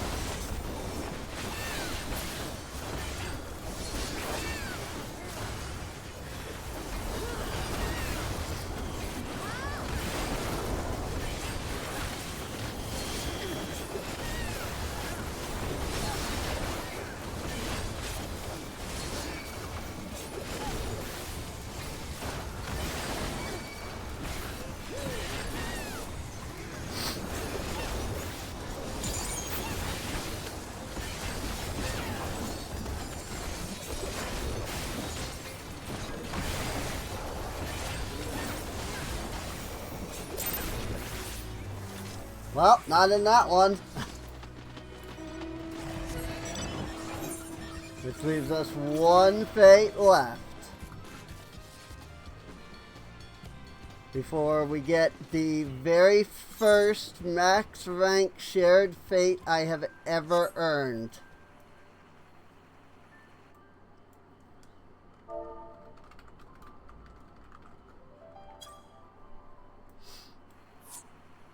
Because I have never earned a max level shared fate before. Like, if I go into my travel and I open up my shared fates, I have nothing here that's maxed out. And all of these are still one rank away from maxing out. I just have had no interest in doing 60 fates.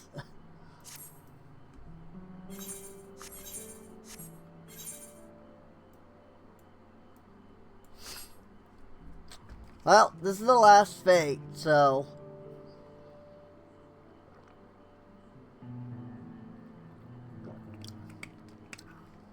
It's Demi, Atma, or bust.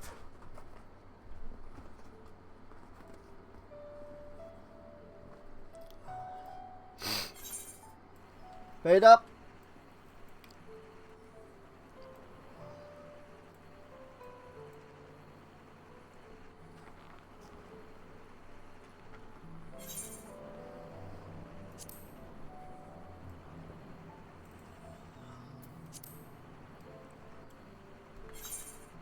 Which one is this? Pasture Expert. I think this is another Palu peddler. If I remember right. Yes, it is.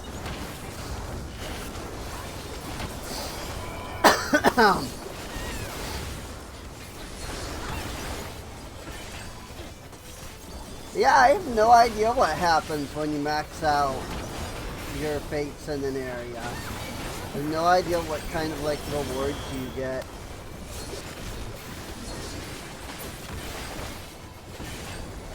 Like, I don't know if it unlocks something at the capital, or if you have to max out all of the fates, like, across the whole board before anything unlocks there. I'm not even gonna bother. I almost hit freaking Reawaken, but I was like, nah. Free market friend Urkopaka. There it is.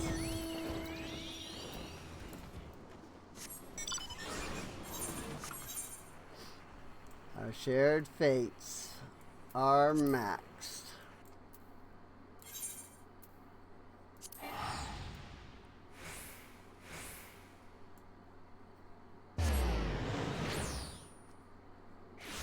Since my bicolored gemstones are maxed, since there's no fates currently up, I'm going to come here to the gemstone trader.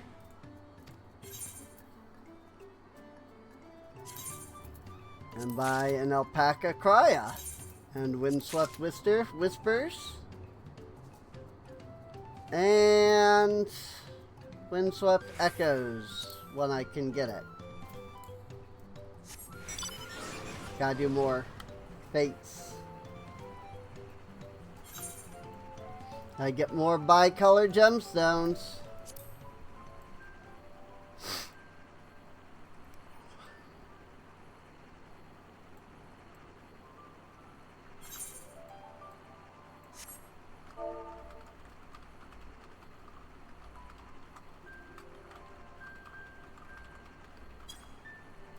The first fates I've ever maxed out.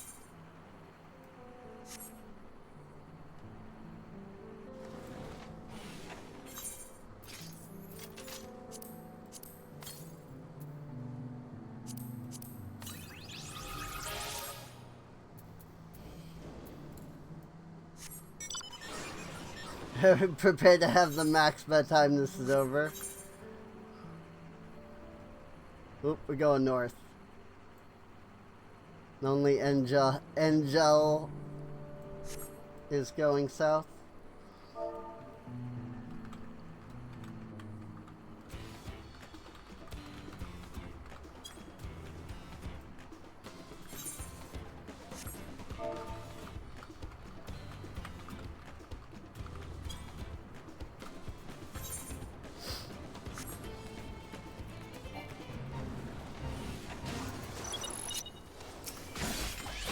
The Taku birds again.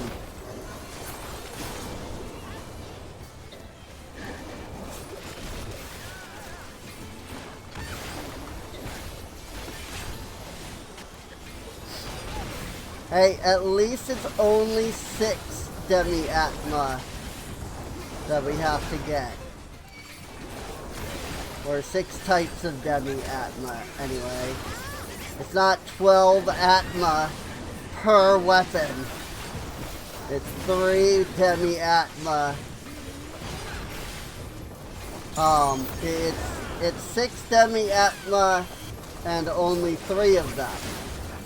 Instead of, what was it, like 10 or 15 or whatever the original is. Of 12 each. You had to get 12 demi-atma. And you had to get like 15 of each.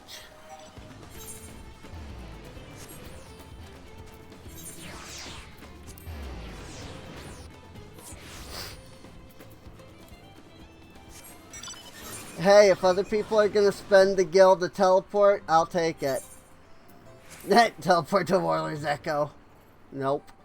I'm already there. Somebody else's teleport triggered for me there.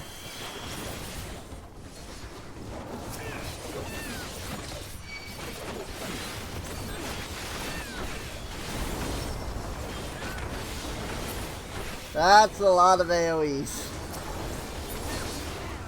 I'm gonna just not stand in the middle of that. Thanks. Oops, I was already here.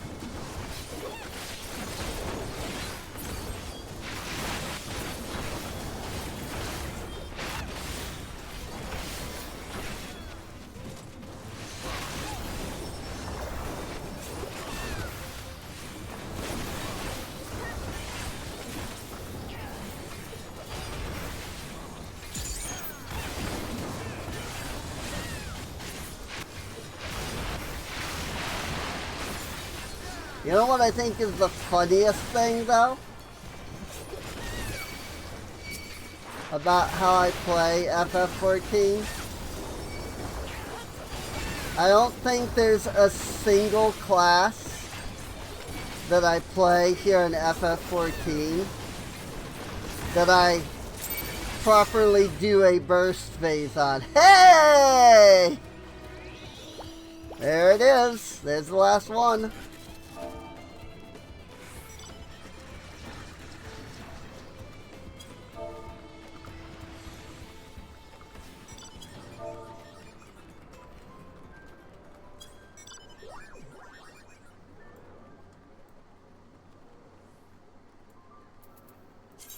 There we go, 3 Atma.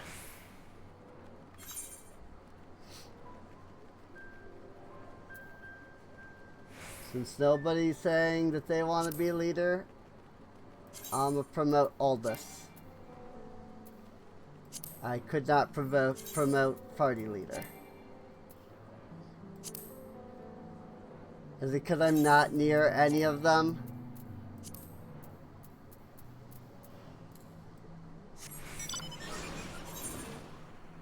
We'll fly over here to where they're at then.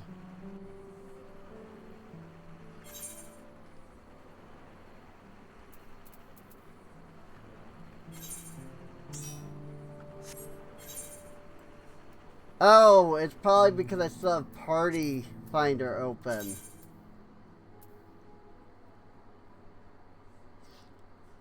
Ah, there's another Urkopaka group here.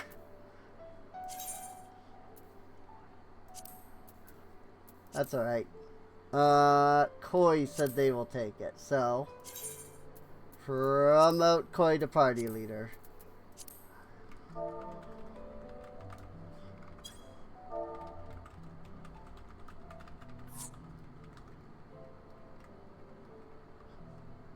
Oh, they turned it into a cross-world party.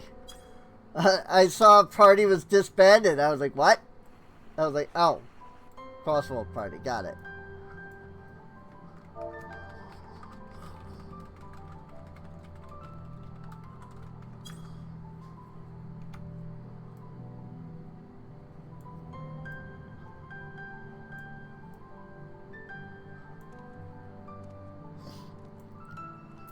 Alright. Time to leave party.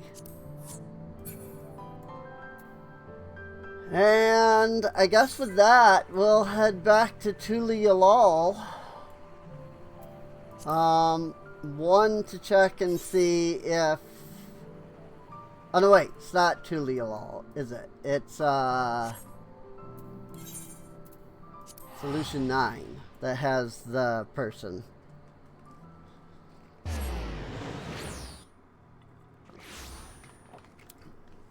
So we'll come here to double check. I don't think they'll have anything. I think I have to do all of the fates maxed. Like, I think I have to have all of the fates maxed out. But I'm just going to double check. Because it would be neat, right? If, like, something was here now. Nope. You have to do all of them. Okay. That's what I figured. Alright. Well, I'm not that worried about it. We'll probably get everything maxed out from all this crap.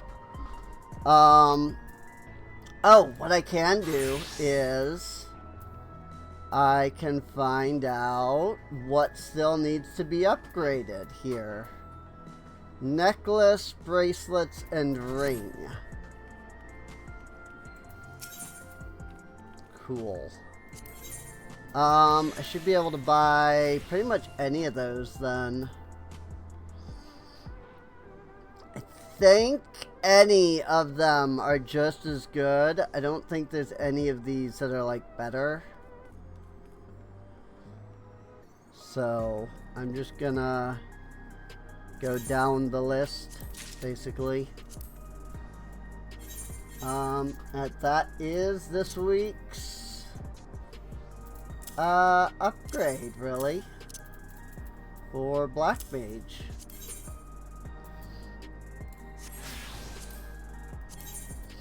I've already gotten my upgrade for, I think it was my tank class. I think was what I gave. The Arcadian relic too, I think was my tank class. Yes. Yep. Because it was the Cruiser's Gorget and the Cruiser's Earring, so. Cool. Well, that just leaves a Historia bracelet and a Historia ring to finish off upgrading my gear. Then I'll be at max gear level. Or at least until freaking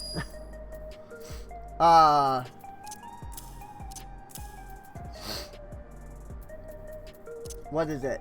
Patch 7.3 comes out anyway. Then we can start augmenting our gear. So well, I hope you've enjoyed. If you absolutely despised the fact that I absolutely despised Occult Crescent, you can feel free to follow. So there's that. And with that, come on out, twitch.tv/Serene Inc., where you can watch more streams live.